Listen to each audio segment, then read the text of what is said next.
Oh my goodness. I wonder if this will be saved like on my channel, because I'm never live on YouTube. Hold on, let me see how this works. Oh, you can tag products in your live? And no one's in here.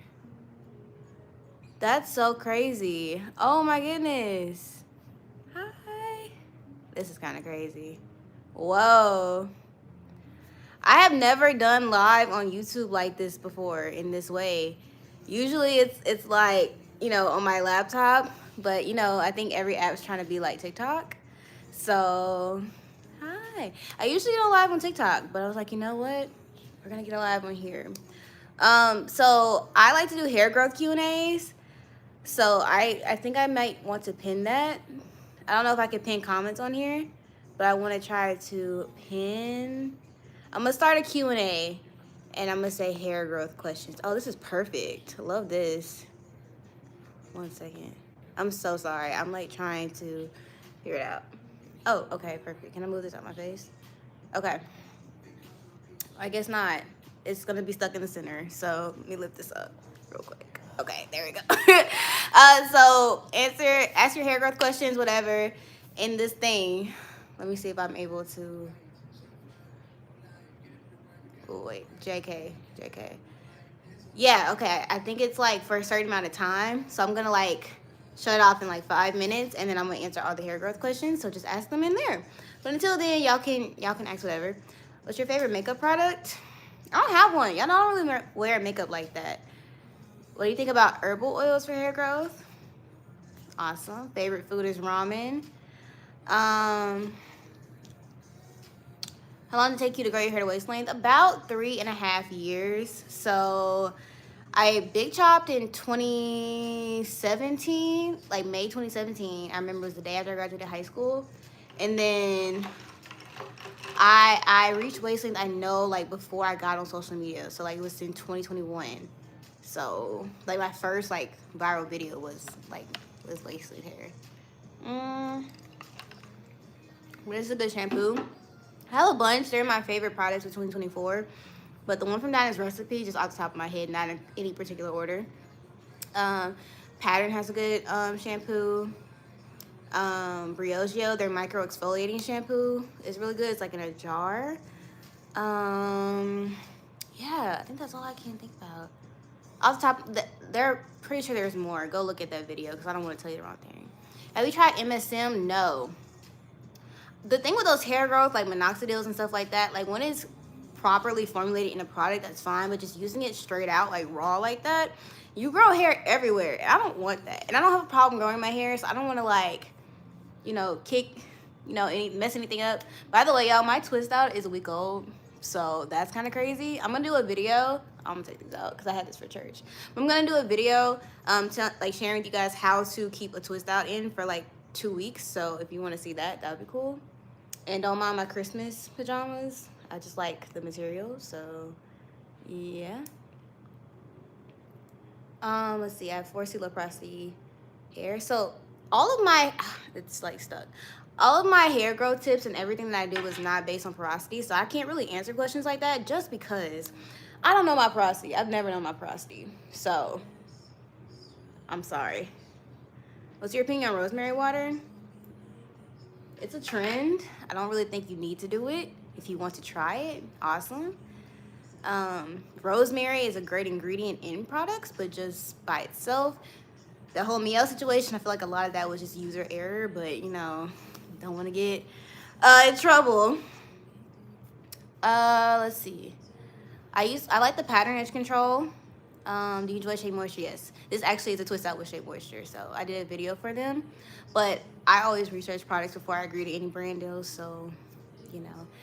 Can you make more get ready with me's? I will. Some of the comments are very mean spirited, but okay, let me see if I can answer this Q&A. Hold on. Drag here to end. Okay, where are the questions at? Oh no, I think I messed it up. Wait, I'm so sorry. Let me see. I couldn't see any questions. Wait, I'm so sorry. Hold on. Okay, I didn't mean to do that. Sorry. I'm sorry. I'm so sorry. I'm gonna try it again. I'm gonna put it on the screen again. I don't know how to. I'm so sorry. I apologize. I should be more prepared. Okay, I'm gonna do it one more time. Hair growth. I don't know how I'm supposed to see the answers. Hold on. Questions. Okay, I'm gonna do it again. So ask the questions again. I'm so sorry. I will answer them when I get. Let me look up how to do this real quick. Um, all you have to do is leave your hair alone. Absolutely. Um, let's see. Can braids make your hair grow? So the thing with braids, it's just a protective style. It's just a way to leave your hair alone. So I mean, they can. Wigs can do the same thing. Wearing your hair out can do the same thing. It really is just about like your methods. Um, oh, all the questions are posted to the chat. Thank you, Tanya. I'm slow. Thank you so much. Okay, I got you now. I got you. Thank you. Um, okay. Have you tried the Shea Moisture Hydrating Wrap and Set Mousse? No, I haven't. What should 3C hair do? Like a keratin? I feel like it's not that different from mine. I feel like the only difference would just be like the products you use might not be as heavy as me, but the techniques and methods that for my hair routine will work for anybody with textured hair. So, my new products, I don't have an exact date, but they're currently in production. Like I'm headed to the factory next week to get content of them being made. They'll probably be done next week. So it'll be about a month or so once I get the products, because I have to market, get everything set up, website, all that, because I'm changing the name. So I'm forgetting what your hair care line is called. It's okay. The name's going to change, so you don't need to know what it is right now. Let's see. When getting braids and they burn, does it damage the braided hair? I mean, yeah, but as long as it's not your hair, it shouldn't be a big deal. I don't know anybody that reuses like synthetic braiding hair, so it should be fine. Why does the top crown of my 4A hair grow slower than the bottom back of my hair? Honestly, I experienced that too. Like when I was relaxed, the crown of my head was always like the most damaged, the most breakage, all of that. So I just think that's normal. Just make sure you like do a little bit more TLC. Just pay attention to it when you do your hair, but it's nothing to be like scared of. I don't think this Q&A is I Okay, that's better. Let me pull you down because I'm kind of high. Okay, there we go. Let me see. My hair does not grow out thick. It is thin and breaks. Any tips? If your hair is breaking, it's dry. That's it.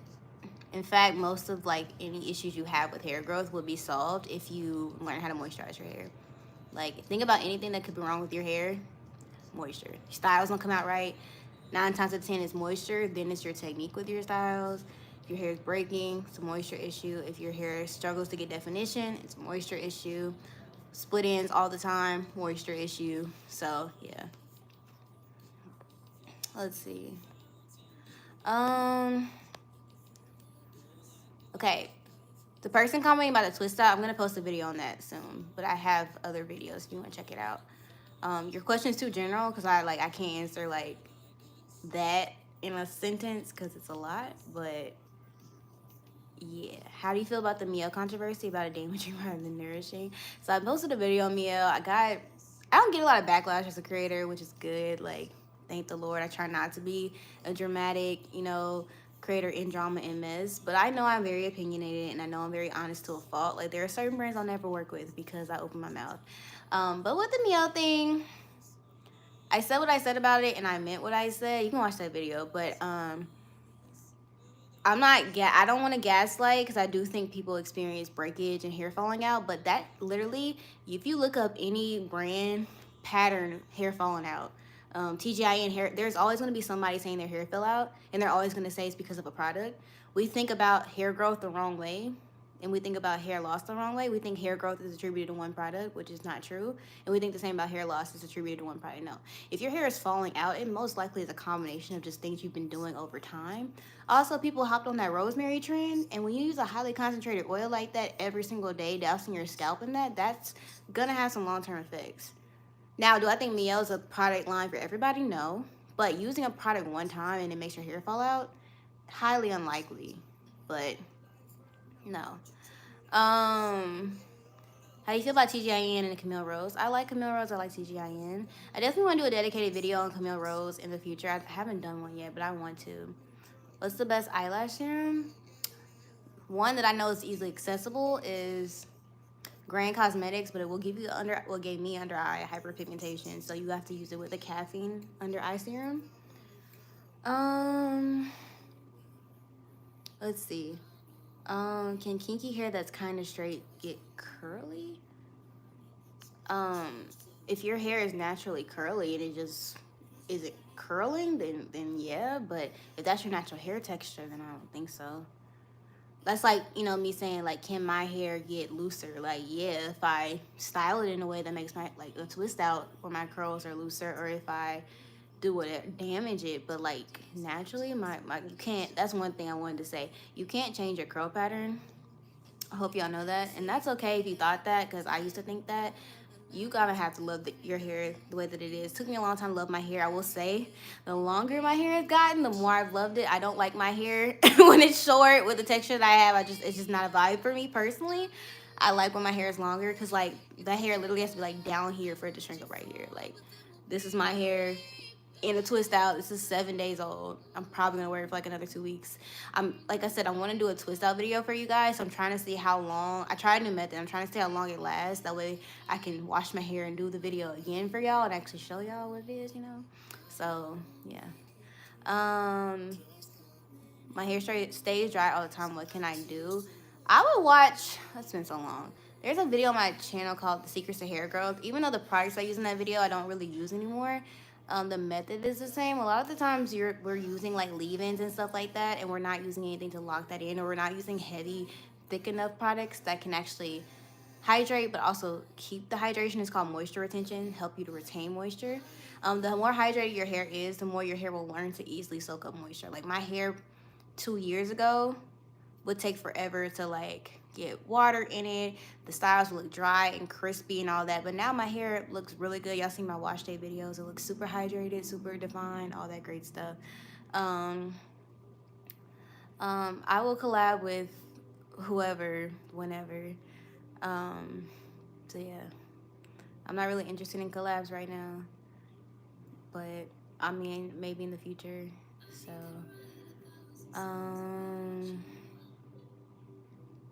let's see. I mean, I'm trying to answer. If y'all keep asking the same questions, I'm not gonna be able to answer them because I'm like getting confused. So if it's like 5 minutes I don't answer your question, then ask it again. But if you just keep asking over and over and over again, it like makes it difficult for me to see. So I would just appreciate it. But if I have answered it in 5 minutes, you can definitely re-ask it, okay? But don't ask it like every 30 seconds, because it's going. I'm struggling. Just help me out. Hi, Brittany. Hi. Can you recommend any moisturizing shampoos? Again, I said this at the beginning of the live. I would recommend watching my favorite products video, but Donna's recipe for sure. Pattern.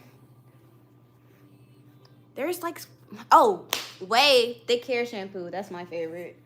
So, also recently, hint, hint, tried Amika Naturals. I liked their shampoo. Like, I really did. So, I'm thinking of cutting bangs for my birthday. Should I do it? Yeah, go ahead. Why not? Hair grows back,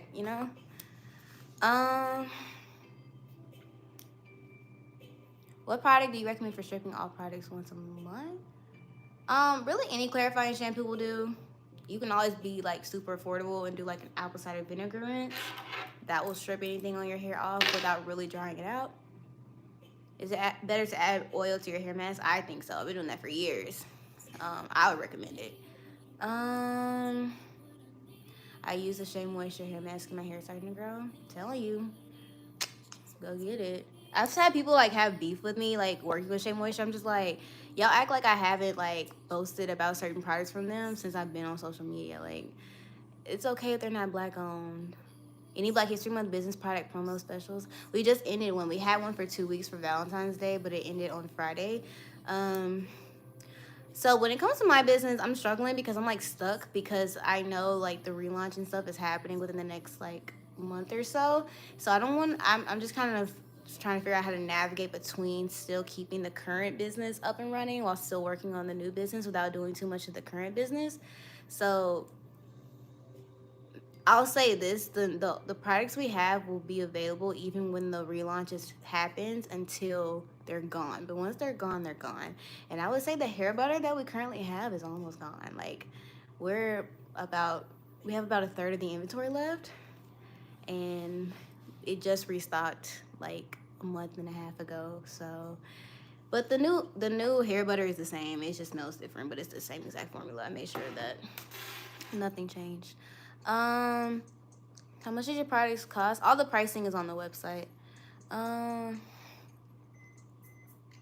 your videos are always on point. How long have you been doing hair content on YouTube? Oh, thank you. Since 2021. That's crazy. That's been so long. I didn't start taking YouTube seriously till 2022 when I left med school, do this full time. So like summer 2022, I started taking YouTube seriously. It's crazy. I was looking at my journal from like that time today, and I was just like thanking God. I was just like, wow, God, like the way I even thought about my career versus now, the things that I was praying for then that I have now, and I just sometimes forget. That's why it's important to be grateful for the little things. I am not a cosmetologist. That's something I've been thinking about, maybe getting licensed in cosmetology just to have that as like a background. I don't know.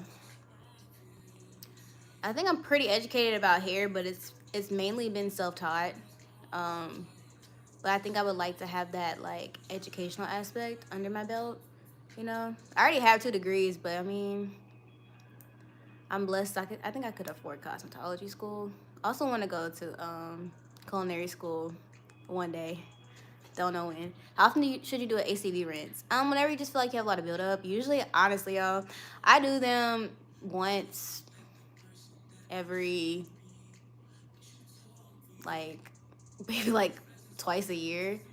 I told y'all in that video I'm trying to clarify every 3 wash days. So this wash day coming up when I wash my hair, probably I wash it probably next week, will be clarifying day. I'm thinking, and y'all let me know, I'm thinking of doing a wash day completely with DIY products. So like DIY shampoo, DIY conditioner, DIY leave-in, DIY gel, like actually making a gel like similar to Eco Styler, not like the flaxseed or anything. But yeah. I have tons of split ends, even though I moisturize it all the time and take care of it and deep condition, it still splits. So if your ends are still splitting, number one, you're probably moisturizing your ends incorrectly. So I would say make sure you are using a thick moisturizer like my hair butter or something similar to that. Or if you're using like a leave-in conditioner, add like a light oil on top to help seal in that moisture. And then also check the way that you wear your styles. I usually get more split ends when I wear wash and goes. I think I'm loving this twist out, y'all. And I haven't done a twist out in a good like 8 months. I think I'm gonna start wearing twist outs now. I think I'm done with wash and goes for a minute because this is better for my hair. And honestly, 7 days and it still looks so good. Honestly, the front got messed up because I went and got a massage on Valentine's Day, and she did like a little like temple massage, and she like just messed up the front of my hair. I was like, what are you doing? Has weight loss affected your hair? No. In fact, my hair actually, I think it looks a lot healthier and shinier just because I'm taking better care of my body. I'm so happy. I'm 142.4. I started the year off at 151. So I'm almost 10 pounds down. I think that's crazy. So my goal is 125. When your shampoo and conditioner be available soon. Don't know how soon. You know how God's like Jesus coming back soon, that type of soon. But not like that, but something like that. Yeah, happy Valentine's Day. I had a great Valentine's Day. Single as a Pringle, but I really enjoyed myself. It was the first year where I actually like did something and didn't mope around. Cause I don't know, like 8 months ago I realized I was content in my singleness. So to the point where I've been praying for God to like delay sending my husband because there's just a lot of stuff I want to still do on my own. Like, I don't know. It's weird. Do you take any supplements for weight loss? No, I don't. Sometimes I'll take a ginger and turmeric shot, but that's just to help with bloating, not actual weight loss. But caloric deficit, I do solid core 3 days a week. I do Orange Theory twice a week. This is my last week doing Orange Theory. I got a gym membership, got a super nice gym. So you have to like reserve a membership there, and I finally got a spot. So I'm gonna be joining the gym, and I'll do that a couple times a week. So, um, ooh, Lord, I thought I did over. Why do I feel like my hair is not? Why do I feel like my hair is not really growing? But I'm doing all the right things. it's just your mindset, especially if you have hair like ours, like your shrinkage, you're not gonna be able to tell your growth. I usually can't tell that my hair has grown, and so I watch videos of like a year apart. It's just I like literally the other day I was doing like a compilation of old like clips, and I saw a wash day from like the beginning of 2024, and I was like, dang, my hair has grown so much, but I didn't realize it until I saw that video. So, but then it's like also I saw a clip. I was filming a video for a company, and I was doing like a comparison of the twist outs. I just wanted to see the difference. And my twist out now versus my twist out in like when I was doing like the melanin hair care and the pattern, like all that, like early 2024, so different. So, and I just trimmed too. Definitely got to keep up with trims. Like I don't know why I wasn't doing that at first. My hair feels so good and it looks so good. But yeah, that's probably just your mindset. So I would say take progress rates like every 3 to 4 months. That's honestly, you probably won't see a difference. Doesn't mean your hair's not growing. You just like shrinkage. You just can't see it. Like you could, for me, if I grow this much hair, it's gonna look like this, and that's not really that much. How did you start to get your products and stuff in stores? So I'm not in retail yet, and I'm glad I'm not because I've been praying over it. And then the stuff with Target happened with the whole DEI and Walmart, and it's just something I'm not sure I want to risk, especially because more and more people are buying online. So, and we have fast shipping like Amazon, so it's not that deep. I just have to figure out a way to get our shipping costs down. So shipping's not super expensive, but I don't want it to be as expensive as it is, especially for international orders. But right now, I just don't have the funds. Um, but yeah. What was the hardest part of your natural hair journey? What made you decide to go natural? What made me decide to go natural was I didn't wake up one day and say, hey, I want to go natural. I just wanted to stop getting relaxers because I have eczema. Like this is a scar. My hands are like literally, this is my engagement finger. Like I cut my hand open like last year. But I have eczema scars. So I had very dry scalp issues. Like I would pet, like you lean over, it was just like snowing, like scabs, everything. And my hair just wasn't growing. And I just didn't like the way that perms made my hair feel. I just didn't like them. So I didn't understand that when you stop getting perms, that your natural hair is gonna grow. I just wanted to stop getting perms. So like about a year or so after I stopped doing this, I was still straightening my hair. My stylist was like, "Girl, I could cut your hair. You're almost natural." And I'm like, "What is that?" So she told me like to go home and wash my hair. I was getting my hair done, so I'd never seen my hair since I was like a baby, and even then I didn't really remember it. I got my first relaxer when I was 9. So I washed my hair, and it was a horrible mess. I ended up crying on the floor because I could not detangle my hair, which was crazy. Like barely had any hair, couldn't detangle it. But I saw my natural hair texture, and I was like, oh, I didn't know I actually had curls. Like, I want to grow this. And so then that's when I decided to go natural. But I say the hardest part was learning to love my hair. I'm going to be honest with y'all. I kind of got obsessed. I had this thing where I get obsessed with things until I get tired of them. So I got super obsessed with natural hair, like when I was transitioning. So I learned everything I could about natural hair. I practiced so much on my transitioning hair. When I went natural, I practiced. So I learned how to do my hair very quickly. Like I learned the hair butter and the oil and the stuff that I sell now. I learned that like maybe 3 months after I went natural. Like, so I learned pretty quickly. So that was never an issue for me. The issue for me was loving my hair. Like I wouldn't wear it out.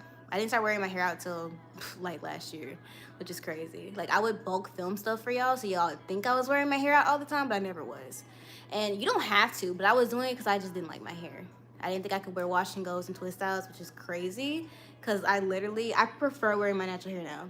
The only time I do protective styles now is when I just want to break. But every time I wear, like when I had my hair straight, like 2 weeks ago, I was like, dang, it's so weird. I actually miss my curls. But yeah, I digress.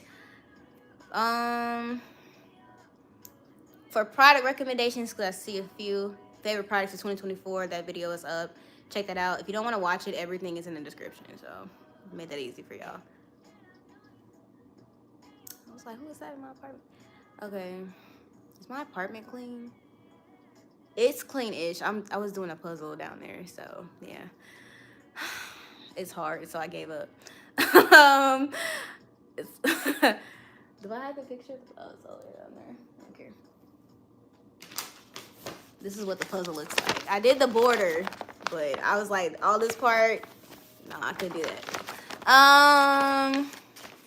No, not a question. Just want to thank you for creating a wonderful product. Oh, thank you so much. That's so weird to me. Like seeing, like knowing people actually like buy my. I know people buy my products, but to know that people actually like depend on my line, it just motivates me to make it even better.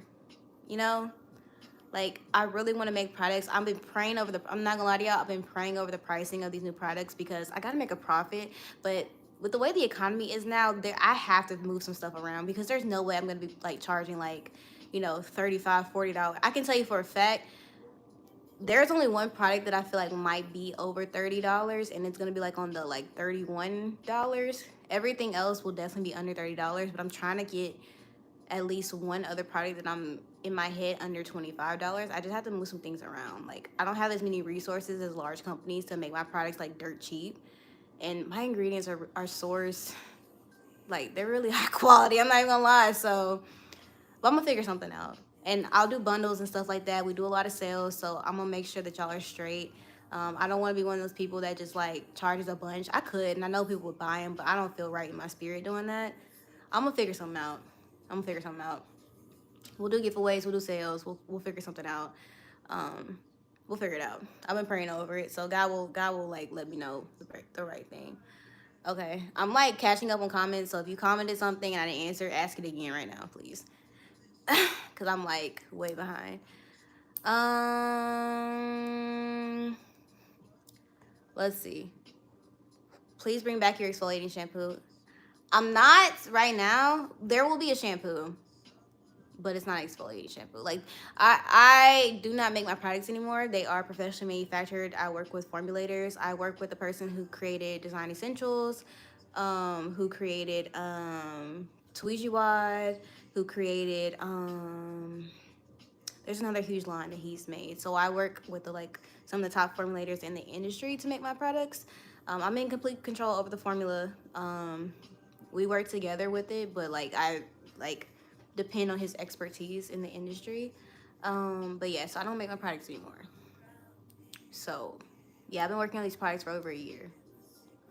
So my goal is to have a styler by the end of the year. I'm not sure what type of styler, but my goal is to have a styler. So the new products coming will be a shampoo, will be a hair mask, then the hair butter, and then the oil. And then I want to come out with at least one styler by the end of the year. I'm thinking a custard because you can use a custard for a twist out and you can use a custard for a wash and go. So I want like a multi-use styler. Um, but yeah, it's just when you come out with products, it just takes a long time because it's like so much, especially when you first come out with like new labeling and all that. So my eyes are crossing. I'm sorry. Um, BB, please don't ask like the same question like 50 times, cause it's gonna confuse me. That's gross. I add oil to my ends. I'm answering your question now. I add oil to my ends and leave it and keep it in brace so that I have still have split ends all the time. So trim, do leave-in first, then an oil, and yeah, you should be fine. Do you have any tips to keep your braids from being itchy? You could be allergic to braiding hair. So do like put your braiding hair in apple cider vinegar and water and soak it for like 30 minutes. And then that might help.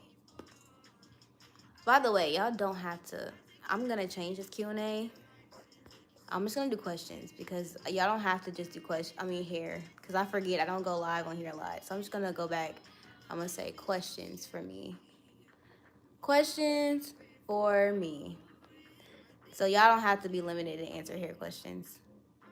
I forgot. I don't. When I go live on TikTok, I do like lives where I talk about whatever, and I do lives where I talk about hair dedicated. But I don't know what I'm saying. Um, y'all can still ask hair though. Do you know how to grow 4B hair the same way I grow mine? Check out my how to grow your hair video. I have a part 1 and part 2 on my channel. That will be very helpful. So yeah, you can also buy my hair growth guide, or you can just watch my videos, which has everything in that hair growth guide for free. Do you have cheat days for weight loss? Yeah, like Valentine's Day, I went to a restaurant on Friday. But usually that's like the only thing I eat, or eat a snack or something, and then you just get right back on track the next day. And you just don't overeat. Usually when I go to a restaurant, I eat half of it at the restaurant and then half the next day for lunch or dinner. So how old am I? I'm 25. I was literally in church today thinking, oh my goodness, I'm about to be 26. That's I have more of my 20s behind me now than in front of me. That's crazy.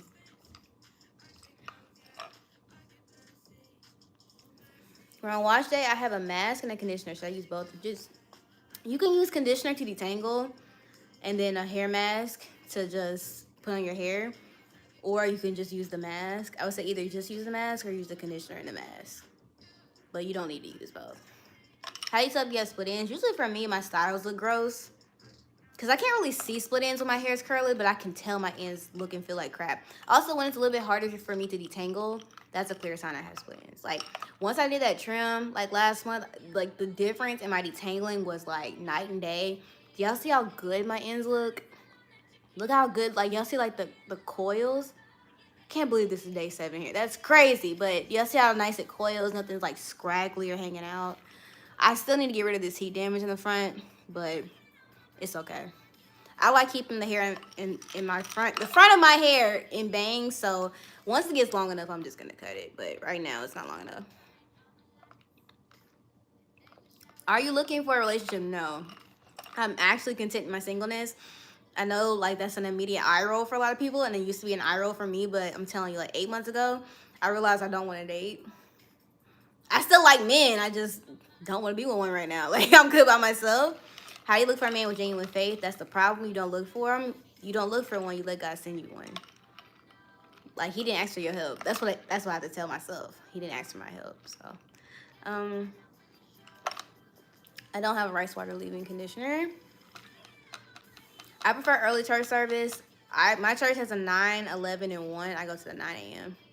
This morning, I literally woke up. I wasn't going to go to church this morning, but God woke me up just in time to get ready. I was like, okay, guess it's a sign.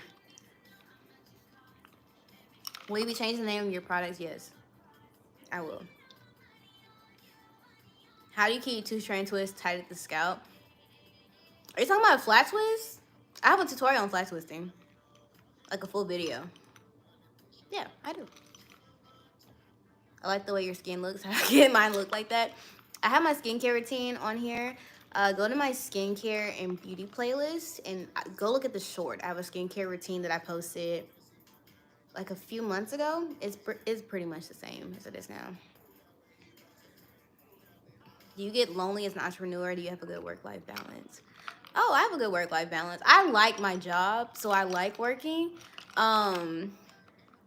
I definitely want to get a team just because like it's becoming too much for one person. I've had a few hiring people and firing people, but I would love to get a team. But I don't get lonely. I like my job. So, but like literally, I went to Valentine's Day with my friend the other day. I'm going to this event like on Friday with my other friend. Like I do stuff. So, do you wash your hair during protective styles? No, I don't. And when we do mini twists with natural hair, probably not for a while. My mini twists be looking boneless. That's a style I still have to master. I don't know, because I remember when I used to do mini twists during COVID before I was on social media. They look so good, but like I've done them like maybe twice since then, and they just don't look good. So I'm gonna have to like play around with it. I think the size of my twist is bad. Would you be willing to try out my products, no review? You can message my management, and they'll give you my PR information if you want to send me the products. I most likely will feature them on a story or something if I like them. So you technically will get free promo, especially this month. How was church today? It was really good. He talked about how you should be getting rid of sin radically. Like he was saying how like he had an issue with like lust, and he was listening to a bunch of secular music in college, so he broke all his CDs like dramatically. And they were telling people to put your vape pens on the altar, put your alcohol, like it was crazy. Like, but hey, it was good though. Best tip for edge restoration: leave them alone. Leave your edges alone. Do you think your audience is different compared to YouTube, Instagram, and TikTok? Heck yes. That's an excellent question. YouTube, I have a more older generation, and y'all don't like my modesty series, and y'all are kind of mean. I'm not gonna lie. Like, that is not Christ-like at all. That's something that's been on my heart and on my chest, and I've had to, like, pray about it, because y'all are mean and judgmental. and y'all disguise it as righteously judge, like no, that's mean, and what you're telling me isn't biblical. And I hate how people be like, oh, you're young. Okay, and I bet you I have a better relationship with Christ than you do. Age don't mean nothing to God. But anyways, yeah, TikTok is my youngest crowd. Instagram's like the middle. Y'all get upset about different things on different platforms. YouTube, it's really the modesty stuff. TikTok, it'll be like any little thing. Instagram, I don't know. Instagram's a whole different like vibe. Let's see. How do I stretch my wash and go with a blow dryer without losing definition? I think the key to that is using a gel that has a lot of crunch, like hold and crunch. Sorry, I'm drinking carbonated water. But yeah, a gel with a lot of crunch that's gonna help keep your definition. Do you have rice water? I answered that. Hi, Brittany. I'm Liv. Hi, Liv. I'm Brittany. Oh, this is carbonated water with like the water flavoring. It's wild cherry water flavoring and lime juice. So it's like a Shirley Temple, but not a Shirley Temple. It's my version of Shirley Temple. Because I can't have a piece of cake, so that's what I'm gonna do. Date yourself, girl. I do. I literally do. Like this week, I was like, you know what? I want to go to this event, but I really was like, I don't feel like going with anybody, so I'm gonna go by myself. What's the best way to preserve your hair overnight? I actually have my stuff to show y'all. I'll show y'all later in the live, but I'm gonna show y'all that. Depending on the style, I sleep with different ways. Sometimes I do banding. Sometimes I do like a high bun. Sometimes I do like a pineapple. It just depends on the state of my hair. But yes. Does doing your edges break off your hair? Only when you do it too often. The same way when you over manipulate your hair, it can break off. It's the same principle. I wouldn't be scared to do your edges, but I never really do my edges. It's just, I don't like the edges look unless my hair is slicked back like in a bun or something. I don't like how that looks with, like, I just think this looks natural. This looks good to me. I don't know.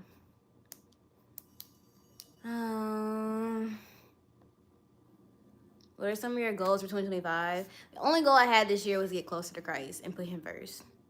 I have no other goals this year. For the first time in my life, I said the only goal I'm gonna have is that. Of course, I want to lose 20 more pounds, 17 more pounds, not 20 more pounds anymore. But other than that, I have no career goals. I have no social media goals. I have no business goals. So I'm just like floating, on life. Trying to let go, control, do things like that. Do you sing the theme song for your channel? Sometimes when I'm editing, I do. I'm gonna change it though, because I have to change it when I change the name of my business, because it's in my intro, and Natural Rose is in my intro. So I'm gonna probably have a new intro in like the next month or so. I hate making intros though. They just take forever to do, but they're so rewarding. I think I've had like 4 at this point. Yeah. My first one was kind of scary. It was a little creepy. I don't know why I thought it looked so good, but it was like an animated version of myself. It took me forever to make that. I was trying to order your products from the Instagram account, but it wasn't processing. Yeah, that's because our store is suspended on Meta because our business isn't verified, and that's because I'm waiting to verify it when I change the name, because I have to have tax documentation, and the tax documentation has the new name, not the old name. So just order on the website. It's okay. But make sure you subscribe to the newsletter so you can get 10% off. But yeah. How can I increase my water intake? Flavored water, carbonated water. That's what I do. But I like water. I don't mind drinking water. I try whenever I eat, I try to just chug water. Okay, how do I answer that? How tall am I? I'm 5'3" and 3/4. So I just say I'm 5'4", but if you had like a measuring tape, I would be like this close to 5'4". What gospel artists do you recommend? Oh, I have so many. Go on my Instagram and check out my Christian or Christ songs highlight. I have a bunch of artists on there. Mini twists take too long to do. I'm in agreement with that. I love how you share your faith. Thank you. It's not easy. I'm curious about your view on modesty. Some outfits you wear seem less modest by certain standards. How do you define modesty in fashion? That's a great question. So I don't base my modesty off of human standards. This is the way that I think about it. God will reveal stuff to you in three different methods: His Word, Holy Spirit, and other people. Right. So His Word does not. We can all agree on that. His Word does not have like a dress code. It doesn't say you can't wear shirts, you can't wear jeans. If you can't wear it to church, you can't wear it at all. Like that, all that stuff is cultural. Like God did not say that in the Bible. Now, when it comes to other people, everybody will say something different. You got some people that have told me wearing pants is immodest. Some people tell me showing my shoulders is immodest. I grew up being told showing my shoulders immodest. I've had people tell me that if I wear stuff that's actually my size, oh, it's too tight. You gotta wear stuff that's loose fitting and all that. So I use the Holy Spirit to help me filter out people's opinions to get to like what actually is modest or immodest. So that's why when people say I'm immodest in my comment section, I don't care, because I don't value what you say over the Holy Spirit. And also, I know a lot of people have a perverted sense of modesty. Your modesty comes from the old women in church that got on you as a 13, 14-year-old because their creepy husbands who were deacons in the church were attracted to you, which made them feel insecure. So they told you were being fast because you wore red lipstick and their husband was attracted to that, and you didn't wear pantyhose. That's where a lot of people's modesty comes from. That's cultural, and it's misogynistic. And God don't want you to feel like you can't wear nothing or do nothing. Like, you put yourself into a box that God's like, I didn't tell you had to follow that. Like, people who are like, oh, it's sinful to eat pork. You want to miss out and eat bacon, that's on you. But like, God didn't tell you, like, it's fine. So yeah, that's usually older people are like that. Like, that's that older weird version of modesty. Like, and also people are like, there's one Holy Spirit, okay? But we have different purposes, like same body, different parts sort of thing. So it's like, for example, God told me to move, He might tell you to stay. Telling us two different things, so we got two different purposes, but it all aligns with the Word of God, because the Word of God is following His will. So God knows that the people I'm gonna be around, the people that I impact on the daily, that I influence, are not gonna get turned away because I'm showing midriff, because I wearing a crop top.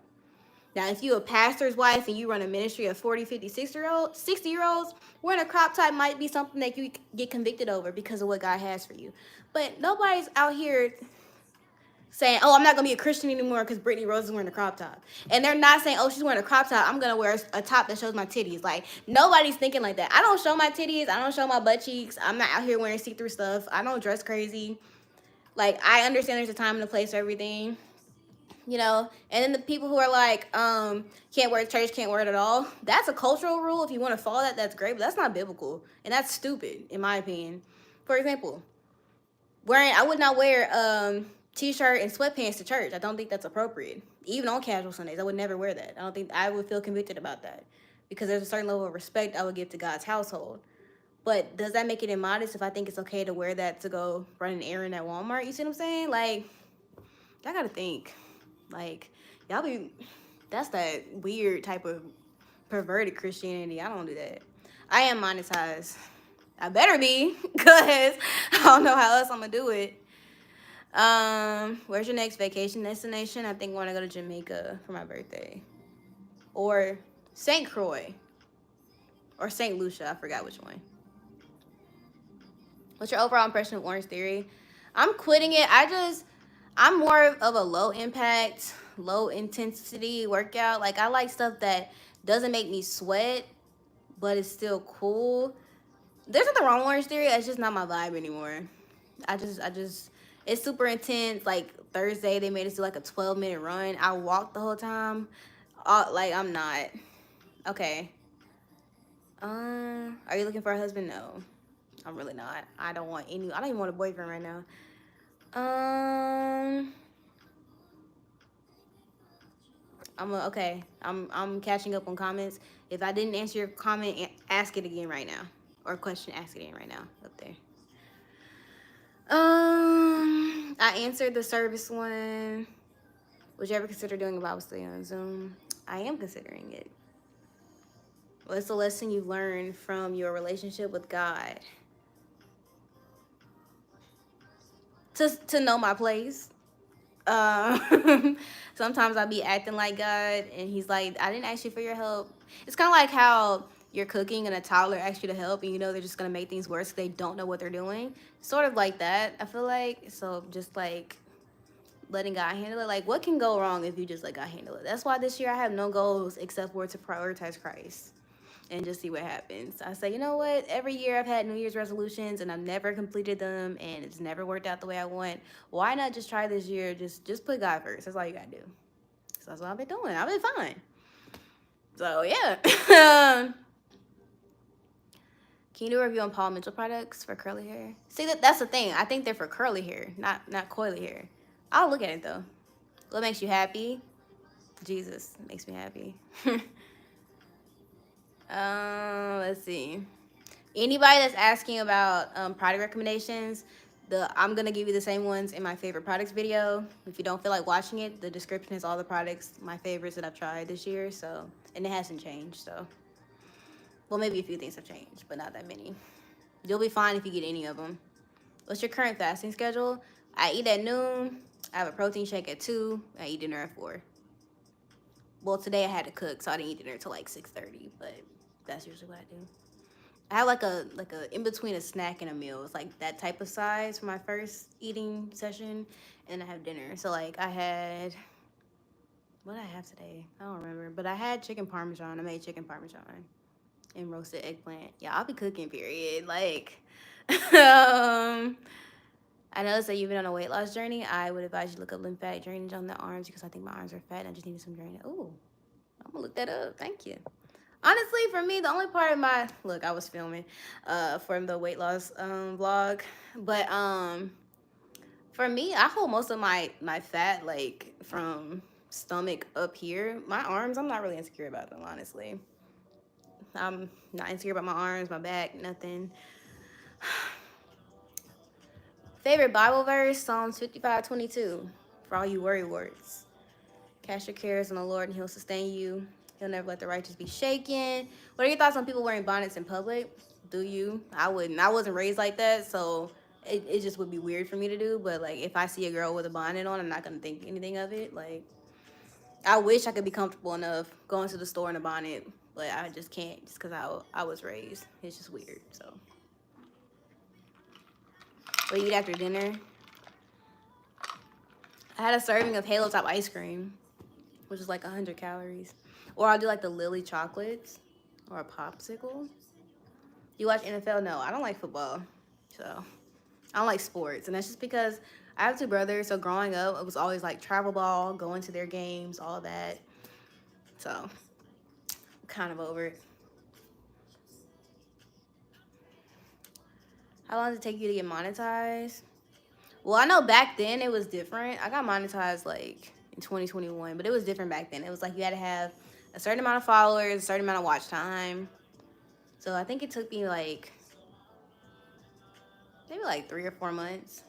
Um, but that's because I blew up on TikTok, and so people like followed me to my YouTube channel. So don't just be on one platform. If y'all have influencing questions or business owner questions, y'all can ask us as well.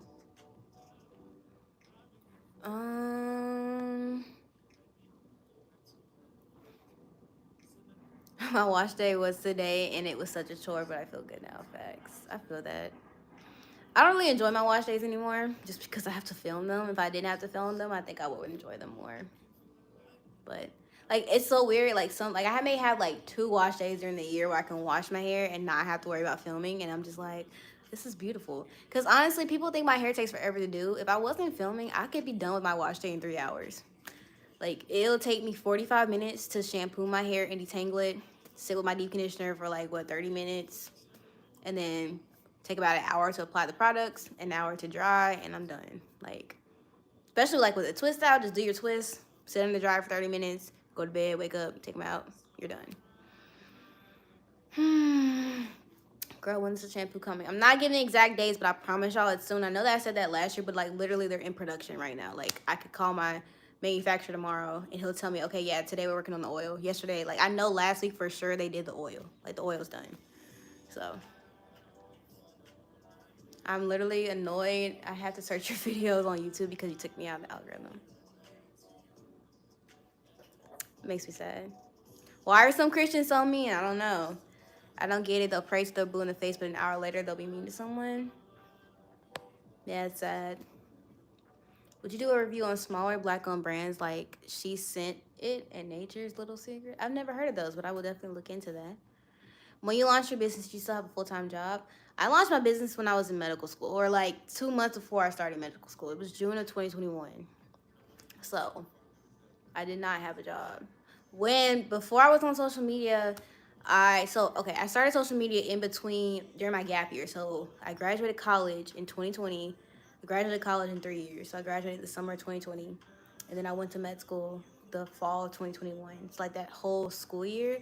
I worked as a scribe in the hospital, but I got like basically, I think I got transferred. I worked in the ER for a couple months, and then they transferred me to an online scribe. But like it was like 3 or 4. I just spit it, y'all. I'm sorry. It was like 3 or 4 months in between that transfer, and that's when I started social media because I had time. So, and I didn't want to give it up when I went to school. And then I literally was reading my journal today how I was like, I don't.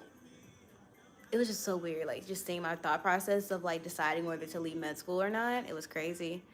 Um, What type of content blew you up on TikTok? So the video that blew up was my hair butter recipe, the one I made years before I ever had my business. And I was like, this is what helped me grow waistline hair. But honestly, y'all, you won't be able to start a platform off of a viral video. Most people don't. I didn't. I had that viral video, but if I wouldn't have made the videos that I made after that and consistently made content for like the next year or so, I would not have grown to where I am now. So, and that's God, because I didn't even know I was doing the right thing as far as content creation until I looked back and I was like, yeah, that was a good idea to keep posting videos like that. Please don't make it extremely pricey. I'm gonna try not to. It's not gonna be like 40, 50. It's not gonna be like sacred. Like that's way expensive. It's probably gonna be like around pattern prices. So, but nothing crazy. Even if I have to take a hit, it's not gonna be nothing crazy. If you had to start over, what would you promote? Start your hair care business? Um, I would definitely start on all my social media platforms at the same time. When I first launched the business, I was really just on Instagram, but literally like 30% of our sales come from TikTok Shop now. So I would definitely have started on like TikTok, YouTube, Instagram, and Facebook at the same time. Because even if you only get 1,000 views on Facebook, you can get 4,000 on Instagram, 5,000 on TikTok, and it adds up to like sales. It's just a better way to diversify your sales, different audiences. I'm like breaking out right here. Love your Wednesday messages. Thank you. Join our Wednesday Wisdom newsletter on the website. Any tips for keeping dandruff out of hair and how to keep it moisturized? Keep your scalp clean. A lot of people have dandruff. It's just an overproduction of sebum, which turns into flakes and dandruff. That's why I don't really advise greasing your scalp, because that clogs your follicles. So the sebum that your scalp naturally produces gets stuck, builds up, and then you get flakes and dandruff. Should zodiac signs matter for Christians? From my understanding, zodiac signs are not Christ-like. So when somebody's like, oh, what's your zodiac sign? Or what's your sign? I just be like, oh, I don't believe in that. I know mine, but I don't say it because I don't believe in it. I don't know what's like the personality traits and all that. Would you ever get lash extensions again? I mean, I won't say never, but I'm leaning towards no. I like my natural lashes. I haven't worn lashes in like such a long time. Probably since like last summer. I just prefer my natural lashes now. Like I don't like falsies or anything. So I have like mascara all up on my eyelash though. Usually they look better than this, but I was rushing this morning, so I only put like 1.5 coats because I didn't have time. But when I take my time, my lashes look like extensions. What are you planning on changing your business name to? I cannot tell y'all yet, but I will when it's ready. Part of that is like a legal thing, but also part of that is just like I don't want anybody trying to take. I have the website, I own the website, but taking the social media names and stuff like that, like it gets you would think people wouldn't do that, but they do. So I can't tell it. Can I use your product on my beard? I would not recommend that. I'm not sure the ingredients are super safe for the skin, so I wouldn't recommend that. Just your hair. How to have more definition on 3B curls. Definition on any type of hair will always come from more moisture. Have you ever tried eyeliner? Yeah, I don't really love wearing eyeliner. If I do, it's typically just bottom eyeliner. I'm just not a huge eyeliner person. I can't do a wing to save my life, and they look so good. I don't know. Hmm. Just launched my own hair care business, and I've been using Gerber, which is a preservative. But even though I'm using the strongest strength, it's still developing mold. I'm not sure why. It could be the amount you're using. I would definitely look up the dilution of it, and it could just be the amount. Um, and also, everything has an expiration date. Want to be a hair ambassador for your products? You can join our affiliate program, or we're on TikTok Shop. So if you tag the products, you'll get paid a commission. You are hilarious. Thank you. I hope that's like sincere, not being sarcastic, because I don't remember saying anything funny. um, I make products, but I'm more in love with formulating than selling. Girl, get your degree in chemistry and go work for a hair care line. Um, you have any tips for selling on TikTok Shop? No. Honestly, I don't like TikTok Shop for sellers. It's really not fair. People can literally get their money back for anything on there, and I'm just like, they'll approve like people like if you go and try to get a refund on TikTok or like a return, they'll automatically approve it. And I'm like, they use the product. I'm not gonna be able to take the return, and they give you your money back, and then I have to like go in and put evidence so they can reimburse me because they weren't supposed to give you a refund. Because you have people trying to return used products, and I'm like, you're wrong for that. Why would you try to do that? And they're like, well, I didn't like it. Okay, I'm sorry, I'm getting mad. That's so annoying because y'all know that's wrong. Just like you buying a bag of chips at the store, you eat a couple and like you don't like it. You know you're not about to go in there and try to return that bag of chips. There's some things you just take your L on, okay? That's why you do proper research. Y'all know how many products I got in there that I did not like, that I reviewed for y'all, and I didn't try to go get my money back. I just took my L. Stop playing with businesses like that. Like, that's annoying to me. And I know y'all seen that thing on TikTok where people are getting bakers versus like Walmart cakes and stuff. I'm just like, don't play. Don't try to play over a small business. Like, we doing our best. We're not billionaires. This economy is not good to us, just like it's not good to you. Don't do that. I work too hard. How do you stay consistent with God even when times are tough? Have a routine and just do it. At this point, I watch a sermon every single day before I get on social media. Okay, that's what I do. Wake up in the morning, I pray, and I journal. Then I usually go work out. I come back and I read my Bible, and I watch a sermon while I take a shower, clean up, run errands or whatever. But I cannot get on social media until all those things are done. And I do it even when I don't feel like it. Do you have a chemist? Yes, I have a chemist.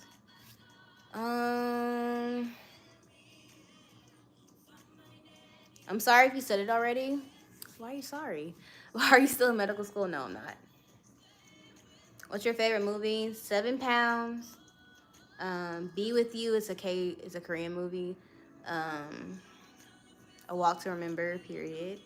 And Beyond the Lights. Beyond the Lights is like my bottom movie because I rewatched it. It wasn't as good as I remember, but I still liked it. So yeah. How'd you get your first sale? Social media. My son uses your products on his beard. I'm not saying the products are like bad on your beard. I'm just saying legally, I'm not gonna tell you the same way I legally don't tell you to use it on kids. I don't think there's anything wrong with it, but legally, I'm not gonna tell you like go for it because they're not specifically formulated for kids. They're not specifically formulated for beard care. You know what I mean? That's all I'm saying. So.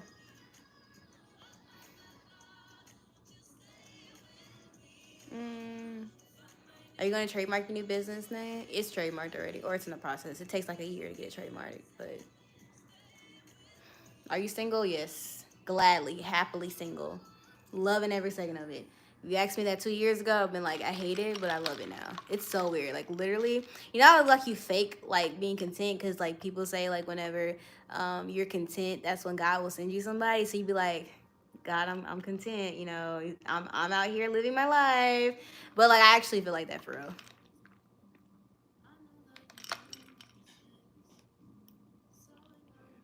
What's a good preservative for products? I do not remember the one that I used.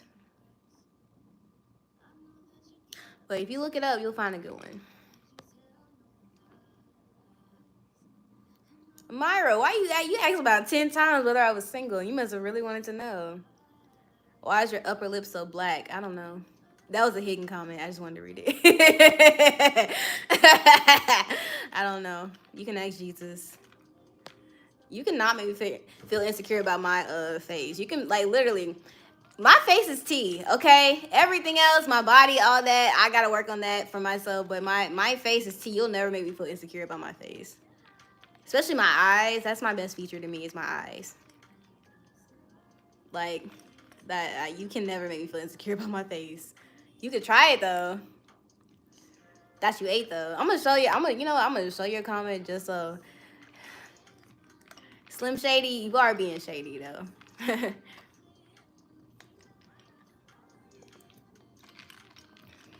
Why is a child in the comments? Oh, that was a child. I didn't even see the profile pic, but that's kind of weird now. What is your opinion on medical school? It's great if you want to be a doctor. I just didn't want to be one.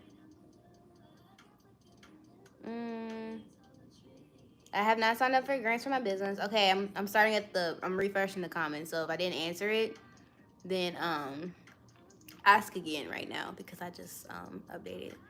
Because I can pause the comments so I can read them because they kind of keep scrolling. So just ask again if I haven't answered anything. What do you do to hear from God more? Just spend more time with him.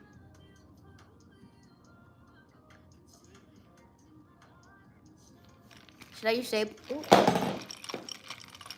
Hold on. I just knocked over my Stanley. Should I use shea butter on my hair? Because I did. And I'm not sure if I have. If your hair liked it, then I don't see why you shouldn't use it. Do you think gloss treatments are beneficial for natural hair? No. I mean, they're not harmful. I don't see the point in getting them. Like, I don't know. I feel like your hair in its natural state, natural color, natural texture is the healthiest it's gonna be. Even when it comes to like straight naturals, I personally feel like naturals is easier to grow your hair. But that's just my opinion. Like straight naturals would tell you, oh, it's so easy to grow your hair when you always wear it straight. Cool. I just feel like natural hair, natural state, natural texture, natural color is the healthiest it's gonna be. What's this song? I like that song. My products are not on Amazon.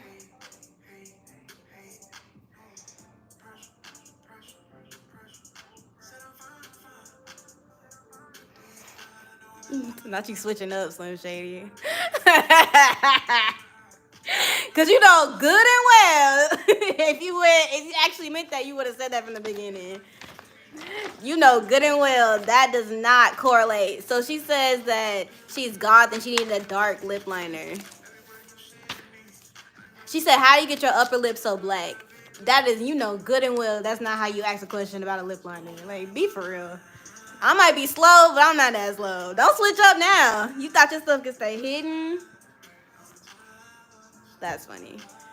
I'm sorry. That's just killing me right now. That's so funny. How did you decide what type of business to start? I didn't. My first viral video was of the hair butter, and then people were like, sell it. So that's kind of just where that went. Y'all see my puzzle? I'm gonna try to complete it. I don't want to though. It got hard after I did the border, so I don't want to finish it.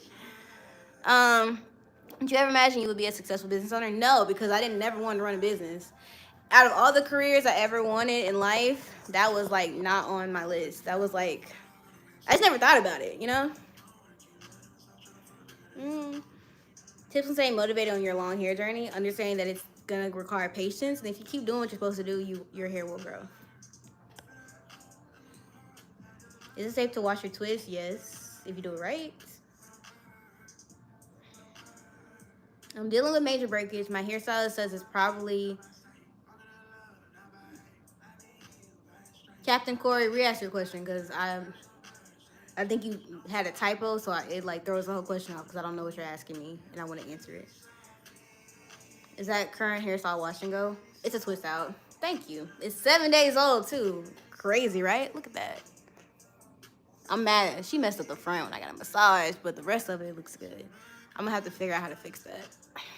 So It's just frizzy. I don't like that. Um, I'm just I answered that. 2 + 2 = 5. We do not play about Brittany. I don't play about me either. You know. Have you ever played video games before? Yeah. I like Just Dance. The Wii was my thing. Mario. Oh my goodness. I actually have a Wii, but I'm too lazy to set it up. I haven't played it since I moved to Atlanta. But yeah, and I can't fit it. Like the cord to plug it up goes behind my TV, and my TV doesn't have like the pull out wall mount, so I can't even get it. So I have to wait till my brother comes down here and takes it, cause he and his friend came down here to stay with me over the summer, and they took the TV off the wall so they could plug it up, their PlayStation up. So I'll just wait then. Where are you from? I'm from Louisiana. Um. Oh, sorry. Did not mean to do that.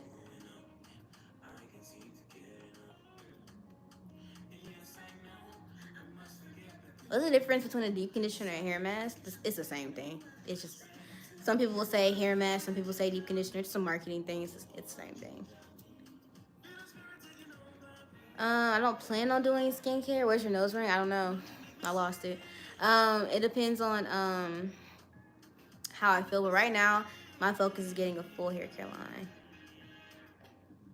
Um, y'all, leave Slim Shady alone. She about to go off, y'all. She about to go off. Leave her alone. Leave her alone. Um, I would just love for you to just admit that you were being shady, but other than that, oh, she said she's out. Never mind, so she's not even in chat. But like, I mean, come on now. That was so hilarious. I'm not even gonna lie. How you? I'm sorry. Pause. How you gonna say, why is your upper lip so black, and then try to like reverse it and say, oh, I was just trying to ask what lip liner you use. Who acts like? Wouldn't the normal person just be like, oh, what lip liner do you use to make it look like that or whatever, right? Like, and I would be like, oh, I'm not wearing lip liner, but here my face, like, that was such a weird switch up. Like, if you gonna lie, like, do better, do better. Like, that was so weird. Any advice for running a business? Honestly, stay consistent with it. Really, marketing, social media, that's the biggest thing. That's where you're gonna get most of your sales. How many pieces in the puzzle? I don't know. Oh, 1,000. Yeah, I'm definitely not finishing that.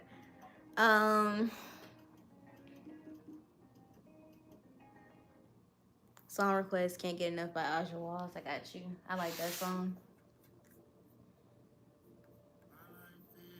Oh, I like the song too though. I'll play that one next. What did you want to do before starting your business? Honestly, I didn't know what I wanted to do. Like, I was going to med school, but like literally today I was reading my journal and I was like, I read a part where I said, I'm not sure if I should go to med school. So I was unsure about it from the beginning. I had no idea what I wanted to do. Okay, the way that God works is amazing because growing up, I had no interest. I was good at school, I made straight A's, but I didn't enjoy anything. So I just decided on being a doctor. And I was like, oh, I was watching Grey's Anatomy at the time. I was like, oh, it looks cool. And I did like science, but I wasn't passionate about anything. So I didn't know what it felt like to be passionate about something. And I started social media.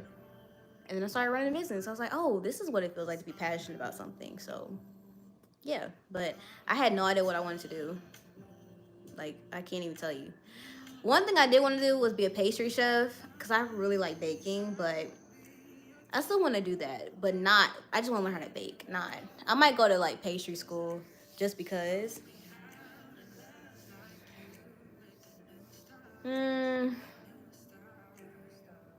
When will the current twist be posted? I didn't film this. This is for a brand, so but I am going to be posting a twist out video. Well, okay, y'all are getting silk press this week. I literally. Hi, hold on. I'm working on it right now, so y'all will get twist out video on Friday, and then a Mika Naturals review, and then a twist out video most likely. Are you planning on getting your products in retail someday? Thing is, retail is a dying industry. More and more people are shopping online, and then you have stuff like Target happening. Like, there's less control over your sales. Okay, the way that retail works is like they'll say, hey, we want to put 1,000 of your products in the store. They will buy 1,000 of your products. But let's say they only sell 500. They will send those 500 products back to you and make you like reimburse them for the amount they didn't sell. Or if they discount your products because they didn't sell a lot, you have to cover the cost of whatever they're not getting from that discount. And even though that could be their fault because they didn't put your products up on the shelf right, or they didn't give you the proper shelf space that you paid for, and then they do something stupid like with Target and DEI, and now your sales are suffering and it's not your fault. So I don't know if I want to go into that, but we'll see. We'll see. I feel like that's something like Melon and Hair Care is kind of struggling with. It's like I feel like I personally feel like they should have stayed online, um, because it's like that would have really helped their inventory issues. But I don't know. Are you gonna make a different scent for the hair butter? It will be a different scent. All the products will have the same scent.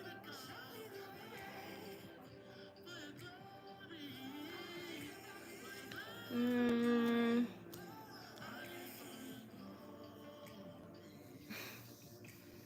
how is it living in Atlanta? I like it.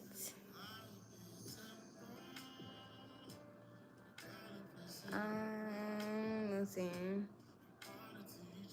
Are your brothers older than you? Do they have any desire to be? I have an older brother and a younger brother, and I don't think they want to be business owners. Um, I'm 25. Lynn goes for 2025. I don't have any. I just want to see a noticeable difference. I definitely feel like my hair hasn't grown as much in the past year or two as it did when I first got on social media. So, I don't know why. Um,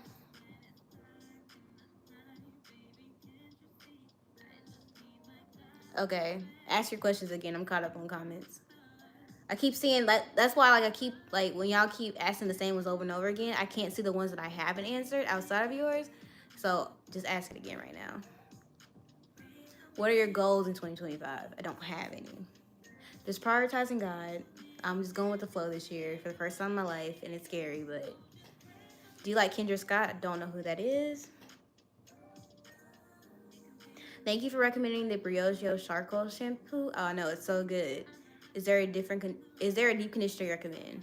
I'm working on one, but I have a list of them in my favorite products video. My brother thinks you look like Lovely Peaches. Awesome. Why do you keep doing that, bro?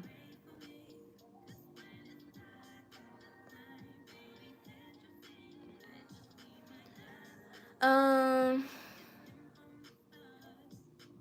can you try Temu or Shein clip-ins? Honestly, I don't think I'm gonna be trying Temu or Shein anything because with the tariffs that Trump is putting on everything, they've stopped. Certain carriers have stopped accepting packages from China, so that's gonna be fun. Marketing tips. Same thing I would give to influencers. Social media is a game of copycat. You do what everybody else does. You do what's trending, but put your own spin to it. So look at other businesses and whatever niche you're in. Do their same type of content with your own spin. Don't copy. I've had people do that before. Don't copy, but use it as inspiration. For example, if they post 20-second videos and those work, post 20-second videos. If they have an attention grabber in the first 2 seconds of their video, do the same thing.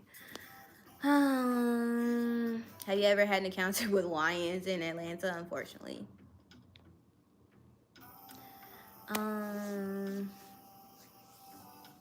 How's your walk with Christ? Right now, walking, you know.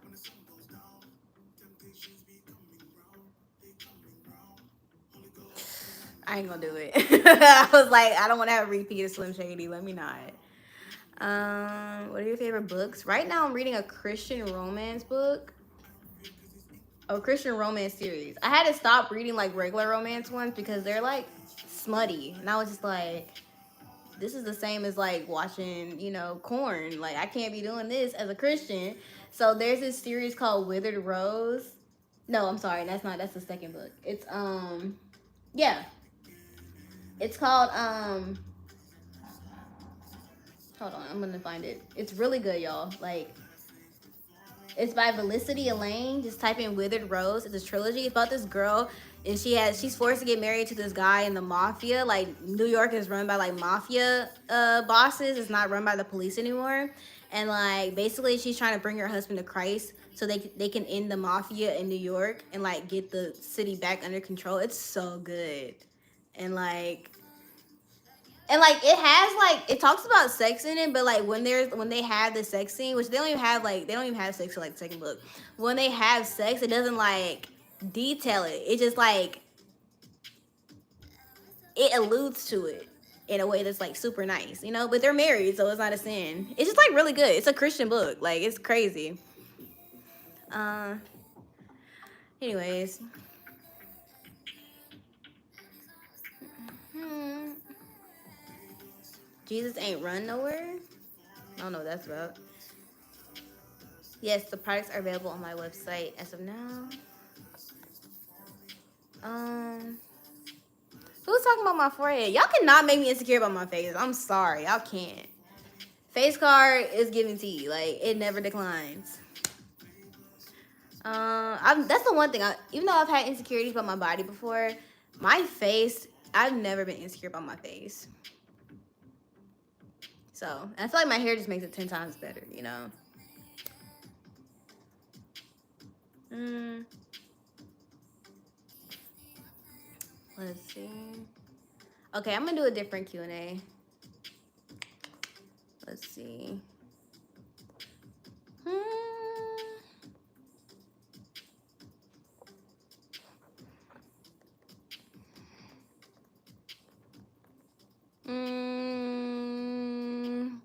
What should I do? Questions about.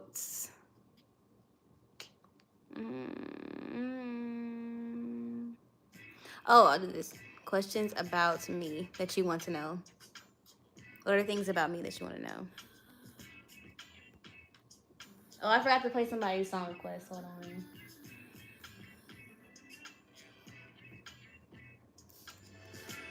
They said can't get enough by Aja.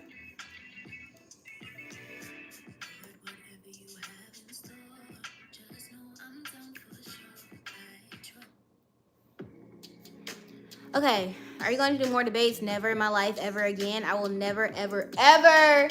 I'm done talking about culture appropriation. I did my part for the culture. I can't anymore. There are too many white ignorant people on this app. I cannot. My mental health cannot. I got embarrassed on the Dr. Phil show.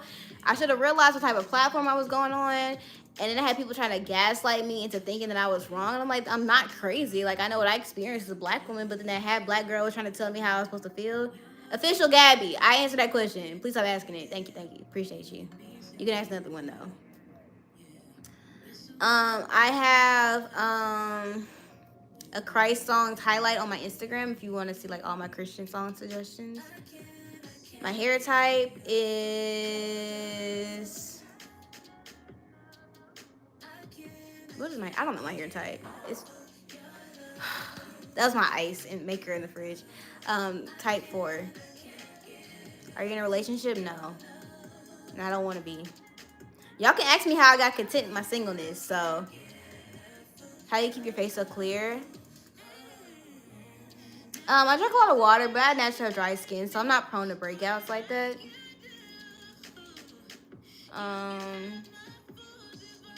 Cat, dog, or bird? Dog. I lost respect for Dr. Phil for that. That's the thing. Like I used to watch Dr. Phil all the time, but I didn't realize how like conservative it had gotten. So I went on the show based off my prior knowledge of Dr. Phil, like not the way that he like Trump and all that. So I can't do all that. I'm 25. Who's your favorite singer? I don't have one. Okay. Dolly, I don't know who you're talking to, but I'm gonna give you a timeout so you can think about it. Cause you're not talking to me like that. you cool? What's your longest relationship? I've never been in a relationship. It's never gotten to that point. I've talked to a few people, but I've just never like was able to take it to that step. Why'd you choose to move to Atlanta? I always wanted to live in a bigger city, but I didn't want to be that far away from home. I definitely see myself moving somewhere else in the future. Don't know where. But right now, I'm cool with Atlanta. You went on Dr. Phil? Yeah, it was like 2 years ago. Probably 3 at this point. Almost 3 years. I'm great, Lydia. Will you ever do a review on the Bounce Curl brush? Most likely not. It's not gonna work for me, so no point in trying it. Yeah, she need a timeout. She needs to think about what she said like a toddler. Sorry, y'all. I'm like drinking carbonated water. I'm gonna start a YouTube channel about hair, but I don't know what my first video to be. Do a tutorial or a wash day. People want attention so badly. I know, and that's check the comments on my modesty video. A lot of people be like, "Oh, righteous judgment." No, you just want attention in the comment section. You get some type of like weird dopamine hit from having a bunch of people agree with you in the comment section about you bashing somebody 20 years younger than you. That's kind of weird. I'll be in there arguing too. I gotta stop that. It's be making me mad. I'm just like, you really gonna sit up here and act like you doing this for my benefit, knowing good and well there is no Christ-like intentions in this comment. You know the Bible says if you have an issue with your brother or sister in Christ, to take it to them privately. I'm not got one DM from anybody over my modesty series. But you posted it publicly so I can comment publicly. That's culture logic. That's not Christ-like logic. I'm a Christian. I'm non-denominational, so I baptize though. But just because that's biblical to be baptized, but I'm not Baptist. Do you want kids in the future? The way y'all be looking nowadays, no. I most likely will have kids, but it's not on the forefront of my mind. Would you ever try a pixie cut? I don't like myself with short hair. I might do a wig. Thank you, Brianna. That's my sister's name. What's your best advice for teen Christians? Keep going with your relationship with Christ. I know it seems lame. I know you feel like you're outcasted. I know you feel like nobody likes you. Nobody wants to be your friend. It's all temporary. You're going to end up living a better life than most of your friends, and they're going to end up reaching out to you when y'all get as an adults, be like, oh, why does your life look like this? How is everything working out? Keep going.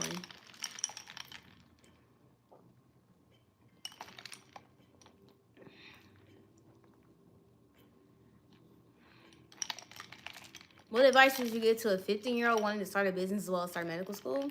I would say focus on school first. Don't be trying to do all that. I would start with med school first. Focus on getting good grades, and then go into college.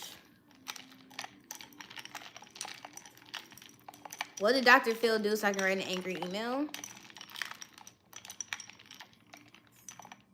What did he do? I don't know. It's just, you can watch that video on my channel. But cotton candy, like, I admire you from already kind of knowing what you want to do, but enjoy your youth. Don't stress about that now. That's something a lot of people say they regret, is they didn't enjoy themselves when they were younger. Enjoy life. Do you like to be around other people? It depends on the people. I have a social battery, so once it's on E, it's on E. Like, when I go to events and stuff like that, I'm cool for, like, maybe a good 30 minutes to an hour. But after that, I'm just, like, I'm ready to go home. My social battery is, like, done. Like, when I went to the Black Girl Digital Awards, literally, I was upset because they started 30 minutes late, Black people. And then it just wasn't... It was cool, but it just wasn't, like... Patrick Starr was there, and it was cool to see him. But, like... I don't know. But then they had, like, this whole reception afterwards. It was, like, 9 o'clock, though, when the awards ended. I was like, I'm going home. Like, I cannot...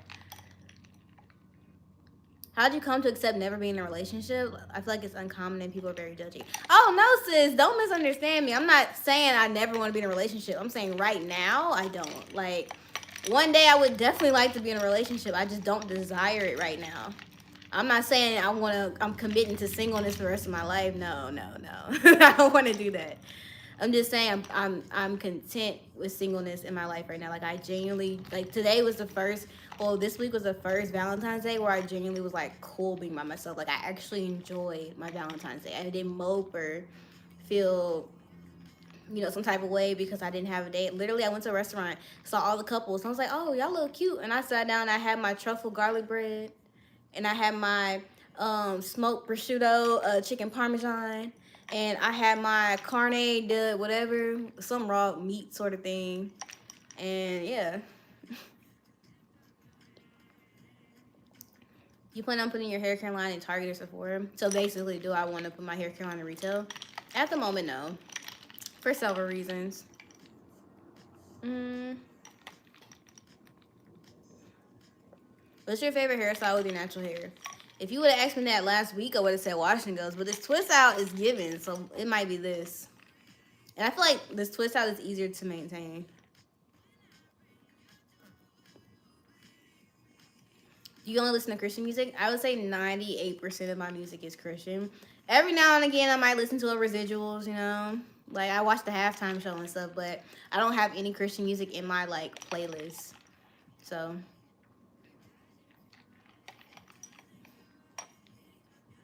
could you talk about how you became content being single? I'm the same way, and people are always stressing me out trying to match me.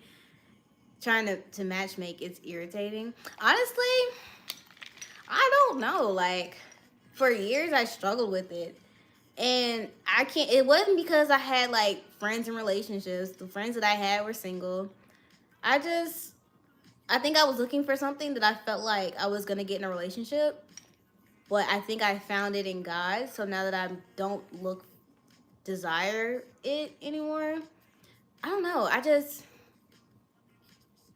you know what they say when you're single? They say to focus on your purpose. And I think for like the past year, I have just been so in tune with like trying to figure out what God has called me to do. I've been really in tune with my business, with social media, which is trying to figure out who I am as a person in Christ, a woman in Christ.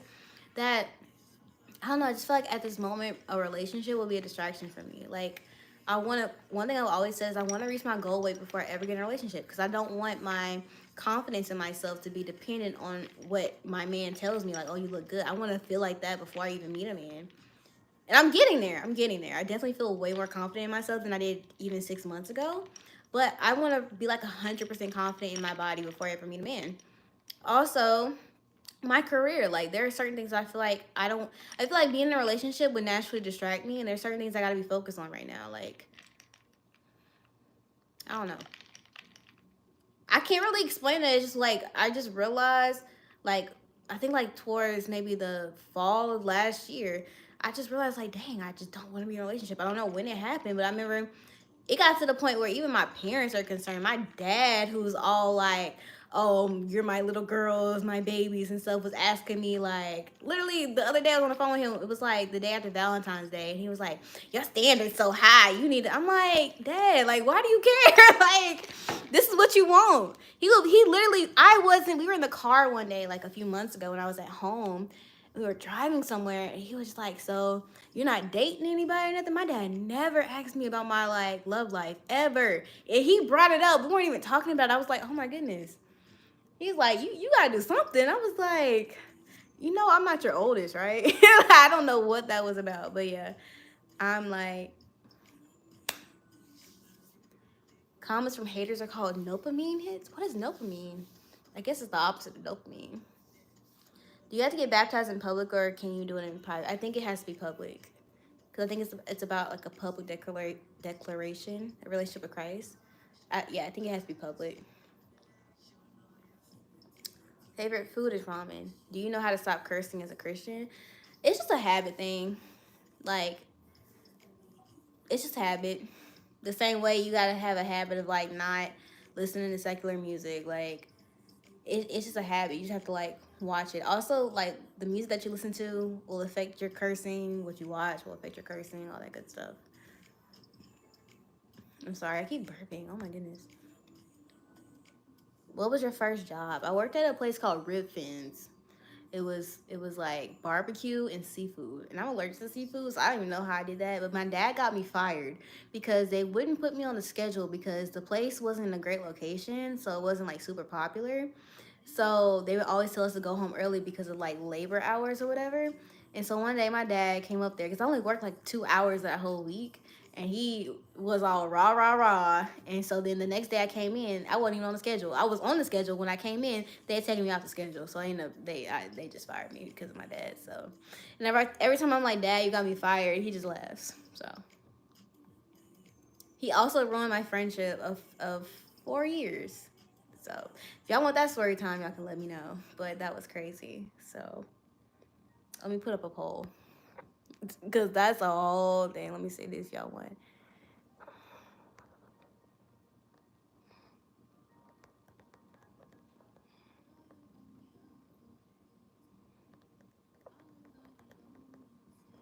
Let's see. This is not an exaggeration what I'm putting on here.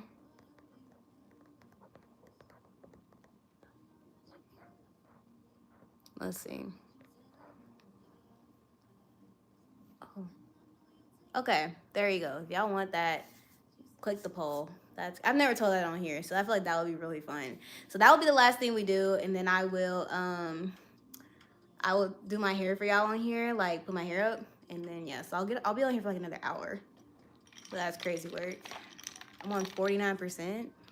Probably should charge my phone.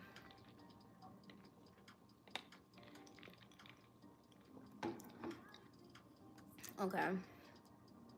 Someone said, of course we want that story time. Okay, 99% said yeah. Who's the 1% that said no? Why you gotta be different? Like, why you gotta be different? Ooh, how do I turn this off?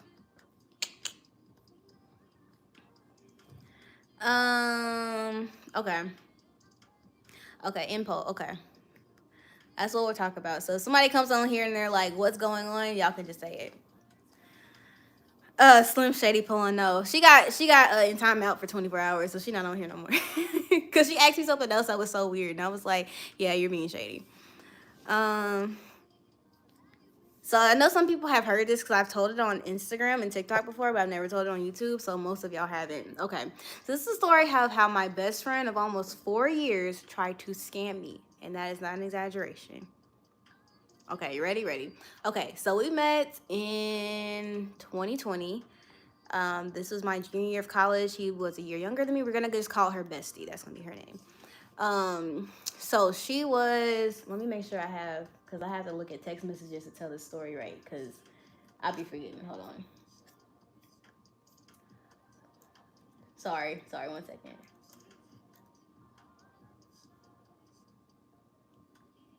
Sorry. Give me a second.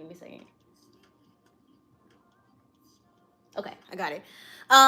So we met in 2020. I was my junior year of college. It was her sophomore year. That was my last year of college. I graduated in 3 years. So we were RAs. This was my second year as an RA. It was her first year at RA.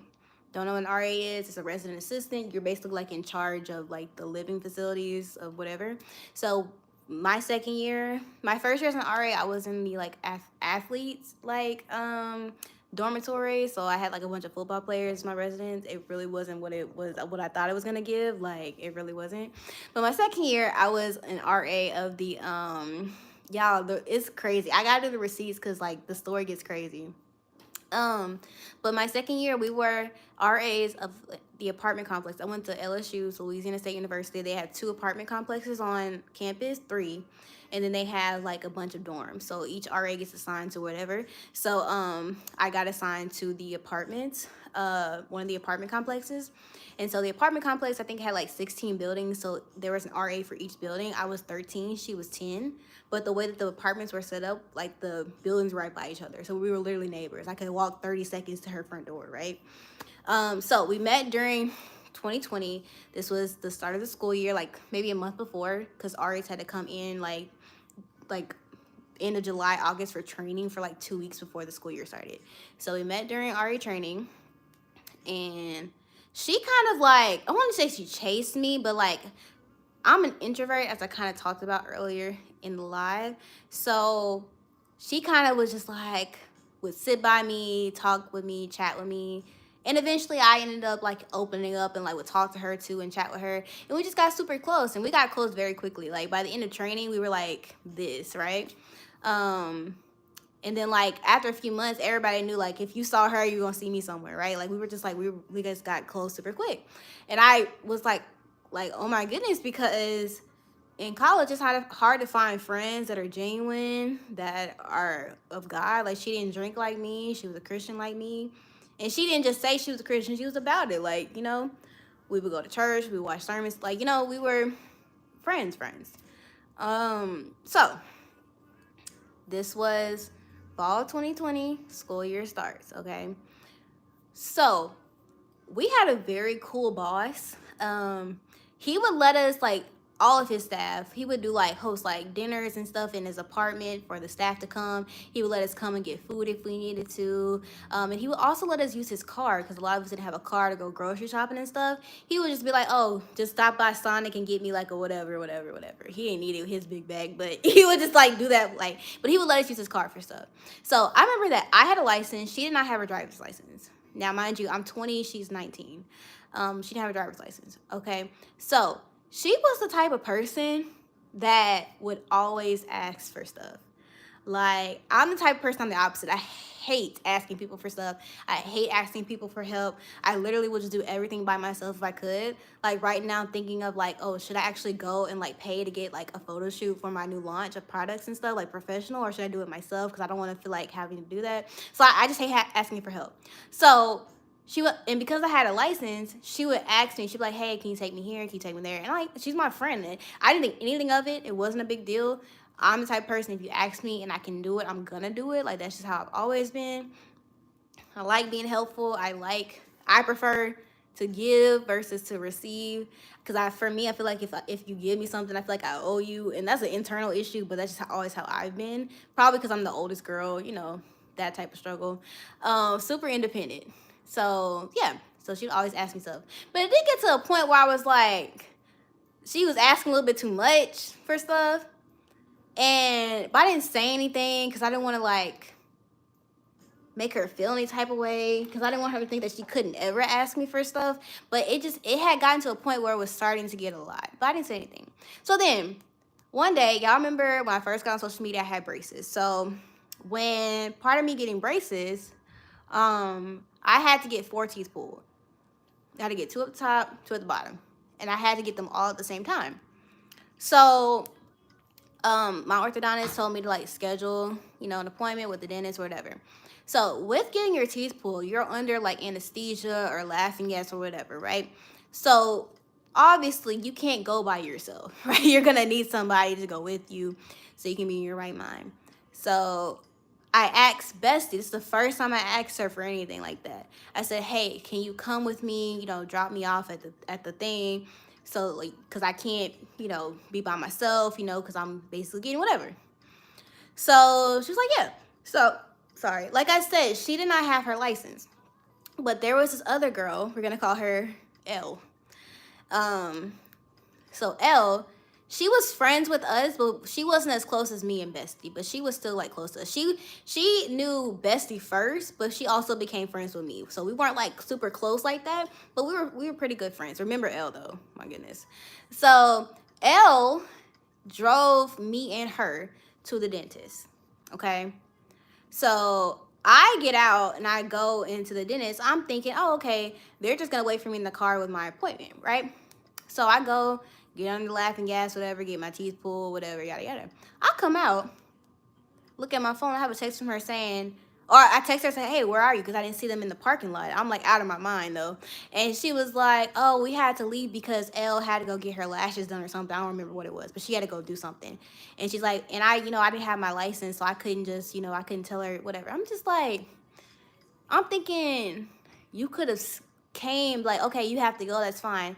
I will go in the dentist's office and just wait on her. That way, even if we can't leave, I will be with her when she comes out. That way she doesn't do anything crazy since she's going to be on that stuff or whatever. She wasn't there. They both left me. I expected that. I didn't really care about Elle, but I'm like, with Bestie, all the stuff I asked you to do, and all the stuff you asked me to do, and the one time I asked you to do something for me, because I really, like, I had no choice but to ask you for help. Like, you can't even, hold on, let me... Sorry. I turned on my low battery mode because I didn't want my thing to die. That was like, dang, that's crazy.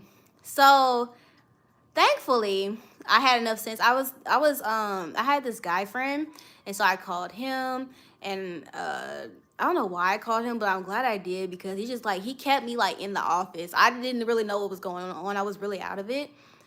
It wasn't that bad. You see people on TV and stuff, like, with the laughing gas and stuff. I wasn't, like, that out of my mind, but I definitely, like, was not in my right mind. And so he was telling me, like, just stay there, just chill. He was like, I can't believe she left you. He was annoyed, but he was just like, just stay there. And so eventually I was fine, though. They ended up coming back, and I ended up going home. But I was talking to him about it, and like he was like, "You need to talk to her. Like you need to say something to her. 'Cause that's not cool. Like what she did wasn't cool." And he was like, "You're telling me that you do all this stuff for her, and she couldn't even like that's crazy. Like why would you do that?" Um, hold on.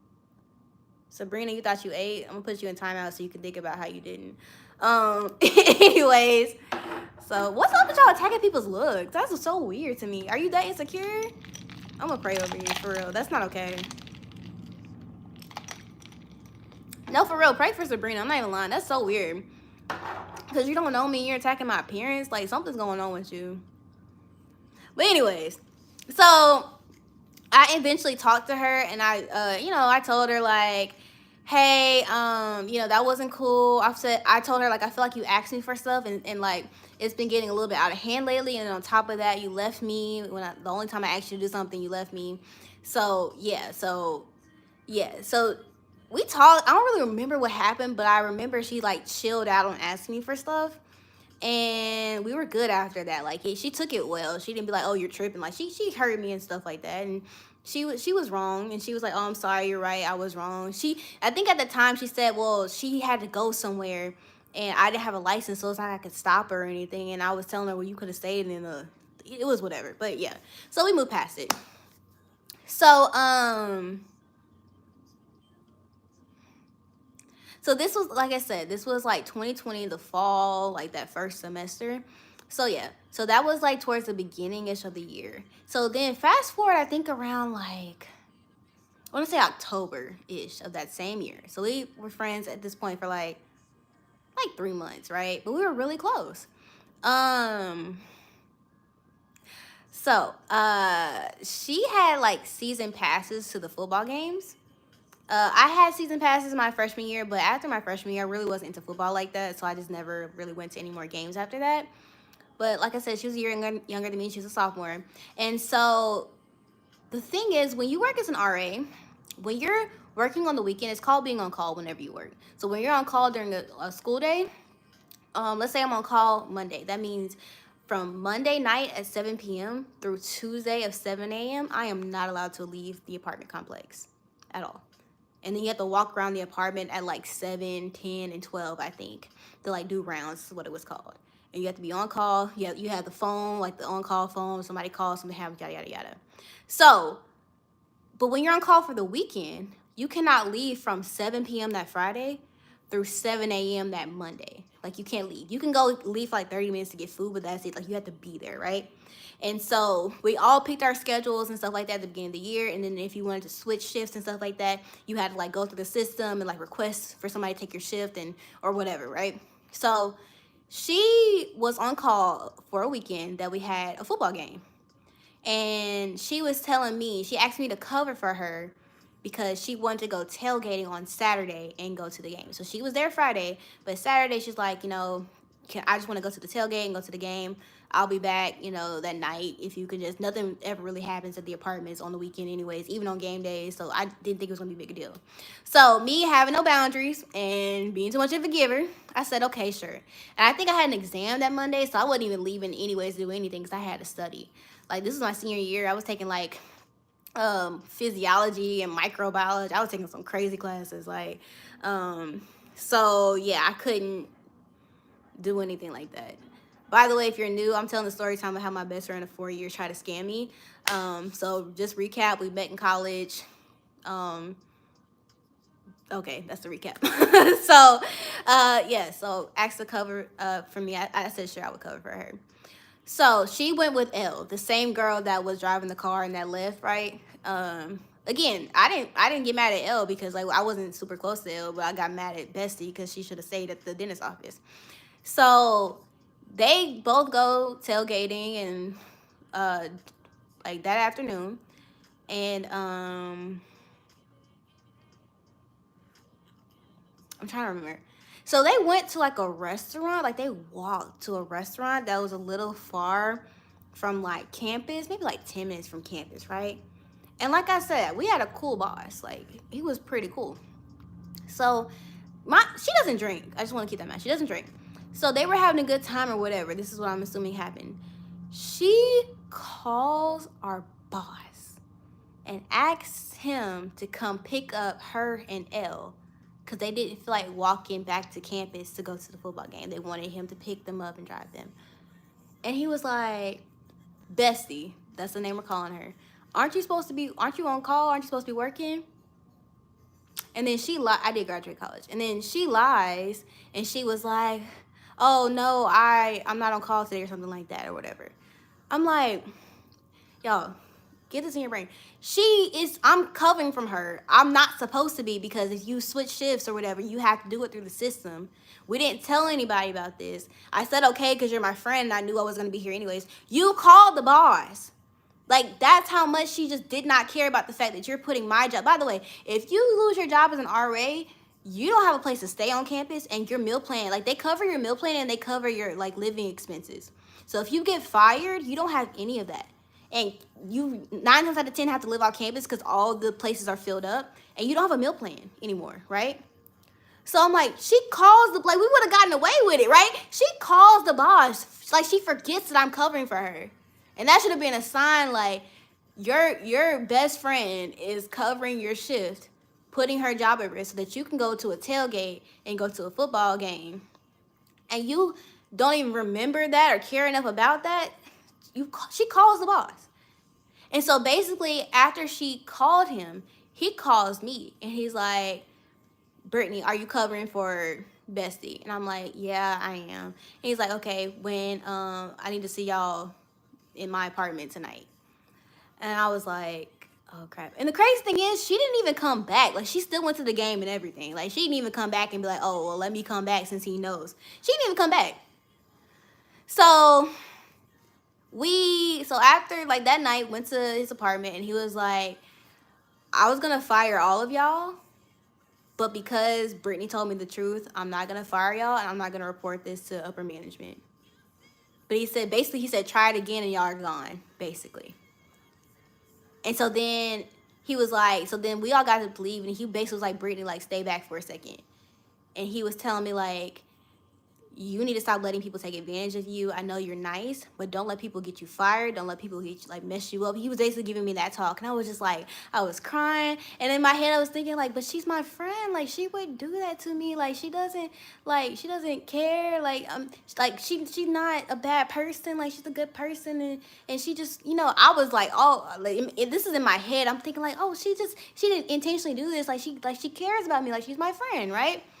And he was just telling me, like, he was based, like, because it's like, he knew I had potential. No, like, he knew I was a good person. He knew I was a good kid. But he was just like, don't let people take advantage of you. He saw I was way too nice. He was like, don't let people get you fired. Don't let people get you caught up in a situation. I know she's your friend and all that, but yada, yada, yada. Okay. So I was like, thank you, Lord. Didn't talk to her for a week. She knew she messed up. She knew she, up, right? So she knew that. So we didn't talk for a week. But then, we slowly got back to being friends, and we were good, we were cool, all that. So I don't know how I didn't see this back then. That's crazy. I was 20, y'all. Okay, I was 20. She was 19. So, and the thing is also, she was kind of immature our first year of friendship. Like, she was playing around in school. She wasn't doing what she was supposed to do. Her mom threatened to take her out, like, her first semester. Like, she wasn't a bad person. She just wasn't, like, on that time, right? But that wasn't the case, like, our second and third years of friendship. I just figured, oh, she's a year younger than me. When I was 19, I was definitely less mature than I am now. But whatever. So, then Christmas comes around. Christmas comes and goes. I give her a Christmas present, whatever. She says, oh, I have your present. I'll give it to you later. So I don't think I got that Christmas present until, like, February. And like I told you, we were neighbors. So I would be over at her apartment, like, almost every day. Like, at least every other day. And she never thought to give me that gift. And then finally one day I'm at her apartment. This was like maybe a month or so after Christmas. She's like, oh, let me get you a Christmas present. I think it was glass or something. She goes behind her closet, it's broken. So I didn't even get a Christmas present because she broke it, I guess. But like I said, I wasn't seeing this stuff because, like, literally my roommate, I had fell out with my roommate, like, during the Christmas break. or like right before the Christmas break, like around finals. Like she tried to fight me. My roommate tried to fight me, and so I stayed at Bestie's apartment. Like she had an empty room, so she let me, like, I was able to stay there. My boss was like, "That's cool. Stay there till the end of the semester, because otherwise you're gonna get fired because of your resident." Even though I know that's not fair. Basically, this is the only apartment complex or place on campus in general where an RA didn't get their own like apartment, because they didn't have enough single rooms for all the RAs, so they knew it wasn't gonna be fair. So you had to have a roommate. Everywhere else on campus, you weren't gonna have a roommate as an RA. So that was the only place where like conflict could get in with your residents. So he's like, you could get fired for that, even though that's not your fault because you didn't do anything. But just in case, because my roommate was moving out the next semester, he said just stay with her. So like I got to stay with her. She was cool about it. Like everything was fine. Yeah, that's a whole different story. It's crazy because she apologized to me like, I want to say like maybe 3 years later. And we like, it was like a quick text. She's like, I'm sorry for everything. I'm like, oh, I'm sorry too. It's fine. We were friends. And then that's a different story for another day. But that's like all worked out now. She ain't swing though. She ain't do nothing though. Anyways. So, okay. So now it starts to get really serious. So now, Christmas break is over. Now it's 2021, beginning of 2021. I'm sorry. I'm tripping. That first year was 2019. That was not 2020. I'm sorry. So we met 2019 all the way through here. Now it's 2020. Sorry. And it's because I remember this is when COVID started happening. And so the campus was shutting down. RAs were going home if you wanted to. I didn't want to go home because I didn't like living at home at the time. But yeah, so that's kind of what was going on. So people were checking out at this time. Residents were checking out, and when you check out, like the RA has to go to the front desk and sign you out, get your keys, stuff like that. So the shifts when you're on call, usually when you're on call, you can just chill in your apartment, nothing happens. But during that time, like you actually have to be at the front desk and do something. Like you actually have to be like working the shift. So our boss had gotten fired, okay, and so the boss of like the neighboring dormitory took over our apartment complex, and he was like a stickler for the rules. Like our old boss, like I told you, he said I didn't report it, nothing like that. I'm giving y'all another chance. This guy wasn't really like that. He was very strict with the rules, and he didn't know us, right? So L, if y'all remember L, we fell out with L because she just did something super fake. Like when our boss got fired, she was just super fake. He had done a lot for her, like a lot. And when he got fired, she was just like, do I still have my job? Like that, all she cared about was her. I'm like, that's so fake. That's not a good personality trait. So he fell out with her. It was stupid though, but yeah. So we weren't on good terms with her. So Bestie was on call again for the weekend, right? But this time she had like a family thing, and so she told our new boss. She was like, I don't know why our boss got fired. He told us he would tell us when we graduated college, but he never ended up telling us. I don't know why. There was rumors. They did not like him because he was very like diversity friendly. And if you don't know, LSU is very like, it's a PWI, very white based. So they didn't like him. He was super creative. He wanted to like help the like black students. They didn't like that. So they like, there was a rumor that he was like sleeping with one of his RAs from the previous year, but she was gay. Like it wasn't true. She was gay. So like yeah, it was just a whole thing, and so he ended up getting fired. But he got a job immediately in Texas, so it wasn't like whatever. But I don't know the exact reason why. But yeah, he was never inappropriate with any of us or anything. Like he was just a super nice guy. Like it was just like a racist thing. But anyways, so that weekend, people checking out because of COVID. It's like March. People checking out, going home.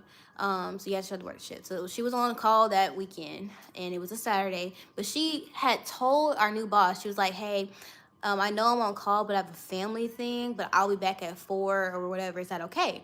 And he was like, yeah, that's fine. Just when you get back, just hop back into your shift or whatever. So she was running late, and so I think her shift ended at like 7, and so she was running late, so she wouldn't be back at that time. So she asked me to cover like the last few hours of her shift. So she didn't tell the boss she was running late. She told him she wasn't gonna be there the whole time, but she didn't tell him she was running late. And so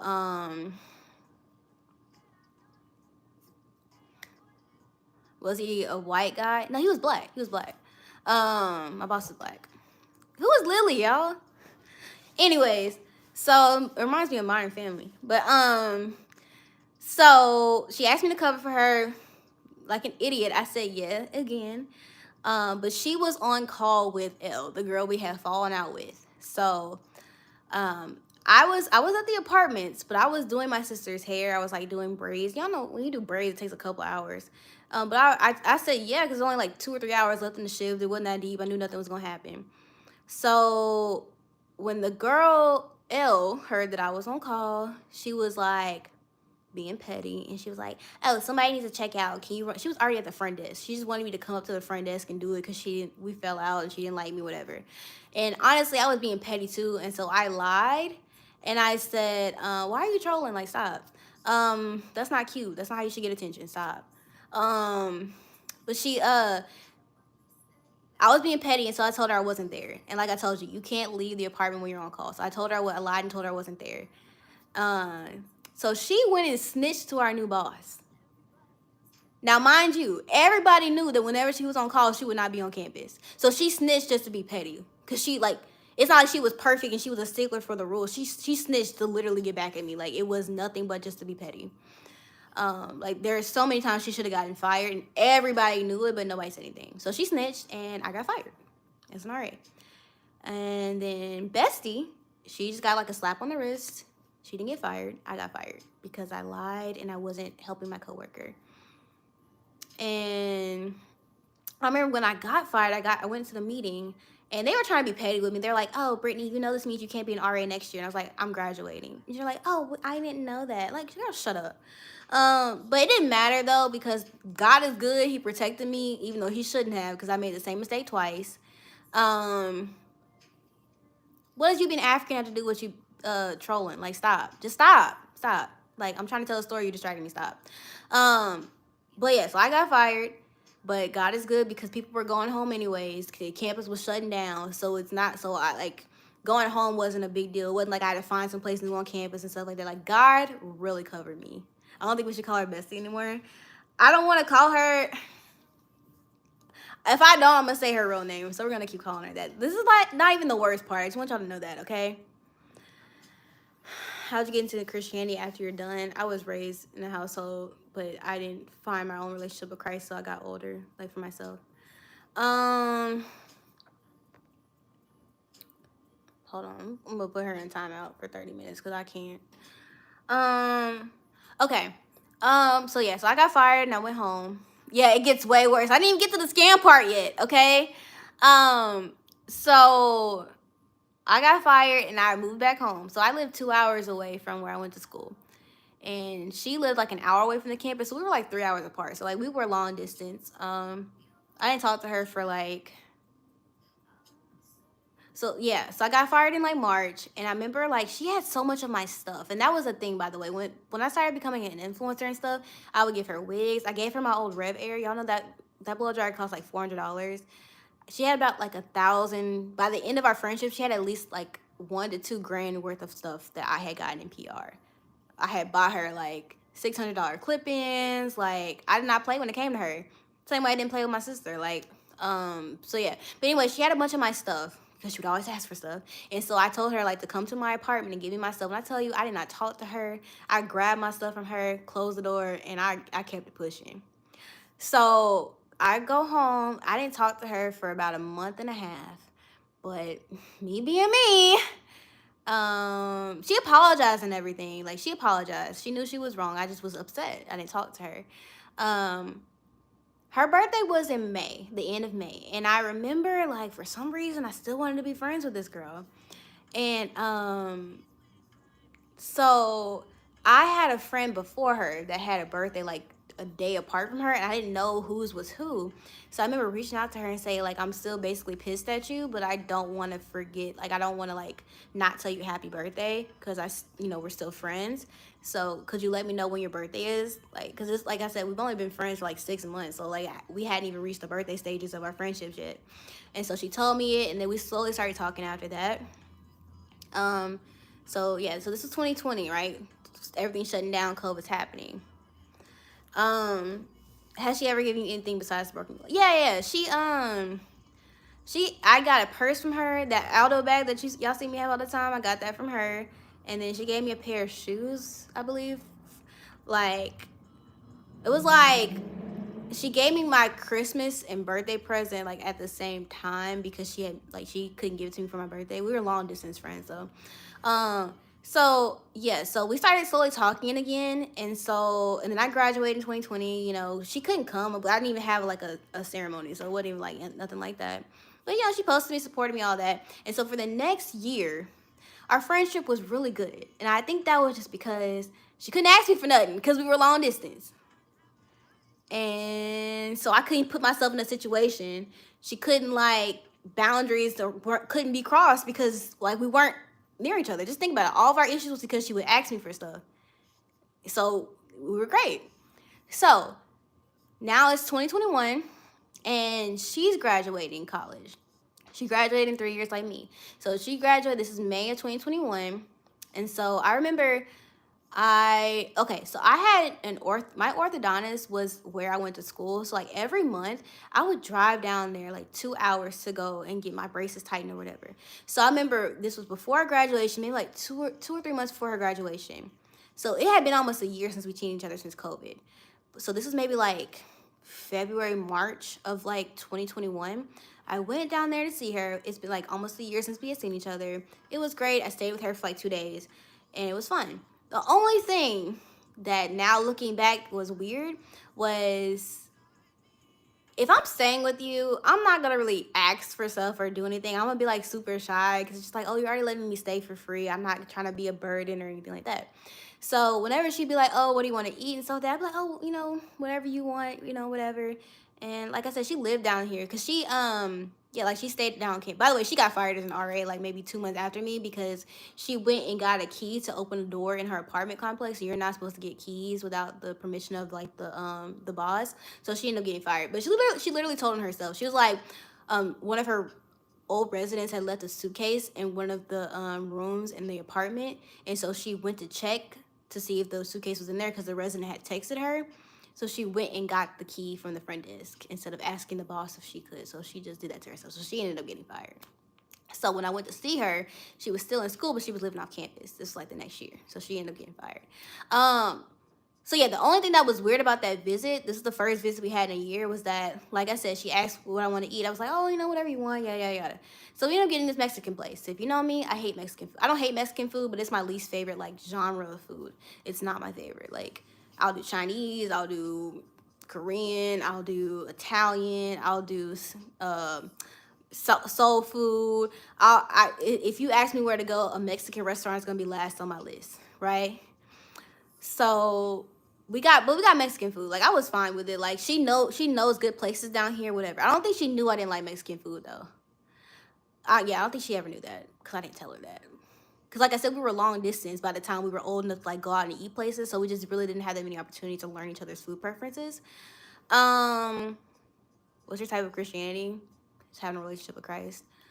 But anyways, so okay, so we had that Mexican restaurant, right? And I think I paid for it. No, she paid for it the first time. So then the next night, we were deciding where to get food, and she was like, "Oh, that Mexican food was so good last night. Let's go there again." I'm like, "I don't really want to go eat there." And I think we talked about it. It wasn't an argument or nothing, but we talked about it. And I think I got to the point where I was just like, she's letting me stay here. I don't want to be a burden. I don't, the least, like, if she let me stay here, like, I can compromise on food. We got the same thing again, and I paid for it this time. So we got the same thing to eat twice in a row because she wanted it to. I'm just like, who does, like, I get the first night, but the second night, I think now, even if you're staying with me, my natural thought process is like, okay, I got to pick last night. You pick this night. You know what I mean? Just like little stuff like that. I'm not even at the worst part, by the way. So I hope y'all know that. So yeah. So that was just like that one thing. Okay. So we're still in 2021. It's May 2021. She's graduating. So I go down there for her ceremony. She didn't go to mine, but I didn't have one. It was during COVID. I graduated in 2020. So there's nothing wrong with that. But I went to hers, and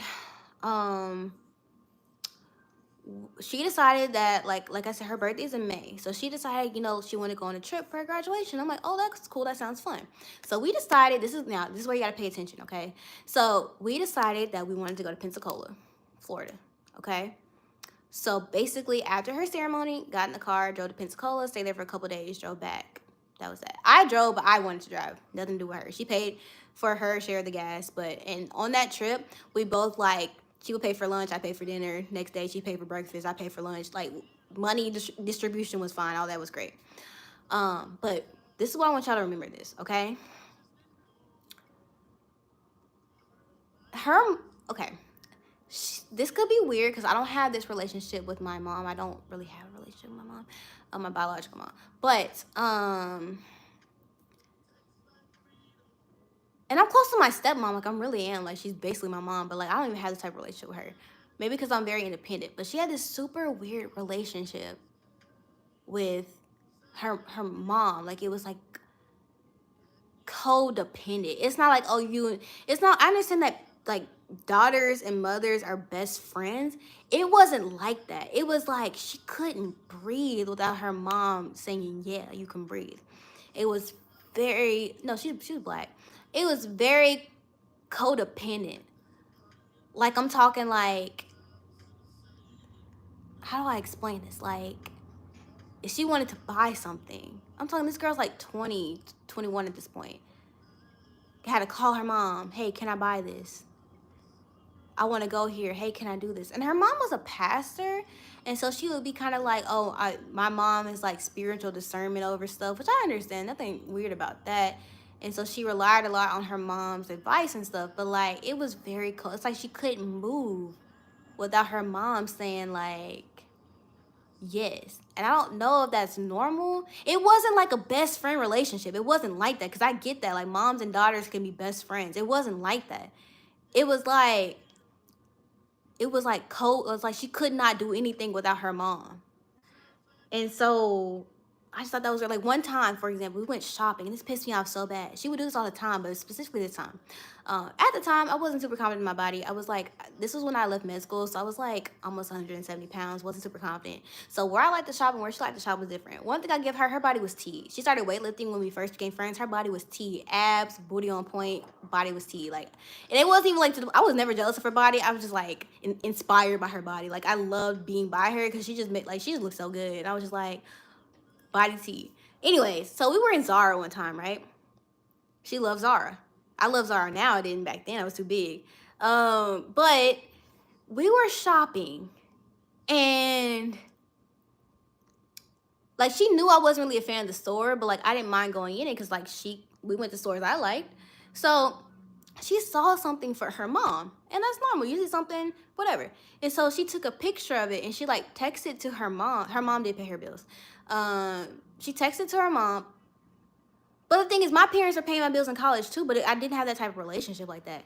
But she texted, sent it to her mom, and like we're in that store for about 45 minutes to an hour, just walking around because she was waiting on her mom to tell her whether she should get it for her or not. And she also did that with like stuff that she wanted to buy. She would take a picture of it and wait. We'd have to wait for her mom to tell her if she could buy something or not. And I'm just like, no offense, but I'm not shopping with your mom. I'm shopping with you. It's not fair to me to have to sit in the store for an hour waiting on your mom to tell you whether you can buy something or not. Like, I was just like, that's so weird, right? So, and I say that to say, just to give you a context on that type of relationship. So, when it came to the Pensacola trip, her mom booked the hotel for us, right? And so she was like, she said, oh, my mom will just take care of the hotel, whatever, and you just send your half. I'm like, okay. So this was when I was 22. My business, I just left med school. My business wasn't the best. I wasn't really that experienced with money like that. So I didn't ask where the hotel was at. And I trusted her, like she's my friend, whatever. So the day of the trip, like literally, like I remember like right before we got in the car, I sent her my half of the money for the hotel. It was like $400 some. And I remember when we got to Pensacola, I saw her pay the full amount. It was like $700 or $800 or something like that. So it added up with what my half would have been, right? Saw her pay the whole thing because I cashed out her my half on her card. And then we went to the hotel, stayed, had a great time, whatever. But like I said, her mom booked the hotel. And the day of, like, cause I was driving, I said, "Oh, where's the address of where we're staying?" Right? I wasn't really interested in like looking at the hotel and seeing whatever. I didn't really care like that. And this is my first trip I've been on, so I was like grateful that her mom was taking care of all that, cause I didn't have to like think about that. Right? Had a great time. Come back. Okay, that's Pensacola. Okay, so this was 2021. So this was the year I started med school. Um, so went to her graduation in May 2021. Started med school 2021. Like I said, we're friends. She was the first person I told that I was thinking about leaving med school, and she was super supportive of me. But this is also when I left. I started my business in June of 2021. Okay. Um. Hold on, I'm getting my years mixed up. Sorry. Hold on. Let me think. Yeah, she graduated in Pensacola. I was big in Pensacola, so I had to have been after med school. So I'm mixing something up, y'all. Hold on. Okay, I think I'm mixing up my timelines. When did I start med school? I started med school in 2021. Okay, I messed something up. So let's backtrack a little bit. So everything that I just told y'all happened in 2022, not 2021, like spring of 2022. She graduated in May 2022. So 2021, just a little background, just like I said, this is important for context. 2021 is when I started medical school. And that semester, I went through medical school. Then 2022 spring, finished med school. And then in May of 2022, that's when we went on the vacation with Pensacola and all that good stuff, okay? So let me just backtrack a little bit to my first semester of med school because that's important. So this is when I started my business, started social media, started making a little bit of cash. I didn't have money our whole friendship up to this point. And y'all remember when we were in college and we were friends together, and we were like with each other, she would always ask me for stuff, right? And that's how you would get into trouble, right? That's what would cause issues in our friendship, is when she would ask for stuff, get in situations, leaving me at the dentist's office when I'm high on laughing gas, almost get me fired, and then actually get me fired, okay? So, but I had no money, so the things she asked for were like acts of service. So we get into 2021, first year in med school. I'm doing my business part-time, starting social media part-time, but I'm in medical school, right? So this is where she starts asking for money. I don't recall her ever asking me for money in college. I really don't. But I specifically remember her asking for money in med school. And this is the thing. I don't mind giving you money. I love sharing my money. That's one of my love languages, is like gift giving and stuff. So I'm not a selfish person. But when you tell me you're gonna pay me back, I expect you to pay me back. Not because I need you to pay me back, because you, just out of respect, it's the principle, right? So I never in my life ever asked her to pay me back money, ever. Anytime it would be about paying back, she would say, like, she would literally call me and say, "Hey, Brittany, can I borrow such and such and I'll pay you back?" Before I even got a word out, she would say that. And so I'd be like, "Oh, yeah, sure." Send it to her. Sometimes she have a hard day. I'd be like, "Oh, send her $10. Go have a treat." But there were a few times where she was specifically asking for money and telling me she's going to pay me back. So I think she did this maybe 2 or 3 times, and she wouldn't pay me back. I think the total amount of money was maybe like $60, $70 total at this time. And I'm like, I'm not like honking over $60, but it's the principle. And it's like the third time you've done this. And I'm thinking, should I say anything? Because it's only like $60, $70. It's not that deep. But I don't want this to be like a habit. I don't want to, this is a boundary, I feel like. So I had a friend in medical school, and I would like study with her all the time. And like I would go over to her apartment like every single day to study. And we were talking about it. And she was like, "Yeah, you need to say something. Like, you need to establish that boundary, yada, yada, yada."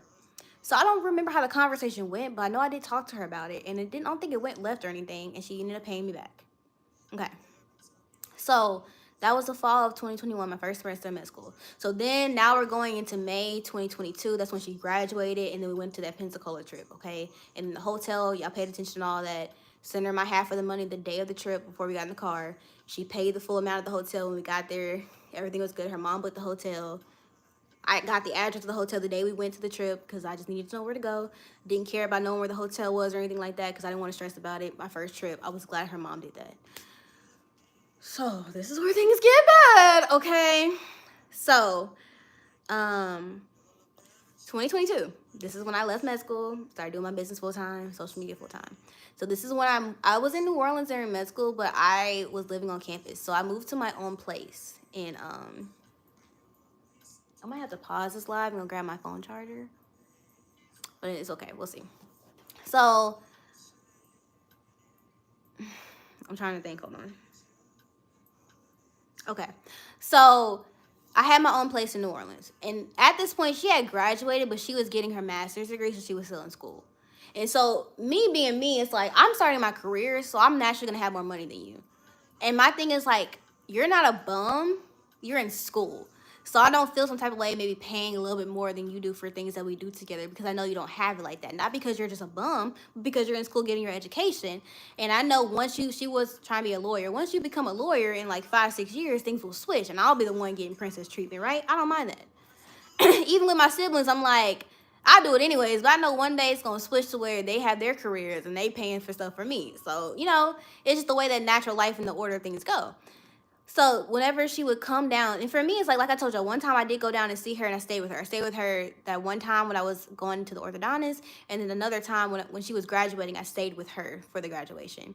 So this time, like the next few months, the next really almost years, like the rest of 2022, she would come down maybe once a month, once every 2 months, and she would see me. She would stay for a weekend in New Orleans, and we went to school in Baton Rouge, so it was like an hour drive. And I'm thinking, oh, she drove an hour to come see me. Like, I want to make sure she gets treated well, make sure everything's nice, my apartment's good for her, all that. When we would go places, like she would pick most of the places we would go. We would do stuff together, and that's fine. Like I said, like she's my friend. So there was just one time though I specifically remember. She came down and she did my hair. I didn't ask her to. I think she wanted to. She had been wanting to for a while. I don't know why. It's just a weird thing. But she came down and did my hair. And I remember one time we were like asking about like trying to figure out food again. And I did not want to go to Chick-fil-A, but she wanted to go to Chick-fil-A so bad. And I was thinking, oh, she came down to do my hair, so we got Chick-fil-A. It was always like that. Like, if there was ever something that I wanted to do, it was like, and she wanted to do something opposite, we would always 9 times out of 10 end up doing what she wanted to do because I would just give in. But for me, I guess looking back, it's like, how do you not see that your friend wants to do something else and you never really ever compromise? But I didn't peep that. So, yeah. Anyways, okay. So that's kind of how the vibe went of our relationship. And she didn't have a problem with it. And I didn't have a problem with it. And there was one time she was feeling a little bit insecure, but I was like, look, you're my friend. Like, if you needed all the money, I told her this one time. I said, if you needed all the money in my bank account, I would give it to you like that because you're my friend. Like, I'm going to make sure that you're good because I love you and I care about you. Like, I don't make money just to hoard it. I make money so that I can help you and the people that I love and other people who need help, right? Even with my business, I don't want to be somebody that just has a bunch of money and is rich. I want enough money to live a comfortable life, but the rest is going to everybody else. Like, I'm tithing, I'm volunteering, I'm donating. Like, I'm not, like, I don't love money. And I thank God I've never been somebody that loves money. And I think that's why God has blessed me financially so that I can be the person.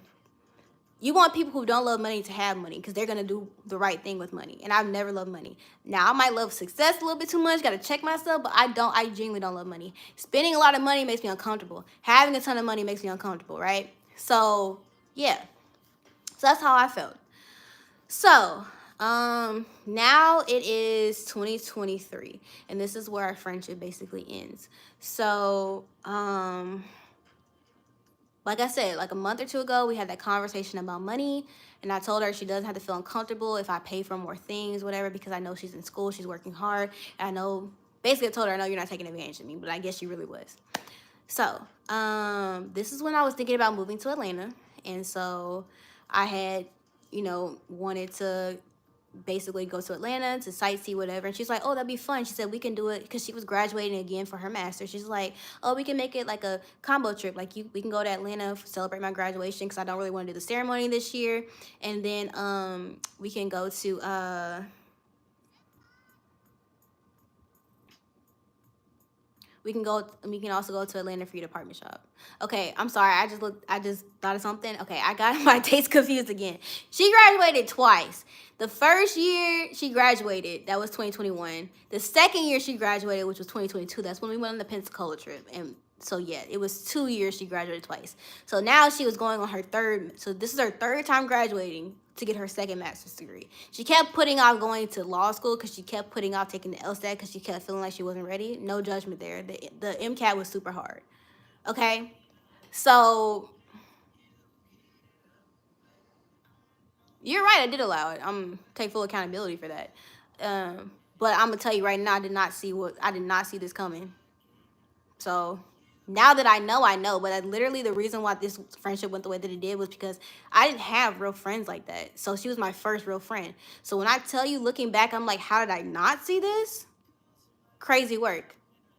Now that I'm an adult, I feel like, yeah, if I allow this again, that's crazy. But I'm not beating myself up for allowing this the first time because I did not see this coming at all. Even my stepmom was like, I didn't feel like y'all's friendship was going to last. I'm like, how? Like, I didn't see anything. So, okay. So, want to go on a trip to Atlanta, whatever. So, this was like so we were planning to go in May, right? So, what happened? Let me look at my receipts. Hold on. Okay. So yeah, we plan to go in May. So this might have been April-ish. I'm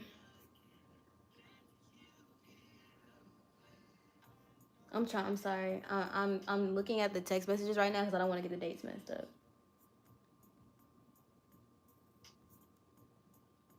Okay, hold on. I'm sorry. I'm trying to make sure my receipts are right. Cause we got into an argument like a month or so before that. I'm sorry. Hold on. I'm really trying to make sure the receipts are right. Give me a second. Cause we got into an I'm trying to find the thing. Hold on. I'm so sorry. Give me a second. Hold on. No, I didn't go. Okay, I think I got it. Okay. I don't remember the exact timeline, but we're just gonna wing it. So, I think this may have been like April-ish, maybe February. One day she called me and she was like, Brittany, she was like at the dealership or the mechanic or whatever. She called me. She said, Brittany, I need $95. My mom isn't answering, and I'm at the front desk trying to pay for my car. Can you please send it to me? I will pay you back on Friday. I'm pretty sure this was a Wednesday. I answered the phone. I said, hey, what's up, Bessie? And she said all that. So remember how I told you I never asked her to pay me back? Yeah. So I said, oh, sure, no problem. My dad always told me never send nobody money that you can't afford to lose. Don't let nobody borrow money that you can't afford to lose. I was blessed to wear $95. That's the most she ever asked me before. But of course, I didn't hesitate because you're my friend and I get it. So send her the money. She said she'd pay me back by Friday. Okay. Let me see. Because I want to see what she said. Because I think this was like in March. Okay. Yeah, here it is. Okay. So yeah. Okay. I sent it to her like literally like 5 minutes after she called me. Or not even that, probably like 30 seconds after she called me. She said, thanks, Bessie. I appreciate you for real. This was February, okay? So yeah, this was on. Dang, how do I not see dates and stuff on there? Whatever. So, or she might have said, I don't know if she told me like a few days before, or she told me she's gonna pay me back by a certain day and time. It might have been that same day, or might have been like a few days later. So that time period that she said she was gonna pay me back comes and goes. I don't hear anything from her. Nothing. So we'll just say she said she's gonna pay me back like 2 days later. I heard nothing. This is the most she's ever asked for, and she said she would pay me back. And when that time came and gone, I heard nothing. Not I'm sorry, my mom couldn't get it to me. Basically, she asked me to pay her the $95 because her mom wasn't answering the phone to put the money in her account. And at this time, she's like 23. So I don't know why that's still happening, but okay. So comes and goes, don't hear nothing. Like I told y'all, it's about the principle for me. Like, I'm your friend and I just sent you $95. You owe me a hey. I couldn't get it to you today. I know I said I'd pay you back today. Is it okay tomorrow? That's fine. I'm not tripping over it. I'm not your accountant. I'm not your financial whatever. I'm not going to trip and get mad and blow up if you say you can't pay me back when you pay me back. But if you don't say anything, she said nothing, y'all, nothing.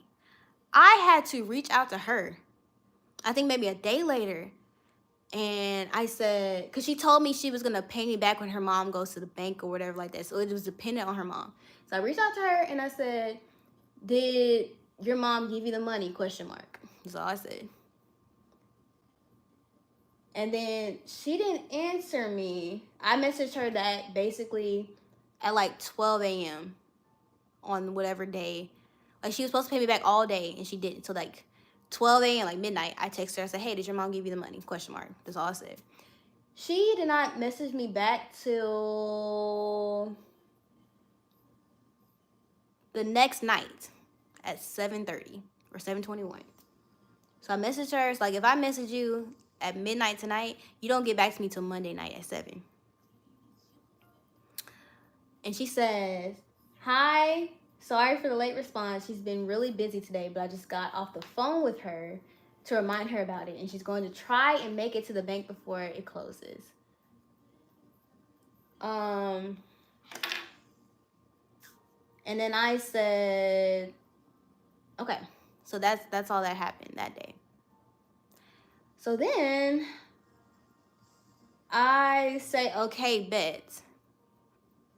Then I don't have my money. I don't hear anything from her again until the next day at 1 p.m. So, like, let's say this Monday, Tuesday at 1 p.m. And I have to message her again. And I said, can she get it to me today?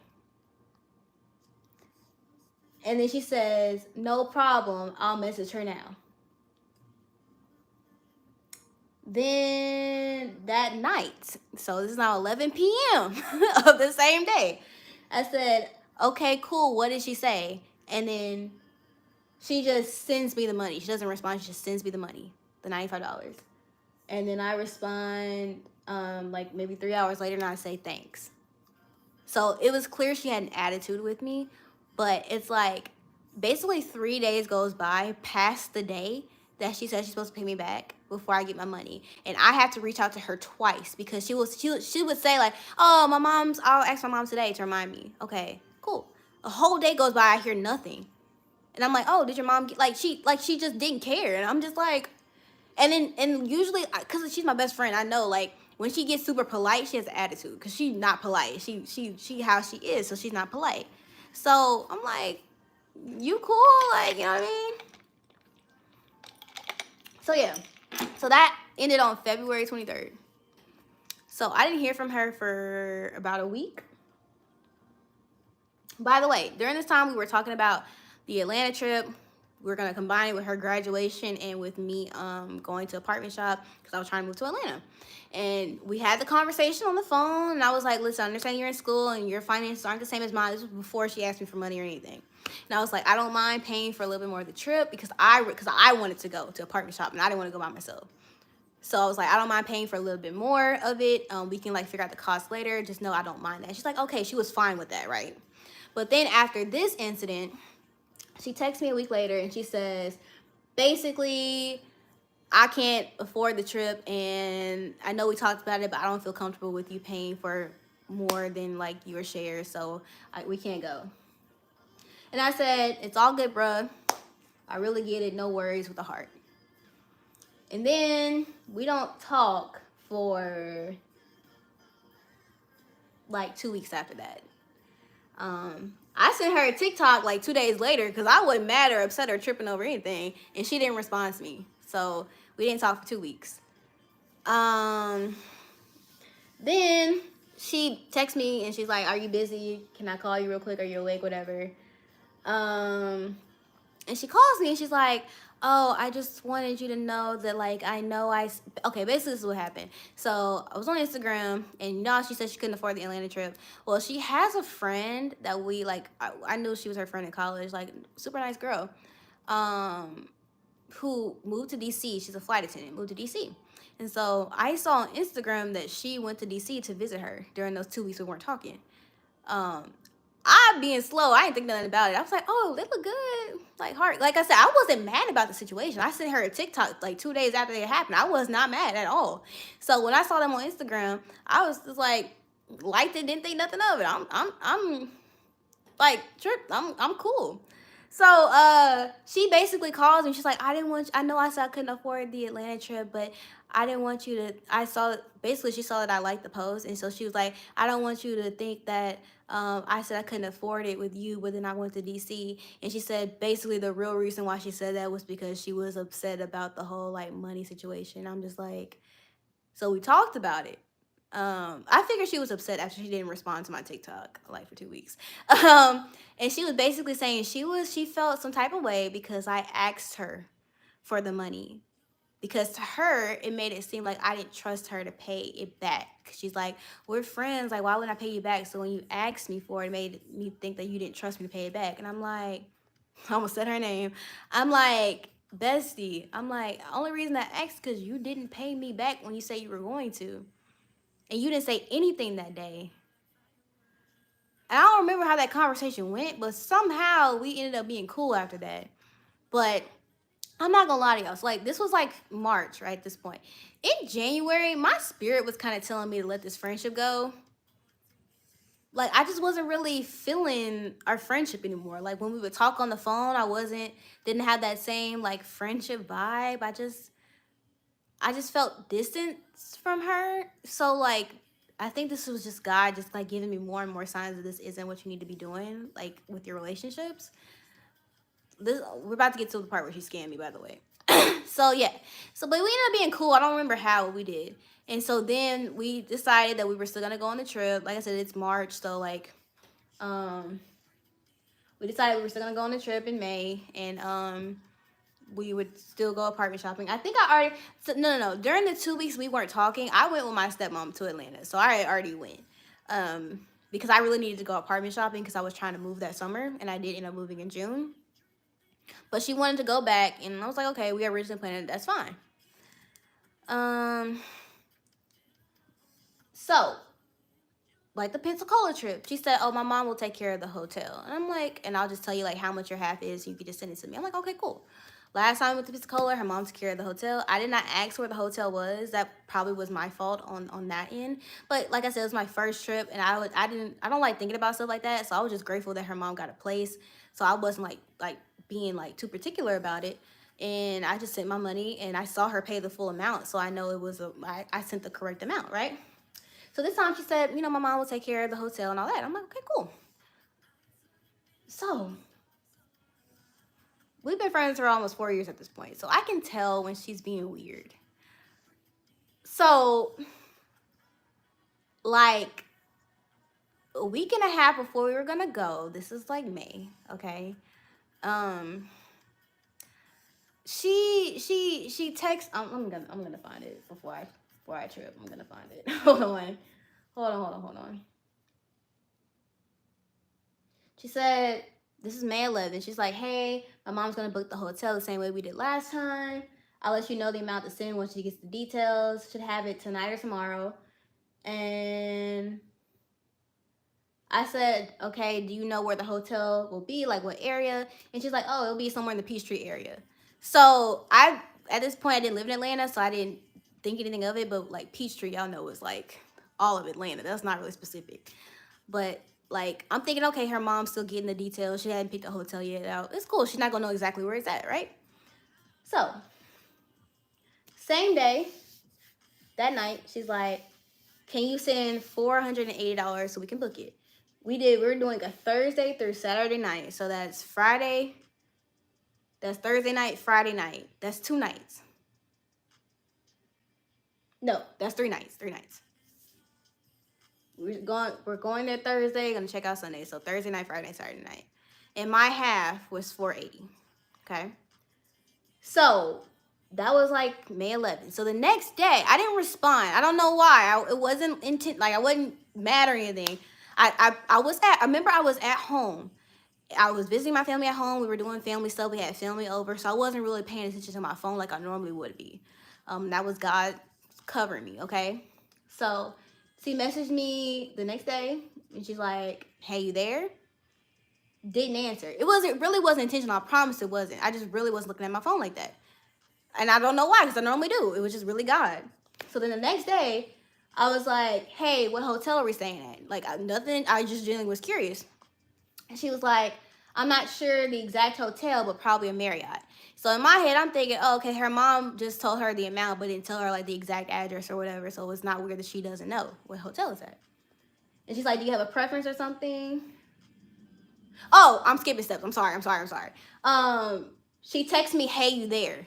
That next day when so she said that she told me the price, didn't respond to her. The next day she texted me and said, hey, you there? And then she called me, and this is where it got weird. She called me and she's like, hey, are you gonna send the money? Like, she's never done that before, ever. She called me and she was like, hey, like, you might send the money. Like, it was like a Friday night. And I was like, oh, I'm sorry. I wasn't checking my phone with family. I really wasn't. It wasn't intentional. I said, I'll send it to you tomorrow morning, like Saturday morning. So this is just by the grace of God and send this girl this money. So that morning, like I said, I'm at home with my family. I'm in the living room like an old person drinking coffee with my parents. Don't tell them I call them old. And my dad was like, Brittany, what's going on with that trip? You and Bestie are going on, like, y'all find somewhere to stay yet? I was like, oh yeah. And I told him, yeah, she said my half was 480. And he's like, that sounds kind of high. My dad travels a lot, so he knows. And I was like, well, I was like, it's about the same amount that I paid last time for it when we went to Pensacola. And he was like, oh, how long y'all staying? And I told him, Thursday through Saturday or Sunday. He was like, ask her where that hotel is at. And I was like, okay. He's like, because that sounds kind of high. He no malicious intent. He was just saying, like, that sounds kind of high. Like, I'm trying to figure out where y'all staying at. So that's when I text her that morning, Saturday morning, when I was told I was going to send the money. I said, hey, what hotel are we staying at? And then she said, I'm not sure, but probably a Marriott. Do you have a preference or something? Or like one of those like emojis. And he was telling me to ask her like the address like of the hotel so he could just see where it's at. In his head, he's thinking, oh, I can probably get y'all something cheaper. Like, let me see what I can do. Like, just let me see where y'all at. So I said, no, I don't have a preference. Just really excited and wanted to know the address of the hotel so I could look and try to plan some things for us to do. He was telling me, like, don't ask her, like, trying to insinuate she's trying to do anything, because I don't think she is. Just, like, ask, because, I mean, it's reasonable to ask, like, where you're staying at, right? This is what she said, y'all. Mind you, like, y'all see these, like, grays and my little blues? Like, I'm barely saying anything, and she's writing me paragraphs. She says, oh, okay, I don't know the address, but I know that her mom, was looking at a few on the outskirts of Atlanta because they're nicer, but everything we'd be doing would be in downtown, not necessarily next to the hotel. And she said, I'll have to ask her what hotel we're going with because she was waiting for you to send your portion before paying everything. Like, that sounds weird. Like, I'll have to ask her what hotel we are going with because she was waiting for you to send your portion before paying for everything. So I said, okay, do you mind texting her real quick to get the address? So she said that she didn't tell me what hotel because she was waiting on me to pay for it first. And I was like, so I just said, can you text her real quick? Look at what this girl said. She said, hey. I said, do you mind texting her real quick to get the address? And this is what she said. She said, hey, there wouldn't be an exact address yet because we haven't booked. She just had a few to choose from, but she wouldn't book and prepay our room without having both portions of the funds. If you're trying to book a hotel, you would have the address of the hotel you're booking, right? you wouldn't ask me for a certain amount of money unless you had a hotel picked out and could tell me the address. You know what I mean? And then she said it would be the same way we did it last time. They did not prepay for the hotel last time.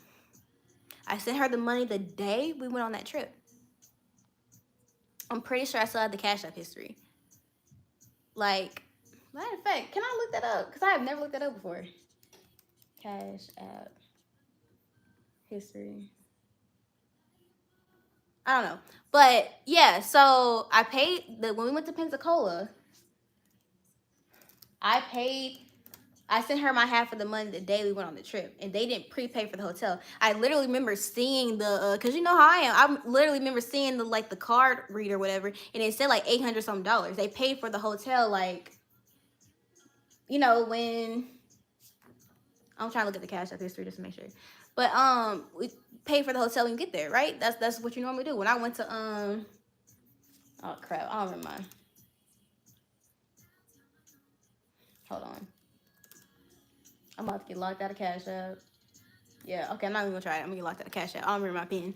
But yeah, so I paid. We didn't prepay for the hotel in Pensacola. Paid for it when we got there because I remember seeing her pay, and I remember the price being like $800 some. I'm like, dang, that's expensive. I remember thinking that. So it's not like we did last time. We didn't prepay for the whole hotel last time. And who prepays for their hotel? You put your card down, and when you get there, you pay the full amount. I get having both funds so that the person don't back out because your card gets charged if you don't show up. But yeah, so she's okay. By the way, she's still talking. All I asked was, can you ask her to text me the address real quick? Then this is what she says. So she says, don't have an address yet. We'll do it the same way we did last time. But from what you're saying, it sounds like you're concerned about the amount we asked for, which is borderline disrespectful because my mom would never try to take anything extra from you. And if on the off chance we got money back from the hotel after we checked out because of incidental fees clearing, then you get your half of the overage back. I get it if we had the hotel booked and you were like, oh, what's the address so we can check the distance. But the way we are discussing the hotel this time is different from just casually asking for an address. The root of the request is off-putting. So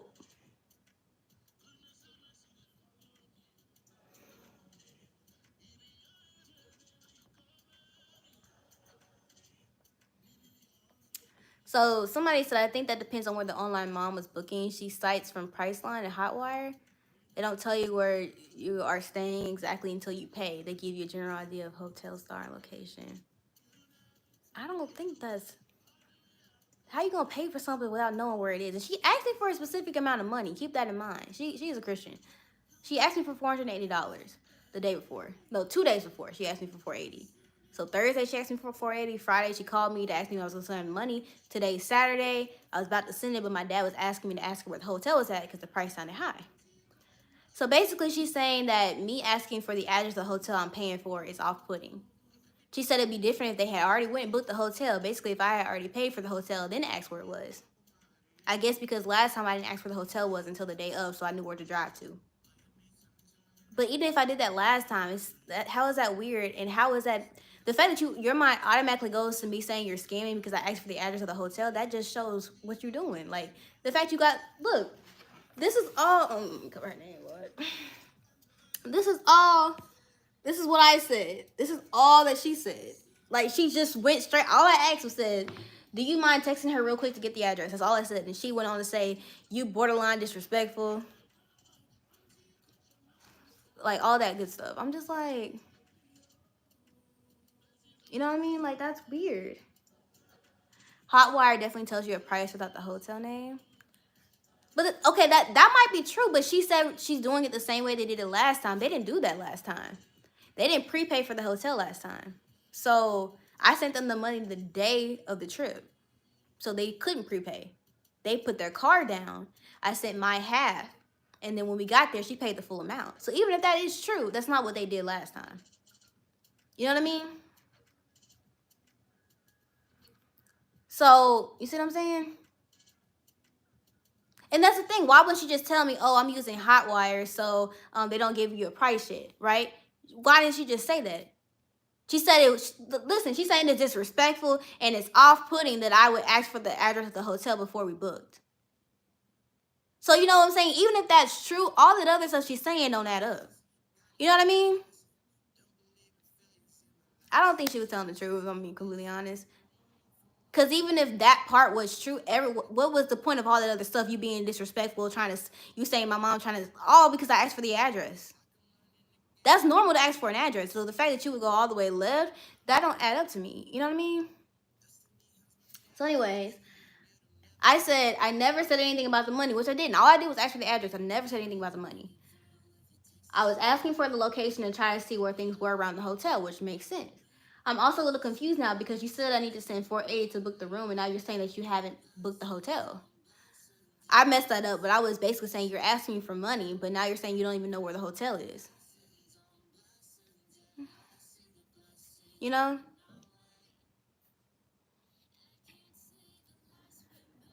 So she said if we needed your portion to book the hotel and you hadn't sent it, then of course the hotel wouldn't be booked yet. That is why I called you the day after to ask you about it again, because we were trying to secure the rates before they changed. Now keep that in mind. It's been 3 days and she asked me for that 480, and that 480 has not changed. So if you're really in a rush, then why are you talking about rates changing? She said, you don't have to say that it's about the money when that is the only real thing that would cause you to respond by consistently asking for the address of the hotel after I told you the area it would be in. For me, it's not about the money either. It's about the reason behind the request. That's why I asked if you had a preference for a hotel, because the question for the address was strange.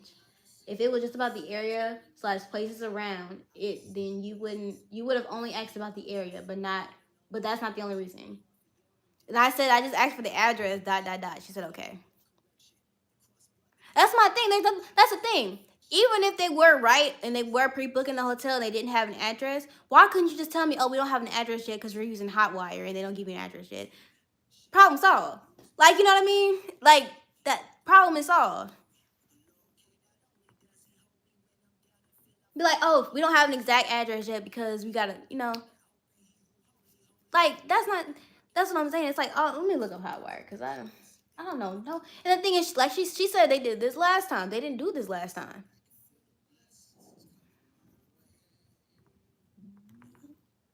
I don't even know how that's legal though. You can book, so you can really pay for a hotel without knowing where it is. I don't think that's right. I don't think that's. Hold on. I don't think that's right. If you're paying money, all questions that you actually be answered. Sorry, not sorry. I don't think that's. But even then, okay, pause. Think about this. What hotel for a 4-night stay is $800? I'm sorry, $900. Almost $900. Think about that. Think about that, because that was my half. Someone said Hotwire tells you. What 4-night hotel in Atlanta that she says on the outskirts, so it's not even in downtown, in Buckhead, in Midtown. What hotel for a 4-night stay is almost $900? The price didn't even match. You know what I mean? This one's saying a 4-star hotel in downtown is $69. Or it's $198. Like, I'm just.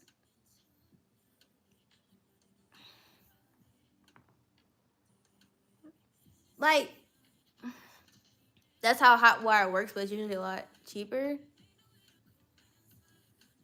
She said it was on the outskirts of Atlanta. And the thing is, she wouldn't send me a picture, nothing. Like, she was just like, and she kept saying that I was wrong for asking for the address, because that is insinuating that you're trying to scam me. Basically, she's saying, by me asking for the address, I'm trying to look up where we're staying to check to make sure y'all are pricing me right.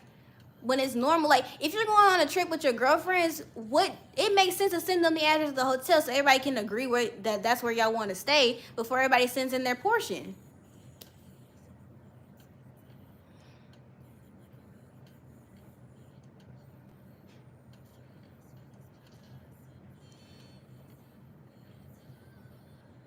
Why didn't you just say you wanted the name of the hotel to check the prices yourself? Well, I mean, that's basically what I was doing. Like, I feel like if I would have said that, she would have went way more off, because me just saying the address, that made her think, like, I'm trying to check to make sure. This is not even the end. Let me go to the end of the story. But, yeah. So after all that, I said, okay. So we didn't talk that day. The next day, she texts me. She says, hey, Britt, since we couldn't book the hotel ahead of time, do you just want to postpone the trip? Maybe we can just do your trip for your B-Day. And I said, wait, so you don't want to go anymore? I said, I just wanted the address to the hotel so I can know where we were trying to stay and to plan out that. And she said, yeah, that's why I was saying to send the funds so we could prepay and lock in the rate. But you said the rates are changing. Shouldn't the price that you originally asked me 3 days ago be different now? You know what I'm saying? If you were trying to lock in the rate, like, you know what I'm saying? I don't get that. But she said, when you said you sent the funds and didn't, I thought you were too busy to do so. But then you started asking about the address, so it was just all becoming weird. Like, that's the thing. She could have just said, I don't know the address because the website we're using doesn't tell you the address. It just tells you the location. How hard is that to say? It's the fact that she said she wouldn't tell me the address and she wouldn't tell me why. Like, it's fine if you're using that, but why not just tell me? Like,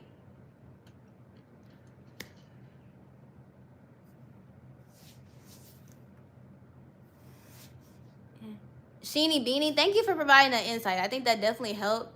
I feel like that would make sense if she was, like you said, wasn't so sensitive about the address and just the way she responded to everything. And also the price. $900 for a 4-night stay on the outskirts of Atlanta.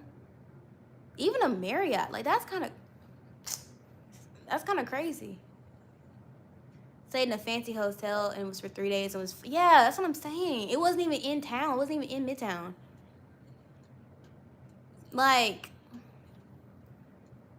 okay, so then after that, I said, you don't want to go anymore. All I did was ask for the address. And she was like, basically was saying, that's why when I asked you to send the funds and you didn't, I thought you were too busy. And I said, I'm still confused. Why couldn't you send the address of the hotel? I asked it. I said, why couldn't you send the address of the hotel? This is what she said. What sense does it make to send an address if nothing is confirmed?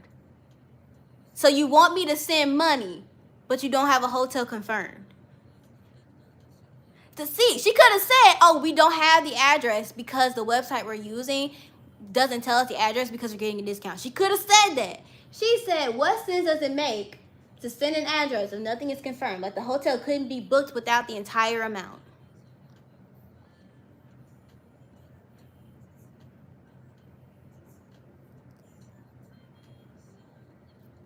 Like, I'm just lost for words. And I said I wanted to know the address to see what was around the hotel and plan. I still don't understand why you couldn't send it since I asked. I'm confused. I keep giving her opportunity after opportunity to ask me, to tell me why she couldn't just send the address.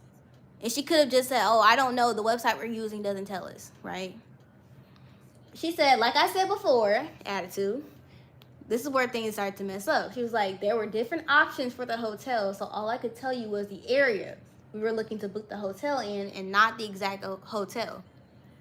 Based on what we were seeing, we knew it would be, listen to this, based on what we were seeing. So at the very least, if you're using this website, right, you at least know that there's like a set price that you're paying, right? There's a set price. She said, based on what we were seeing, we knew it would be around $480. And if it was less, we would have sent your portion back. And if it was more, we would have asked for more. I did not have an exact address when you were asking for it because we never booked a precise hotel. We only had the options together. So that right there shows that they had several hotels. They just didn't know which one. But they were just asking me. So, okay, fine. Why did you not want to send your portion along with asking for the address? This girl asked me this. Why did you not want to send your portion along with asking? So basically, she said, how come you didn't shut up and send me that money and then ask where we were going? Why you got to ask before? Why can't you just shut up and send the money? Why you gotta know all that information about where we're going? Why can't you just send the money and then if I want to give you information, I'll do it afterwards? Right. And the thing is, it'd be different. It was like, oh, even number. You're asking for 480. That's a super specific number. So I'm assuming like it must be like, that's so weird.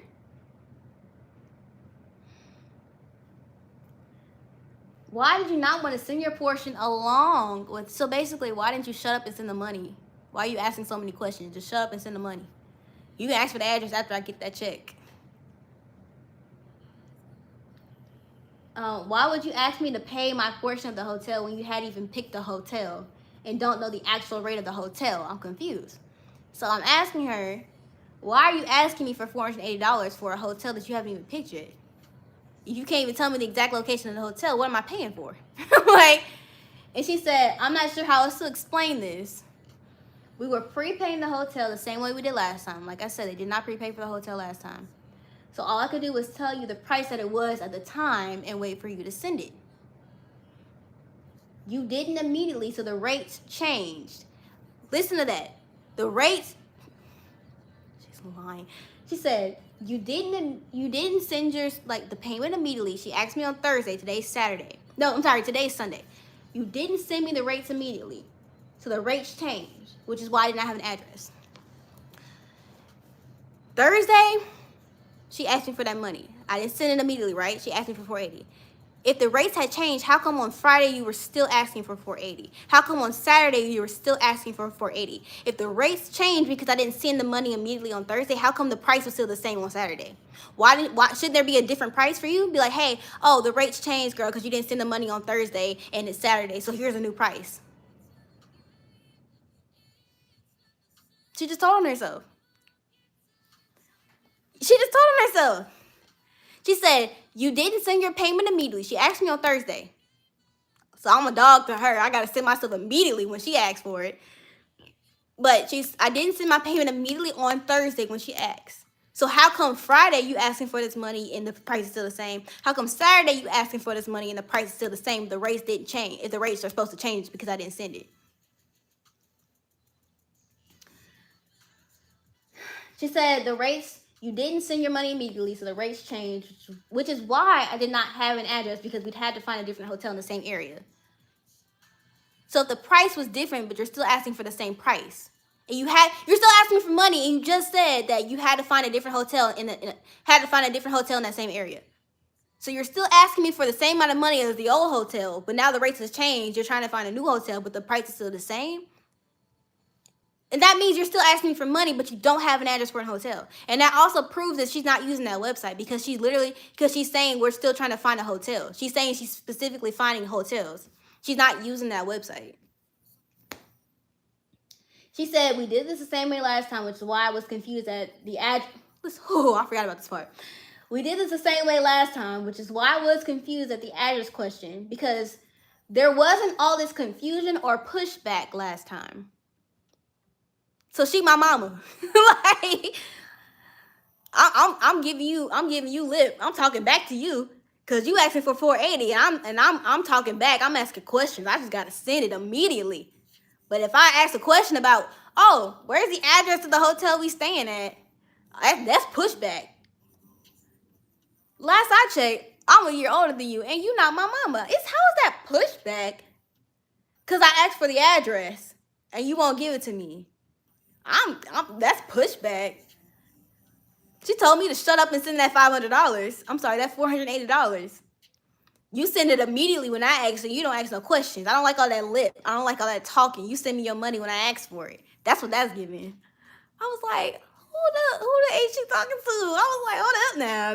This is my BC era. Like, who is she talking to?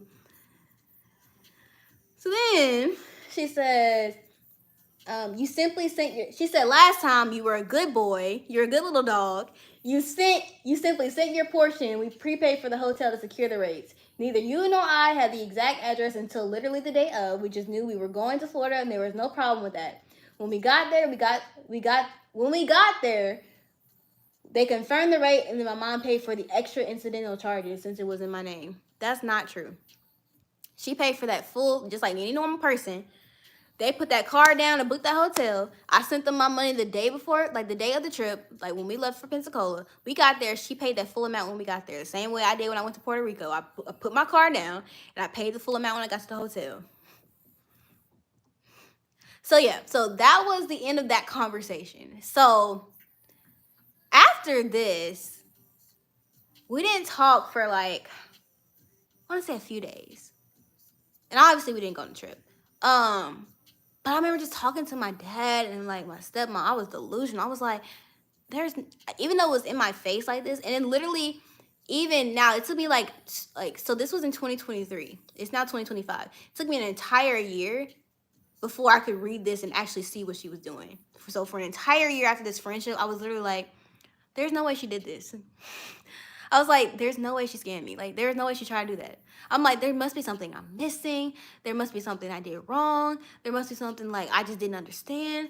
Did I just ruin my friendship of 4 years because I just didn't understand something? Did I really just accuse her of trying to scam me? Like, there's no way she would do that. Like, there is no way. And for an entire year after this friendship ended, I was literally like that. Like, it wasn't until about 8 or so months ago that I was like, I told this story on TikTok for the first time, and I look back at the text messages. That's when I realized, like, she really tried to scam me. Like,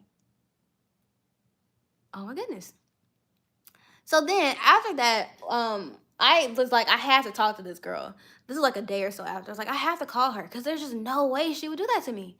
And I was talking to my stepmom. I was like, should I call her? I just gotta know. Like, I don't.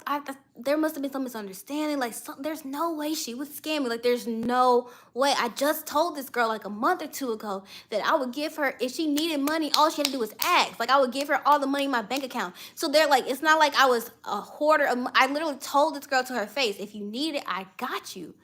So there's no way she would do this. I'm like, even we had that tiff about money, like that. Even then, like I think that's probably why she just didn't outright ask me for whatever money she was trying to scam me for. Because after that money situation where she asked me for that $95 and then never paid me back for it, she probably felt scared to ask me for money, so she tried to get it this way for whatever she needed it for. So I called her, and I don't know why I called her because we were just screaming. I was screaming. I was hot, boy. I was hot. I have not been that angry since then. I don't think I've ever been as angry as I was in that moment in my adult life. I was screaming. I was just so I wasn't even hurt. I was just in shock. I was like, there's no way. Like, there has to be something I'm missing here. We were screaming at each other. I was probably doing most of the screaming. I was like, what's wrong with me asking for the address? I'm paying for it. What's wrong with that? And she's like, there's nothing wrong. It's just that last time you didn't ask for it. I'm like, okay, and just because I didn't ask for it last time doesn't mean I can't ask for it this. Like, I was going on that girl. I felt sorry for that girl. Sorry to this man. Like, there was no way. So we screamed at each other, and then nothing got resolved. She wouldn't admit that she did anything wrong. She kept saying, oh, we did this last time. I was like, we did. I kept telling her, we did not prepay for that room last time. I paid you that money the day of the trip. We got there, you paid that full amount. She's like, no, that was incidental fees. And I was like, Bestie, I'm gonna say her name. I was like, Bestie, I saw on the thing, it was like $800 something. I saw the full amount you paid for the hotel when we got there. Like, I saw it. Like, so yeah, so after that, so that was the end of our friendship. I haven't talked to her since. But I was still in denial for a long time, but I realized that the friendship was actually over when about a few weeks later, like I said, her birthday was in May. She, like I said, we didn't go on the trip, so she was still in Baton Rouge, like still in school. And I saw on Instagram, and she had posted like she had a birthday party, and it was like 5, 6, 7 friends. I didn't know she had that many friends outside of me. I thought she had maybe like 2 or 3 other people that she was friends with. Had a whole birthday party, whole big event, everything like that, and like I was not invited. So when she posted that, I was like, okay, yeah, the friendship is over. So I think I started following her maybe a month or so after that and just kind of moved on with my life. But like, that traumatized me. Now I struggle to make friends because of that. Because it's like, it's one thing to make friends before you become an influencer, before you have money. Like, one time we were literally hanging out, and she's like, Brittany, I forgot you an influence. Like, you don't act like it. I'm like, I know, because I'm a regular person. Like, literally, my Christian small group, there's a girl in there that follows me. She's like, oh, I'm with a celebrity. I'm like, you're really not. Like, I'm a regular person. Like, it's fine. So I'm just like, I'm thinking back in my head, did I give off that I was being bougie with money? Did I give off? But she would tell me I wasn't. Did I give off that I was like like I was rich and she wasn't? I don't ever remember looking down on her or making her feel some type of way. And my dad was like, well, maybe that situation made her feel some type of way. I'm like, I get that, but why would you scam me? So but yeah, after that, I'm just like, I really struggle to make friends now, and it's been like 2 years since that happened, because now it's like I said, I feel like it was easier for me to make friends before I became an influencer. But now that I'm an influencer, like, if I had a friend that I met before I had money, before I had a following, before I had fame, and they did this to me when I got famous, I can't imagine what someone would do if they knew that off the bat. Like, they know I have a following, they know I have an influence, they know I have a business, they know I make a lot of money. I can't trust nobody. That's how I feel. And I know it's not the right way to feel, but it's just like I went from being so open and so giving and so trusting, and now I'm just like the exact opposite. I'm like, I don't know you like that. Like I cannot. It's just I have friends here in Atlanta, but I don't have the level of friendship that I had with her. I feel like there's one person in my life that I could have that with, but I'm just so like closed off because of that situation that it's hard for me to like actually take that step with that person because I'm just like I just can't. I don't want to like go through the situation again because I just like after got over the shock of it, I was just like, this is what being betrayed feels like. This is what like this was hurtful, and I'm not a sensitive person. I'm not emotionally. I'm emotionally intelligent, just not with myself, with other people. So I was just like, why am I so mad? I'm like, this because girl, you're betrayed. You got hurt. And I'm just like, no, I didn't. I'm a G. I don't get hurt like that. What you talking about, bro? But no, like, I was like, this girl of almost 4 years of friendship knew everything about me, all my traumas, everything, been there for me at my lowest points, and same with her. Gonna scam me out some money. Someone said they don't even trust me, facts. Like, do you ever feel like you got scammed the first time? No, that's what I'm saying. The first time we went to Pensacola, I literally, I remember I sent like 400 some dollars, and the total was like double that. So I saw her pay it. Like I saw her when we got to the hotel. I saw her pay the full amount, and it added up. So I knew I didn't get scammed the first time. But we didn't have issues with money until around this trip. And I think what happened was whenever she asked me for that $95 and she didn't pay me back, I think she got scared to ask me for money. So she tried to get extra money. She probably needed money for something, and she tried to get it from me through the hotel thing. So she asked me for my half and then some for whatever extra money that she needed. Or maybe she just wanted me to pay for more of the hotel because she couldn't afford it. And so her mama did something. I don't know. Her mom was a pastor, so I'm not sure if this was on her, like, but I don't know. But it's just, that's like crazy. So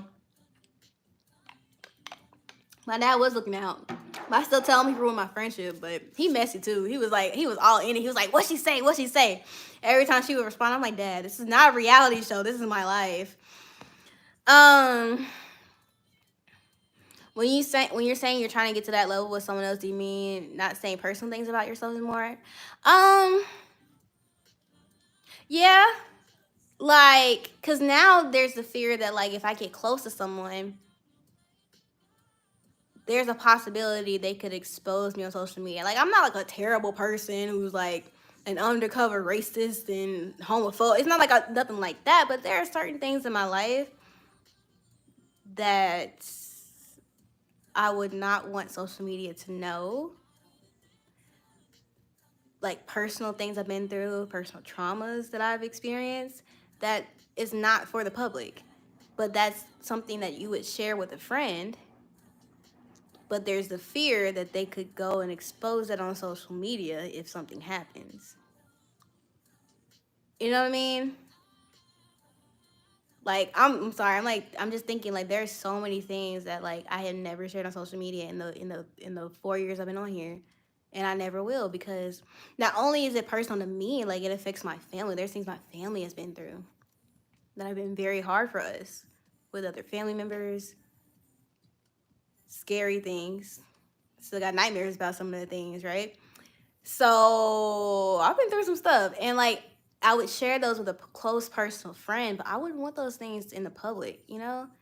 Again, not because it makes me a bad person. It's just that those things are personal, like, and they affect not just me, but also people that I love and my family. So it's just like when you meet somebody as an influencer, I'm not saying I'm like this huge famous person, but I get recognized very frequently, especially because a lot of my following is in Atlanta. So it's like if I meet somebody here, how do I know? First of all, if they know me, that's already a red flag. And if they say they don't know me, I don't know if they're lying. And it's like, I'm sorry, if somebody recognizes me from social media, that's automatically like I don't want to be your friend. No offense, it's just because I just can't, because I don't know if now you're trying to be friends with me because you just want to be friends with me, or you just, oh, I want to be friends with an influencer, you know. It's not like a regular friendship where if y'all get mad, y'all stop being friends. She might post something on Instagram for maybe like 30 people to see. I got hundreds of thousands of followers. Millions of people could see personal stuff that I never wanted on social media that will affect my family because of like life happening between me and another person.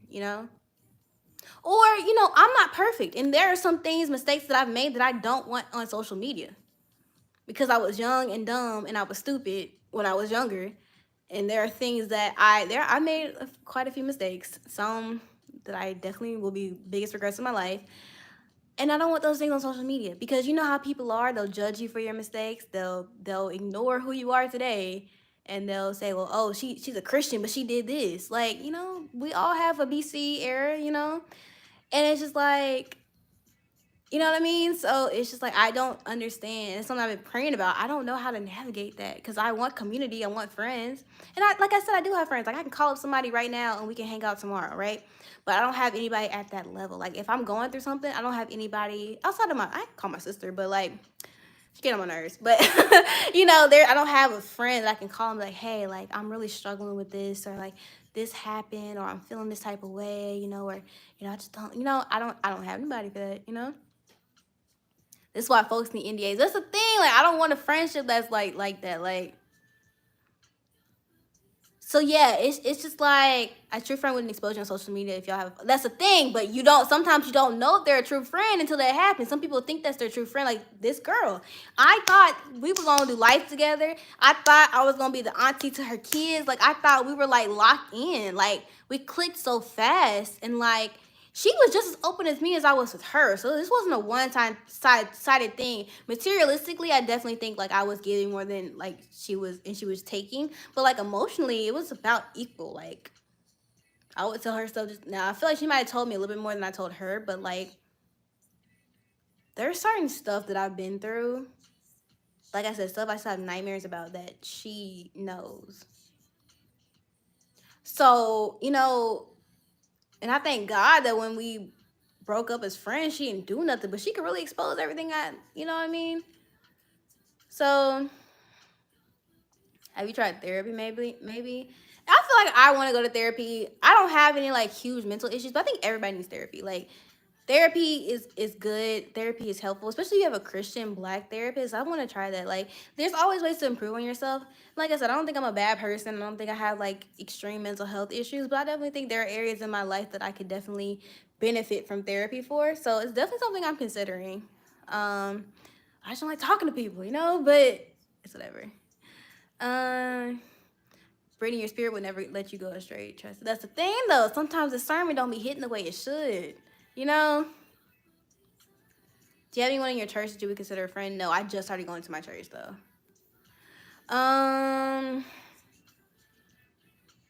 But yeah, that's crazy work. Like, y'all, I don't think y'all understand. I'm just trying to think like moving forward. There's no hope because it's like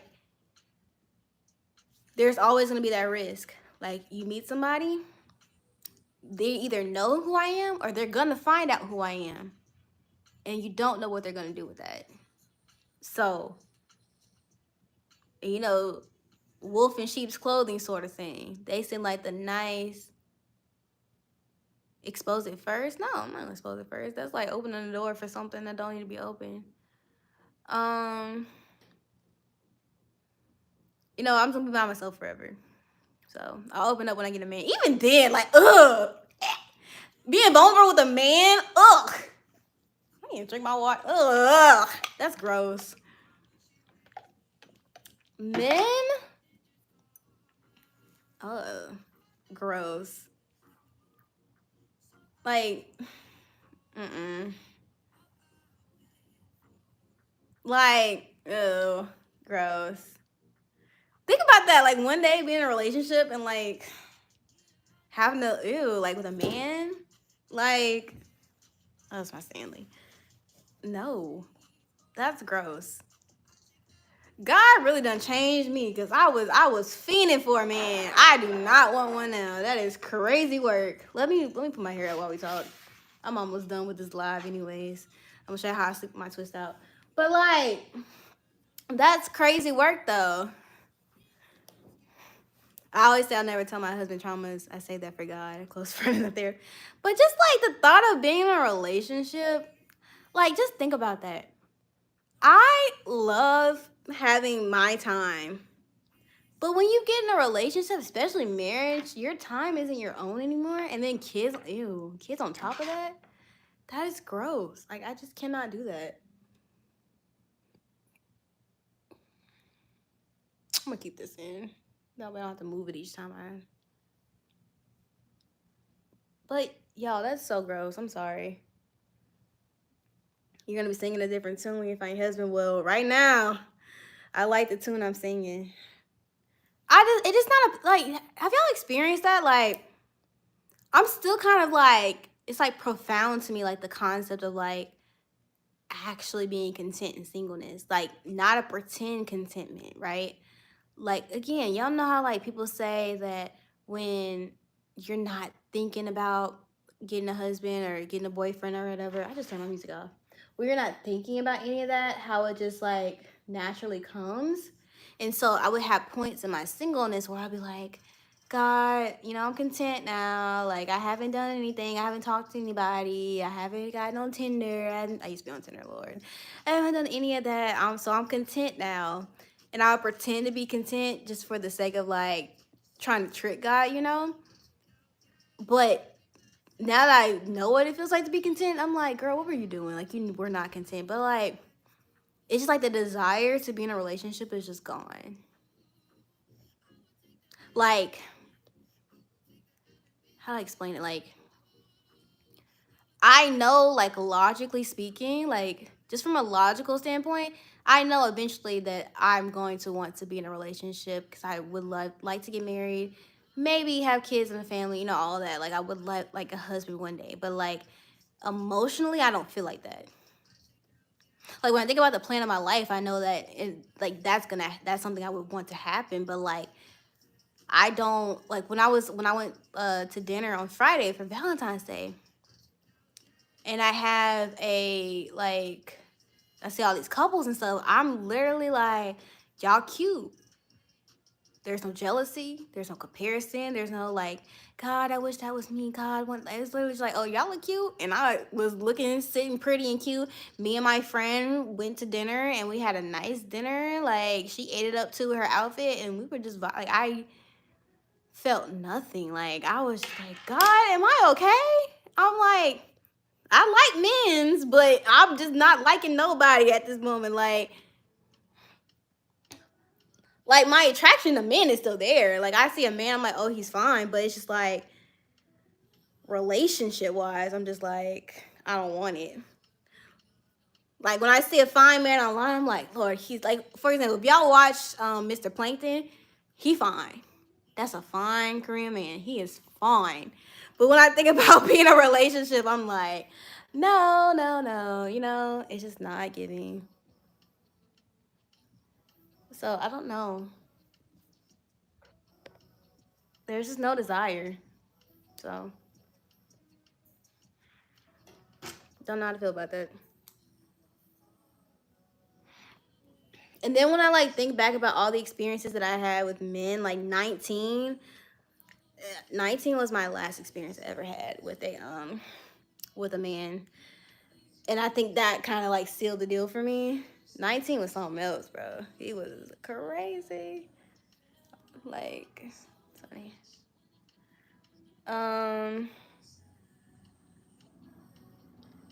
This is how I'm sleeping with my hair, just in case. Um, but yeah, so I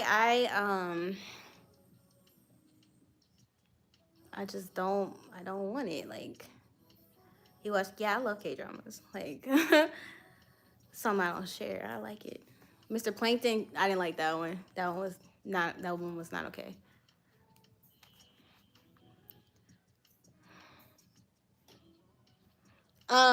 Yeah, I definitely should have made that braid a little bit bigger. It's okay. Why don't you want a man? I do want one eventually. I just right now I'm content. Like, I guess that's a better way to say it. It's not that I don't want a man. I'm just content being single. It's like saying, for example, like, I'm content with where I live. That doesn't mean that I won't ever want like a bigger place, a house, or to own like my own spot. But right now, I have no desire to move. I have no desire to get a bigger place. I have no desire to pack up all my stuff. I'm perfectly fine where I am right now, and I guess that's the best, better way to describe it. Like, I'm perfectly okay being single right now. Like, I'm not rushing God. I don't want God. In fact, like, I'm so content. Like I said this earlier, like, I've been praying that God delay sending me my husband because I don't want to get distracted right now. There are a lot of things that I want to do that I don't want a relationship to distract me from. And I know I'm going to get distracted because I know me. So, yeah. Do you scrunchie your end just to keep the curly in? Yeah, yeah, if you braid all the way down, it will remove the pattern of the twist. So and I'm not trying to stretch my hair. I'm just trying to keep it in place. So if you want to stretch it, you should band it. I'm not trying to do that.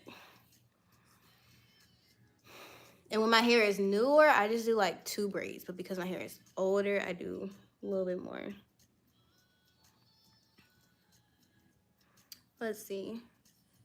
Um, but yeah, so yeah, I would say definitely 19. Y'all heard about 19 before. I'm not sure if it was on here, but y'all heard about 19 before. Um, 19. Ouch. 19 was his name was 19 because he was 19, but I was 21. So we weren't even two. We were like a year and a half apart. But yeah, he was just super immature, and I wasn't about to beg anybody to act like they like me. Like, do you see me? So yeah, and then it was weird because I stopped talking to him like a year or two before, and then like randomly he texted me because I had made a TikTok doing a story time about him, but I didn't say his name or who he was. And then he texted me and was like, "Oh, you made a TikTok about me?" And a year later he called me. It was like so weird. But yeah. But like I said, I have not had any relationships. Um but I have like been in talking stages with people. It just never got to the relation. And most of that wasn't like I can tell y'all this.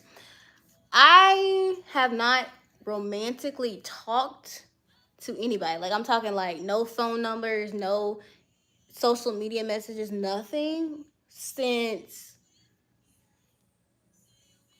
oh wow, it's been a long time. Since 2020. So going on 5 years. Dang, I didn't realize it's been that long. Like when I was in college, I was talking to somebody, like at least 2 or 3 people a year. It just never got to the relationship status. Like, yeah, I have not talked, like, I'm talking like, and I just know that's God because it's like, with how many followers I have, it's weird that I don't get like DMs from men. Like, I get the occasional like weird like, oh, can you send me, you want I want a sugar baby, that type of stuff. But like actual like potential suitors, people that like I could literally like for real like date for real, none. So I just think that's weird. But it's like a supernatural thing. Like, whenever something supernatural happens in your life, that's how you know it's God. Like, when something happens that you can't explain, like it doesn't make any sense, that's how you know it's God. So for me, I would say, for example, my social media platforms, I to this day can't tell you how I grew so fast and grew so much on 3 different platforms. Like, people ask me for advice, and I can tell you, oh, I was consistent, I did all this, but realistically, it was Jesus. Like, he wanted me to have a platform. He wanted me to have something to say. So, yeah. I can't tell you. My business, oh my goodness, my business. Like, how many people got a 7-figure freaking, I say 7 figures, so I'm speaking into existence. We were so close last year. So I'm saying 7 figures, it's 7 figures. But like, I don't understand how I did that. Like, I don't. These new products coming out, I'm like, how was I able to do that? And afford it without having an investor, without having a partner? I almost got an investor, but like I wasn't gonna get the better end of the deal. He was gonna get basically like a percentage of my sales with nothing. He like promised me like he would get me like certain connections and stuff. And he was prominent in the industry, but it's just like he couldn't give me nothing written on paper. Whenever I would ask like for a list of things he was gonna do for my business, it was always like, oh, I can't. There's nothing, you can't guarantee that type of stuff. I'm like, okay, well, I can't guarantee your money, so.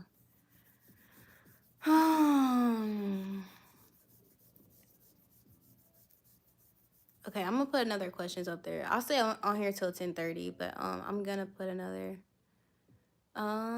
It doesn't have to be hair, but I will answer hair questions.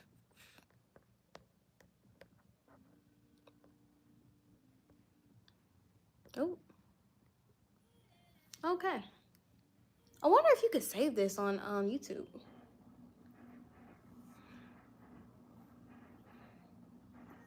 Okay, I put the questions up there so y'all can ask or whatever. I mean, whatever you want to do.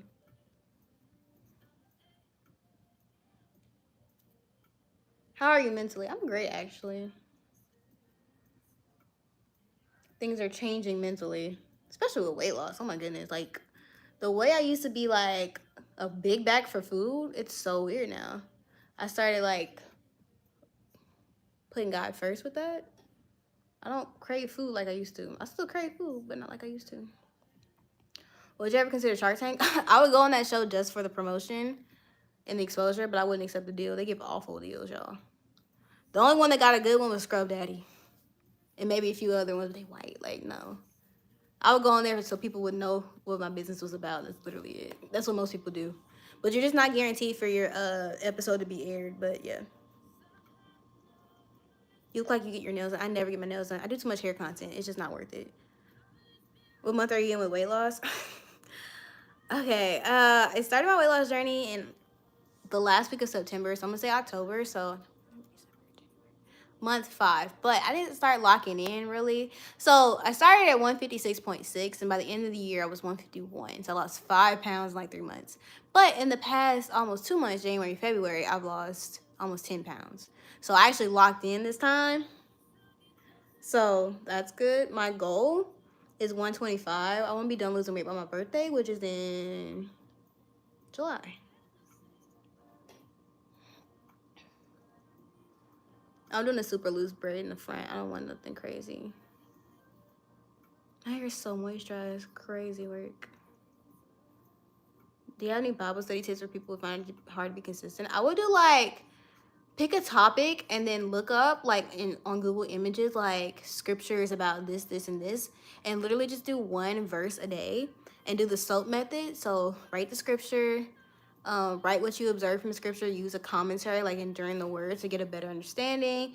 Then I would do the A, which is apply it, like write how you can apply it to your life, and then do P, which is pray, and do that for 30 days. And then y'all, when I work out, I literally wear my hair like this. I don't care. Them white girls in solid core can get over it. I literally wear my hair like this. That's it. And go about my day. When I work out, that's how I sleep. Okay, I'll answer questions for 15 more minutes and then I'll get off. I'm almost 5'4". I'm like 5'3 3/4. And people say when I'm losing like 17 more pounds, it's gonna make me look sick, y'all. I carry most of my weight in my face, my hoo-ha's. I wish I didn't because I'm gonna lose them. I already went down a whole cup size, y'all. It's crazy. And my stomach. So, how long did it take to grow your hair? I got to waist length in like 3.5 years. What's Sabrina say?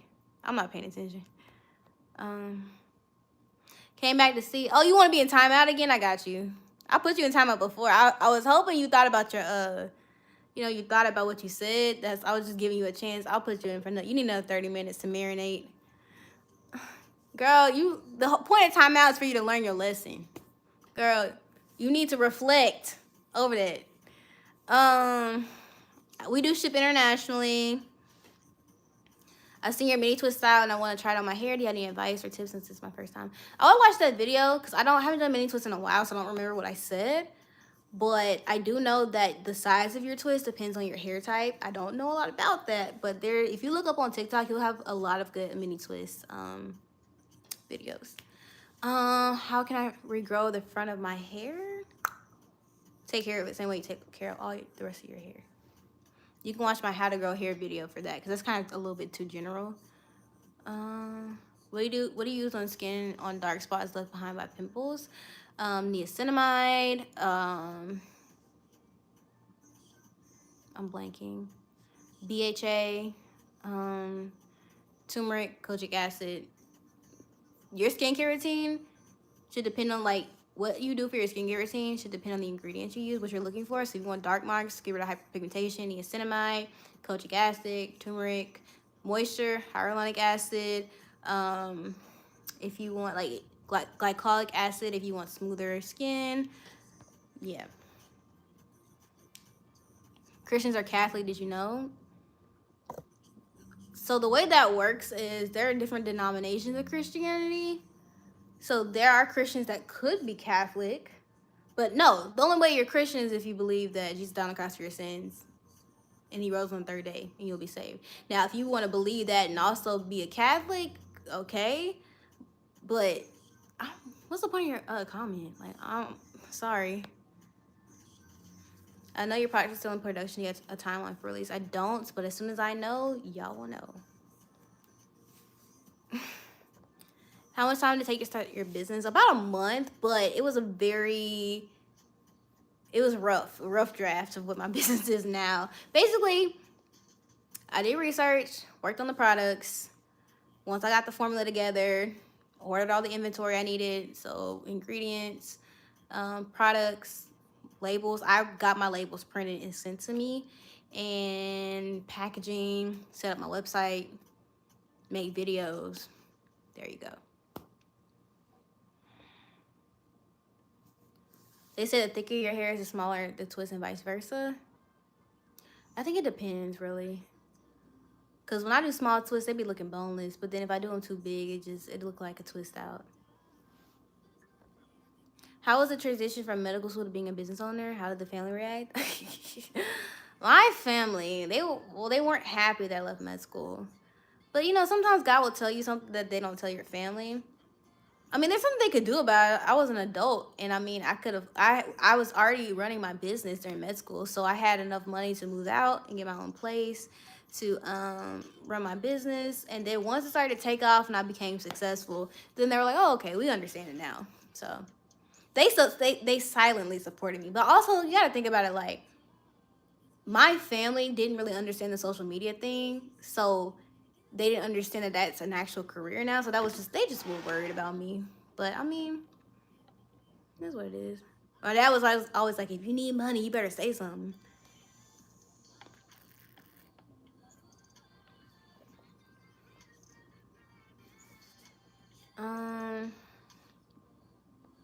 It's crazy because after coming to your channel, I started taking care of my hair. I'm glad. That's the point of my channel. That's the point of these 15,000 hours of editing. I'm literally, y'all, working on the silk press video right now. So that will be up on Friday.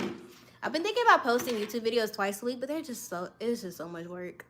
With also posting on TikTok and Instagram and YouTube Shorts, plus my business YouTube, Instagram, Facebook, and TikTok. So I don't use a skin tint. You say you got to waist length in 3.5 years. So what was the length before that? I don't know what you mean. Like I big chopped and then I grew my hair for 3.5 years and then I got to waist length. That makes sense. How'd you know God was calling you to start your business? Well, I didn't know that. I started my business because I started my business 2 months before I went to medical school. And I just did it because y'all were asked, like, the hair butter video had gone viral in January. And, like, for months, y'all were asking me to sell it. So I knew if I sold it, y'all would buy it. I was going to make, you know, a nice amount of money just to have, because I couldn't afford to I didn't have time to have a job in medical school. I knew that going into it. So I was like, you know, I'll just do it as a part-time thing. So that was my thought process behind it. And then when I got into medical school, and I was like, why don't I feel about medicine the way that I feel about running a business and doing social media? Because I never felt passionate about something before, because I never, like, knew what I wanted to do. I literally just chose being a doctor because I was watching Grey's Anatomy at the time that I had to decide what I wanted to do in my life. So I was like, oh, you know, doctors make a lot of money. I said I was going to do something in science that makes a lot of money. Okay, doctor. And then when I was in college, I was like, okay, I don't think I want to do this. I don't like touching people. So I was like, oh, I'll do psychiatry. So I got a minor in psychiatry and a major in biology.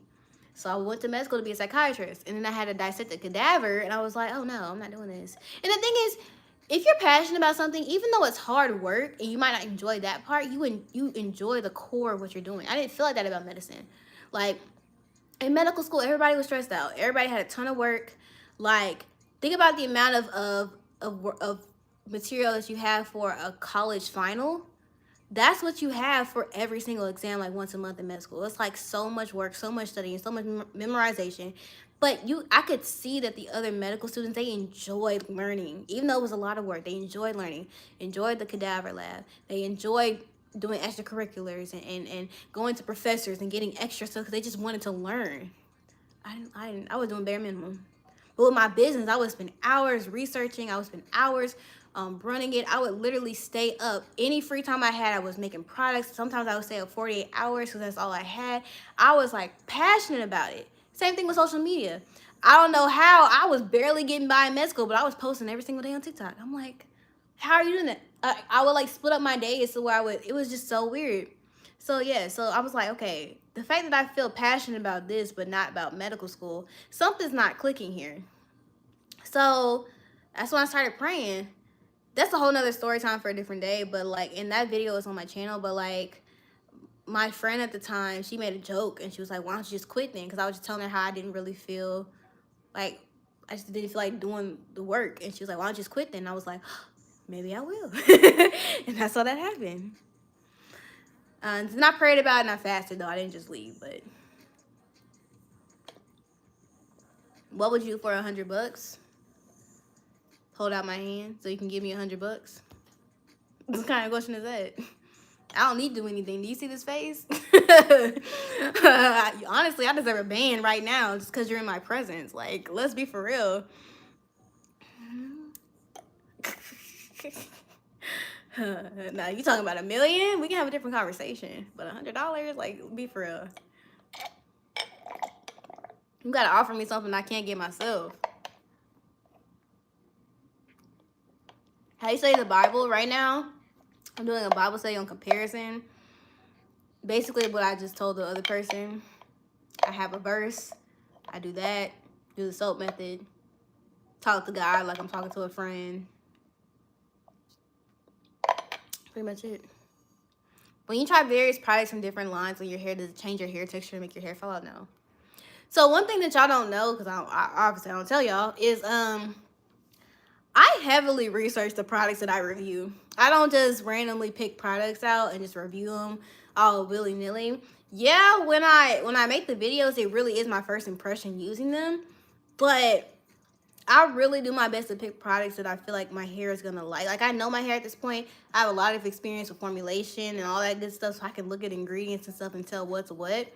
So I'm very cautious with my hair. And also, because I take care of my hair, even if I use products that don't work on my hair one time, it's not going to, like, make or break my hair. Well, I do research. A lot of people think, oh, you just purposely use products wrong and do stuff to get clicks and views. No! Some products just suck. Sorry.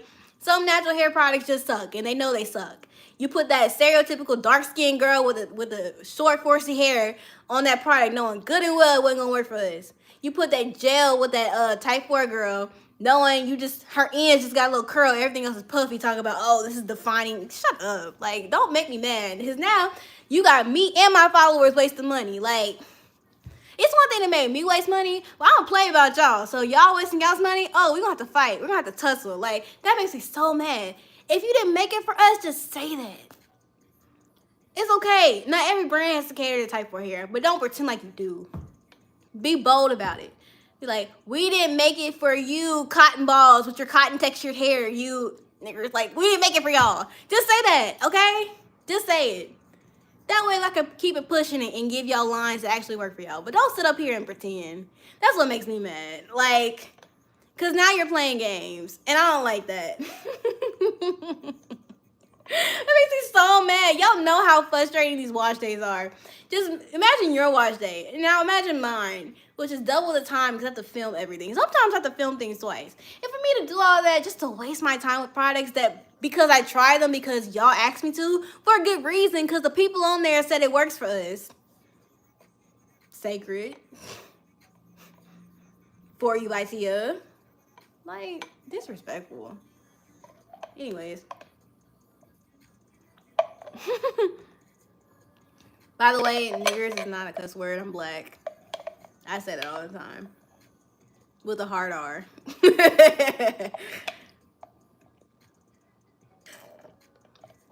I can say that though. Let me see.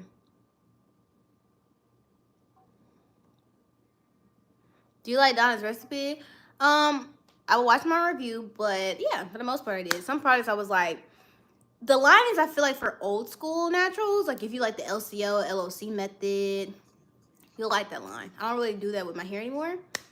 So I like light. I don't like butters and oils and grease like that like I used to.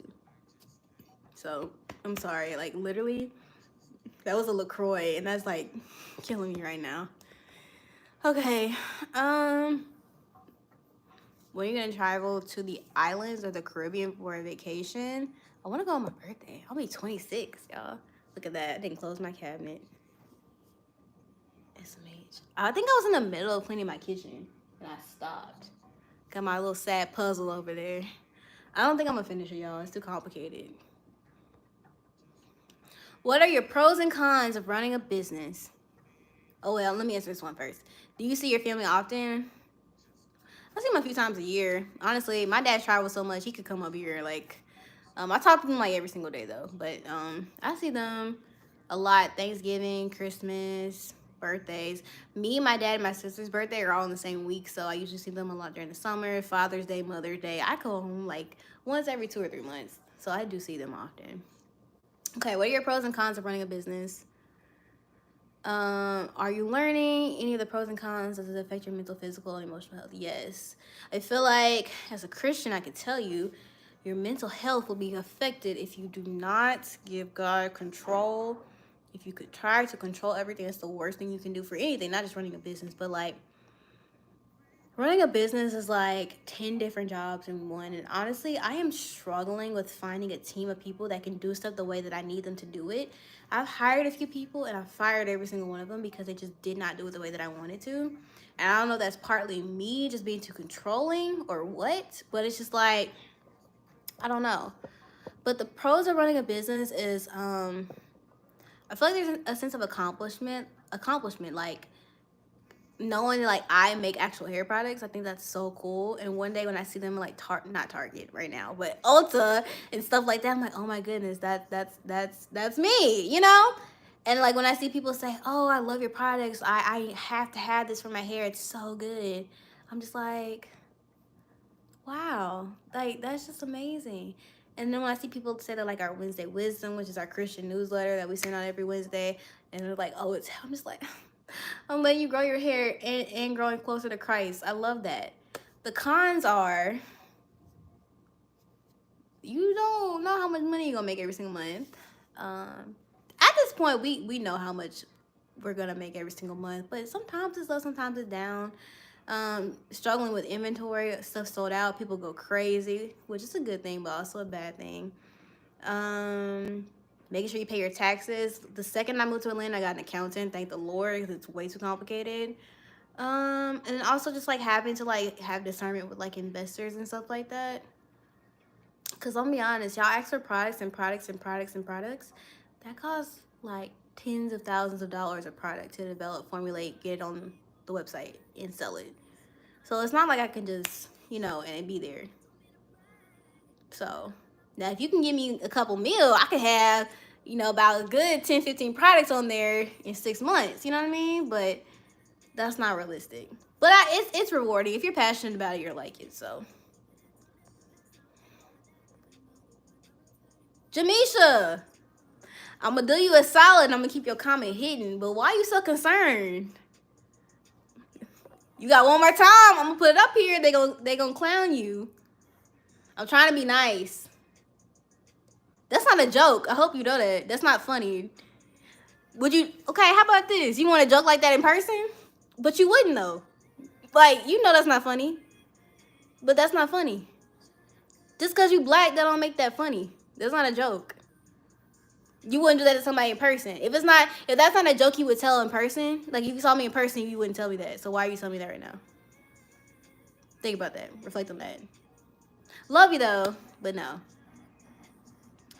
I kept her comment hidden. Um what name brand of conditioner and shampoo is your favorite? I like the Way Thick Hair shampoo and conditioner. They're expensive, but they're worth it. I definitely will use it again. I repurchased it too. She hit the comment for homegirls. I really did, because y'all would have like lit her up. If they're not doing the job right, they have to go. Ooh, sorry, I almost went over. No, I had one employee, girl. I had to fire her because she lied to me. She made a mistake that cost us money and then lied about it. Made it seem like it was my fault. She didn't know I checked it before I even asked her about it. I wanted to see if she was held accountable. Crazy work. Some influencers said that Odyssey products make your hair fall out. Is that true? Any influencer that tells you a product make their hair fall out, unfollow immediately, because that's not how hair growth or hair loss works. See, what happens is companies take advantage of the fact that black people don't know how to grow our hair. So what they'll do is they'll make you think that they have the miracle product. There is no one product that will grow your hair. Do you need products that are gonna work for your hair to grow it? Yes, but that's not the only thing that you need. You can have the best product in the world. If you don't use it right, it's gone. Okay, time out because you're making me mad. I try to be nice, but I can't. But yeah, so sorry, I lost my train of thought. Yeah, so one product's not gonna grow your hair.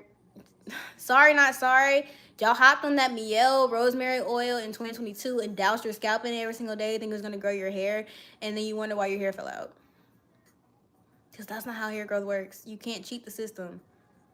Same way with weight loss. You can't do one thing. You think just eating broccoli is gonna make you lose weight? If you eat broccoli plus Chick-fil-A plus Wingstop every single day, you're not gonna lose weight. Like, you have to eat in caloric deficit. You have to exercise. You got to make sure your hormones are in control. You got to do it every single day, over and over and over again, until you get to your weight loss goals. That's the same thing with hair growth. You can't just be like, oh, I'm gonna use this oil, it's gonna grow my hair. Your hair's gonna fall out. It's not gonna fall out. I'm being dramatic, but like, you can use my products till you're blue in the face. If you don't take care of your hair, it's not gonna matter. Now, when you take care of your hair and use my products, it's giving. But no, Black people, we have to educate ourselves on hair growth, because we're gonna keep getting scammed by companies, and we're gonna keep being like, oh, this company, like, y'all are wrong for Miel. I'm sorry. I get they sold. I get y'all don't like that, and I understand that y'all have a right not to like that. I don't like that, but them people didn't do nothing to y'all. Them formulas did not change. Y'all did not use the products correctly, and then everybody hopped on the bandwagon talking about it made my hair fall out. Y'all did that with what was that brand? That y'all done that at least with 2 or 3 other brands in the past like 5 years. There was like a huge bandwagon train of, oh, this made my hair fall out, that made my hair fall out, with no proof, no evidence. You can't correlate your hair falling out to one product you're using. That's not how hair loss works. The same way you can't correlate your hair growing with one product you're using. That's not how hair growth works.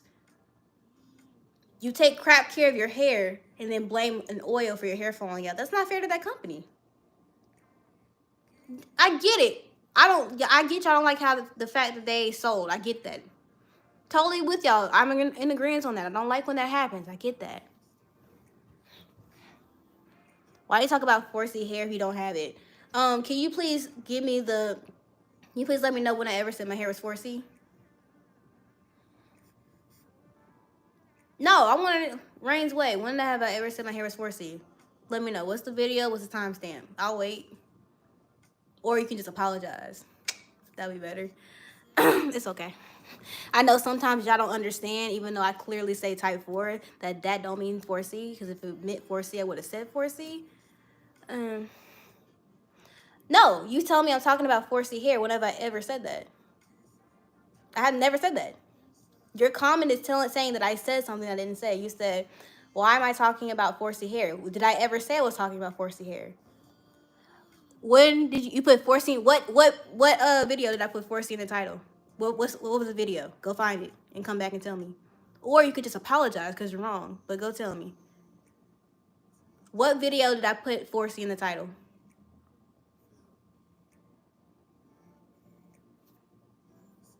I'm still waiting.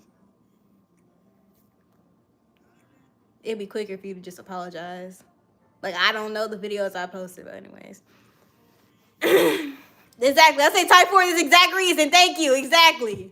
Like, exactly. Like, I know what I title my videos. I know what I say in my videos way better than you because I edit them. It's okay. I've never said I had 4C hair. I've never get like I don't get it. What do I have to apologize? What do I have to apologize for? I don't know. You're right. I'm wrong. I'm sorry. I apologize. You're right. I should shut my mouth about 4C hair. I apologize. You're right. I'm wrong. You cool? Okay. Anyways,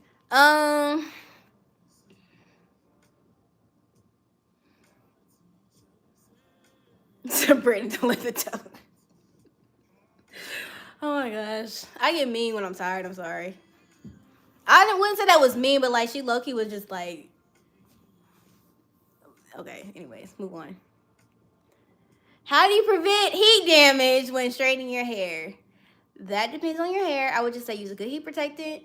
Be mindful of your heat setting and how many passes you do. So I did my silk press on 450. I used a cheat iron guard and BioSilk. I did 450. I did one pass. I didn't get heat damage. I feel like I could have done 2 passes. I feel like that would have given me a better result, but yeah. How often do you steam your hair? Like once every other wash day. Like when this was like this style I did right after my silk press, and I steamed my hair to revert it.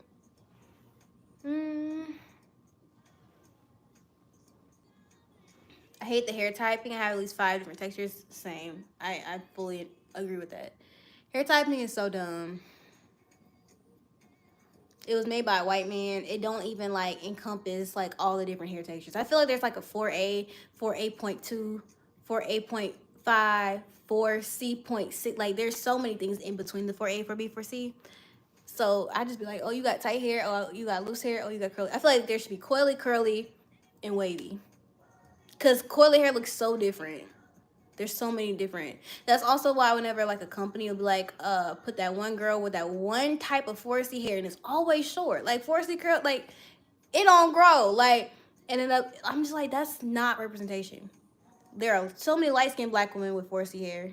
There are so many dark skinned black women with loose hair. Why are we just sticking to that stereotype? Because also what they'll do is they'll have like the wavy girl and the curly girl. Their hair long, flowing, luscious. They white, light skin, biracial, ambiguous, whatever. With the curly hair, and then you got that dark skin.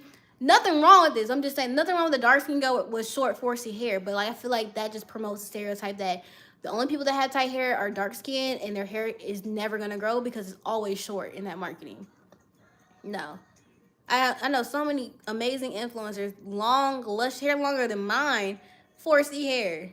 Like, it's getting tired. It's getting played out. Because basically what you're saying is only light-skinned girls can grow hair. And only because it's loose. And also, I hate, like, whenever, like, I did this in my Innocence review, how, like, you know how, like, on websites you can shop by texture, how they'll have, like, the curly and the coily texture, and they'd be the same products. That's how you know they just put in the coily section just to, like, seem diverse. But, like, the products that weren't made for us. Now, if you have the coily section have completely different products, then the curly section, you're like, okay, they thought about us. But when it's, like, the same thing, I'm like, for example, Innocence, they just put the coily hair on there because they knew if they didn't put coily hair on there, they would look a certain type of way. Them products are not, the stylers are not 4C friendly, are not type 4 friendly. So, are you in university? I graduated college in 2020. So like 5 years ago, which is crazy. To be fair, I should have graduated in 21, but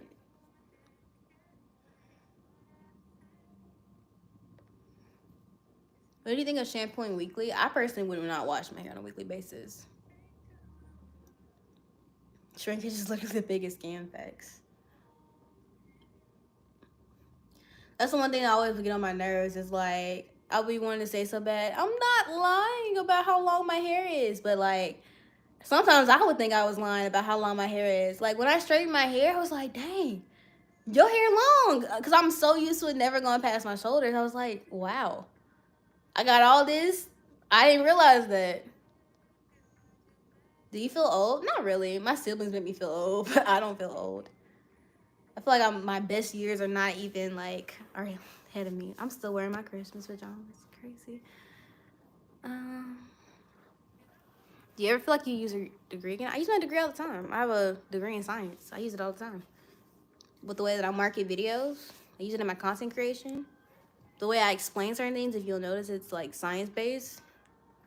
That's how I learned to grow my hair. I took a scientific approach to it. I learned how hair works, how our hair works, how it's different from straight hair, and how products actually work with hair. Mm, what is your nick calling you out on your BS? Who are you? um, what are your thoughts on red light therapy for hair? I've never heard of that before.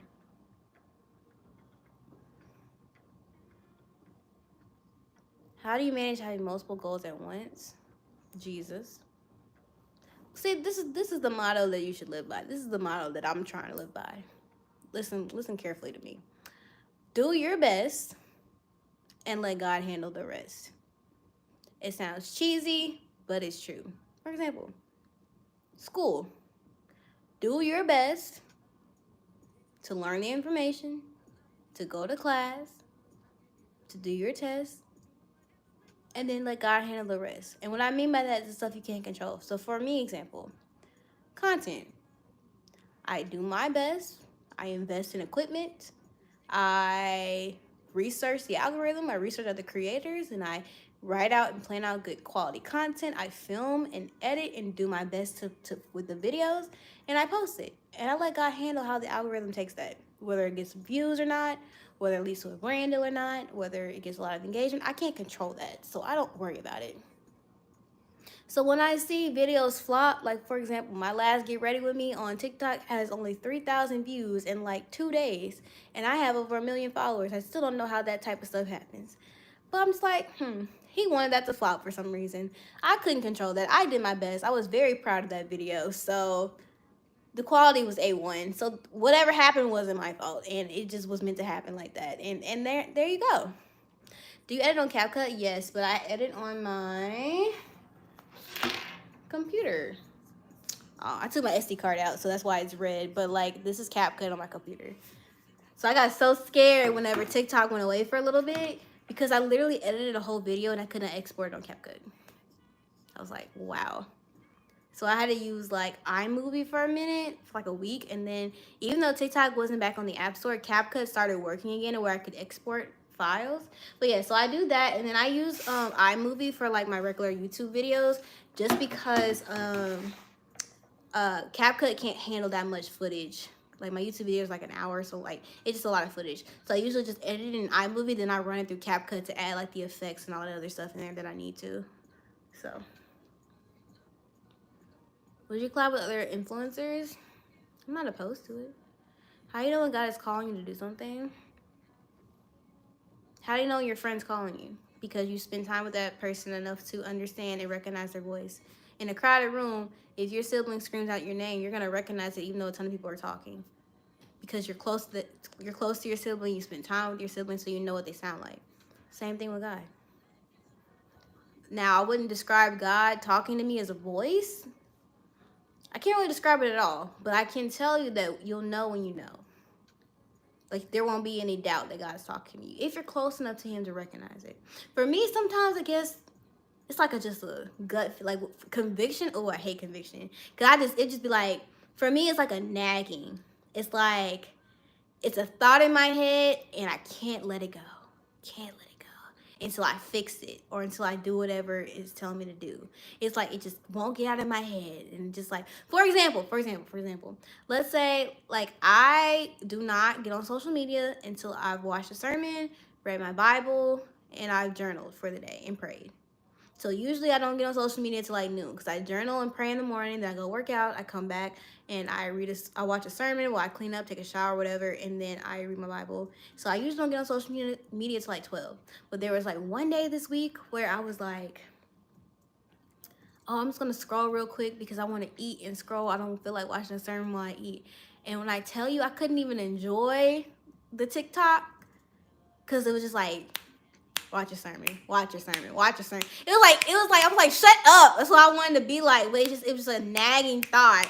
And to the point I couldn't even enjoy the sin because I was just like, oh my goodness. That's what conviction feels like to me.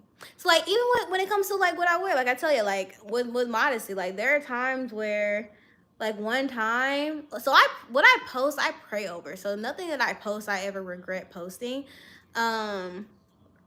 But there are times in like real life where I might wear something and I'm just like, for example, I used to feel comfortable wearing those leggings with the scrunch booty, like the scrunch things. I even had like a haul on my YouTube channel like a year or so ago when I did Vlogmas like in 2023. But now it's like when I wear those leggings, like it's a nagging feeling. It's like take it off, take it off, take it off. Or I always feel like the urge to cover my butt. And I didn't feel like that before. And I think that maybe because I would work out in my apartment, so I was never like seeing anybody. But like, or like with Pilates, right? They be wearing skimpy stuff in Pilates, but it's all girls, so I don't have a problem. Like I'll wear skimpy stuff to Pilates because it's like nobody's looking at you. Doesn't matter. But I always gotta bring a jacket if I'm gonna run errands or something afterwards. I cannot walk around in a sports bra and poom poom shorts in Kroger. Like I just can't do it. Even if it's like 10 a.m. and nobody's in there, I literally feel like I have to cover up. You know what I mean? So it's like a nagging feeling, or you just feel uncomfortable. Like it's just like you just can't feel comfortable. And you're like, I had no problem wearing this like 3 months ago, but now all of a sudden I am. So I feel like that's how y'all should be over y'all's comments sometimes. Be like, oh, it should bother you that your comment is still in my comment section until you delete it. That's how y'all should act sometimes with y'all's comments. Like, did I really need to say that? Was that okay? If she reads that, that's me. Maybe I shouldn't say that. I don't think that has good intentions. Until you delete it, you should get conviction until you delete your comment. Sometimes, you know. Because for me, what don't make sense to me is you have the most positive video, nothing wrong with it, and somebody will find something to say, and then they'd be like, oh, like I had this one lady, right? It was on a modesty video, but the outfit was fine. It wasn't nothing, no crop tops, nothing. Everything was fine. Like it was like very everybody. You know those videos usually it'd be half crazy, half okay. This one it was all okay. And I was like, okay, y'all like this, cool. I was like, okay, thank you, Lord. Everybody positive. I'm over here like responding, kiki and ha ha. I get in the comment. I'm just like, this lady was like, you probably shouldn't label yourself with Christian in it because you don't know how. I'm like, are you okay? Like the fact that you see a positive comment section and you feel the need to come in here and say something crazy, that's not Christ. Like I responded. I was like, you're literally sowing discord and confusion because you're like the only negative comment in this comment section. Like, and nobody's thinking about what you're saying. So you talking about there's something wrong. Nobody was thinking what she was saying was wrong with the video. Nobody was thinking about. So the fact that you said it, now you put that thought into people's heads, and now people might have a problem with my video when they didn't before. But it's righteous judgment. No, you're just trying to be opposite. You're trying to get attention. Sometimes things need to stay up here. You know, sometimes if you wouldn't say it in person, you shouldn't say it online. That's what your motto needs to be. But sometimes stuff just needs to stay up here. You know how many things they just mad because their stomach not flat. That's why they mad about them crop tops. You mad because your stomach spill over your jeans. And I can say that because my stomach used to spill over my jeans and I didn't wear crop tops, but now I can do something about it. But my titties also sit pretty now and I don't show them, so it's not like because I lose weight I show more of my body, but I'm just saying like, I'm just saying, you just mad because your body ain't tea. That's not my fault. You know what I mean? That's half of them be mad because their body's just not tea.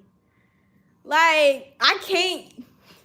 Or you just mad because you 20 years older than me, and so you can't wear what I wear, and you want to secretly wear I wear. Or what I talked about earlier is a lot of y'all's definitions of modesty come from them old bitter ladies in church mad because their husband a deacon in the church and he a creep and a pervert and he over here lusting after teenage girls, and so instead of clocking your husband, you get jealous of the 13, 14-year-old, and so you get on her talking about she fast because your creepy husband's attracted to her because she wearing red lipstick. That's where y'all's modesty comes from. I just want y'all to know that. That's not Christ-like. A lot of the modesty y'all have comes from jealousy and bitterness of old ladies in the church. Like, that's what that comes from. Like, that's what that comes from. The same thing they mamas did to them, they doing to you. You over here 13, 14 years old being called fast because you wearing shorts in your own house because your uncles, your daddy's friends over and they looking at you. How is that your fault? There should be nobody in your house that is looking at you like that. I wish I would tell my daughter she can't wear shorts around the house because daddy's friends coming over. Daddy's friends ain't gonna be daddy's friends anymore. Daddy's friends ain't gonna step nowhere on my property if they looking at my daughter that way. Is you cool? Y'all sexualize young girls and then claim it's modesty. No. Like, you okay? You really think that somebody gonna not come to Christ somewhere in a crop top? Are you cool? Like, that's so gross. And then got the audacity. You don't know me in person talking about you not close to Christ because I wear. You don't know me. I think some people don't remember that. You don't know me in person. You don't know anything about me. It's not your job to keep me accountable. You don't even say this to the girls my age in church that you see wearing the same thing, but all of a sudden you got confidence to say in my comment section. Like, you okay? You cool? You wouldn't say that to somebody in real life. Why are you talking to, like, also, it's just like, sometimes it's not your place. It's like, a lot of people are like, you're my daughter's age. Okay, but I'm not your daughter. You're not my mama. Like, you're not my auntie. You're not my elder. Like, you don't know me. So it's not your place to talk to me like that. These parasocial relationships be kicking y'all's butts because y'all think y'all know influencers in real life and can talk to them any type of way because it's online. You don't know me. Sometimes your place is to pray for me in silence if you really think I'm wrong. Not to come in a public comment section and try to mama me. Like, you're not my mama. I don't care that you don't like my outfit. You don't know me. Like, are you okay? Like, but nah, like, don't get me wrong. Like, some people genuinely just have are good intentions. Like, I'm not even gonna lie. They just grew up with a different version of modesty than I did. I grew up being told showing your shoulders was wrong. I grew up being told you can't wear leggings. Colored fingernail polish was wrong. Like, all that stuff's not biblical. That's cultural. Ain't nothing wrong with paint your toenails and you're wearing red nail polish, wearing red lipstick. Ain't nothing wrong with wearing makeup. Ain't nothing wrong with wearing braids or wigs. There's nothing wrong with those things. Like, if you value those things over Christ, that's wrong. That's with anything. If you value video games over Christ, the video games are now wrong. Video games in and of themselves aren't inherently sinful, but when you put it over God, you idolize it, that's when it becomes wrong. So when you idolize your appearance over God, which is what the 2 Timothy scripture is about, that they like to throw in your face, that's when it becomes wrong. If you idolize makeup over God, then yeah, you're wrong for wearing makeup. But I don't idolize makeup over God. If you idolize the way that you look on the outside versus the inside, then yeah, you wrong for wearing anything. But I don't. I'm not out here showing my titties. I'm not out here showing my butt cheeks. I'm not out here showing nothing see-through. I don't dress crazy. I'm sorry, my clothes actually fit my body. I'm sorry, my body T. I can't help the fact that I'm dropping weight. I can't. I'm sorry. I can't help the weight's falling off and I'm looking good. I'm sorry. I can't help that. Like, take some notes. I'm just kidding. I'm just kidding. Not really, though. I'm really telling y'all the stuff I be thinking, but I probably shouldn't say. But honestly, some of them, they be jealous. Like, I get it. Like, I get it. But, like, some of y'all be jealous. Like, Let's be for real. Y'all be jealous. And that's okay. You can get like me. No reason to be jealous. Especially with hair. Like, some of y'all, I'm just like, I don't understand why y'all jealous. I really don't. I gave you everything you need to grow your hair. I don't gatekeep anything. It'd be different if I gatekept. Like, you know what I mean? But I gave y'all everything that I did to grow my hair. Plus, I give y'all hair products to do it. So you use exactly what I use. Free, by the way, free promotion. You know how many brands I reviewed and I haven't gotten paid for any of them? That's free. Like I didn't get paid by those brands to do that. Like I think what it is y'all still stuck thinking that hair growth is genetic. So when you see me with long hair, especially if my texture is similar to yours, you think I got something that you just don't have. No, I have common sense. I'm just kidding. That's so mean. But like, you know the difference between me and you is that I actually learned how to take care of my hair and actually did it, and you just haven't done that yet. Once you do it, your hair will grow too. Like it's okay. Like I don't have nothing that you don't. I don't have nothing special. I don't have special genes that. If that did y'all see my head in high school? There is no way. If I had special genes, my hair should have been long from birth through now. Hair should have been to my ankles. Like, don't do that to me. Don't do me. Like, no. Instead of actually looking for the information to grow, and I get it. Like, there aren't that many type of hair influencers popular enough for you for to be seen by the algorithm for you to like actually learn stuff. There are plenty of type of influencers. They just don't get enough hype as the type 3 influencers. Like the top influencers in this industry are still like mixed girls with loose curly hair, unfortunately. But like y'all just aren't seeing the type for influencers that actually like help you know how to take care of your hair.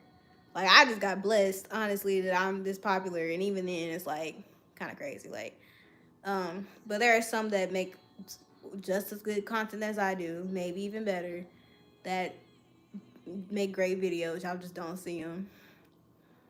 So, I started my hair journey in 2015, transitioned for 22 months, big chop in 2017. Here we are. 8 years later, because I'm old. That's crazy. I'll be 8 years natural in May 21st, I think. May 21st. So people are bold to tell you that you don't know your own hair. Yeah, that's crazy work. Also, I think people forget, like, I film and edit all the content y'all see. So I know exactly what I do in videos, and I know exactly, like, what my hair is looking like in videos. So for you to see the final product that I let you see and to try to tell me how like what like that's crazy work. Like when I used to do link checks, but I don't do anymore. I don't have time for that. But like people be like, you're tilting your head back. I'm like, I filmed and edited the video. I know what I did and didn't do. That's kind of crazy work. Um anyways, let me go. It's 11 o'clock. I've been on this app 251 minutes. What is that? That's dang, that's like almost 4 hours. Dang, that's almost 4 hours. What have I been doing with my life? That's crazy. And my phone hasn't died. That's crazy work. I'm gonna start getting on live here more often. Would y'all like that? I would like that. Y'all cool people over here. I didn't know that you could do YouTube lives like you would TikTok lives. I thought it was just like you know how people be live streaming? I'll be watching live streams. I'm in the Amberverse girl world. I love Jordy's live streams. I'll be watching them all the time. Under the Hood, Mr. Snowflake, The Ankle. I'm sorry. But, like, you know what she be talking about with Beck? Are you kidding me? Have y'all seen what she said about Beck? That's crazy work. Oh, my goodness. Anybody else a part of the Amberverse? I was like, oh, my goodness. Is she cool? That's crazy. No accountability whatsoever. But anyways. Whole other thing. Okay. All right, y'all. I'm gonna go. But I'm gonna come on here more often because I did not know it was like the vibes. So I don't think I'm gonna save these though. These too real. I gotta keep some sort of decorum on my channel. I pre-recorded videos where I can edit out my true self. That's what I gotta keep doing. I don't think I can save this. But anyways. All right, y'all. Y'all have a good night though. I will come back later though. Have a good week, you guys.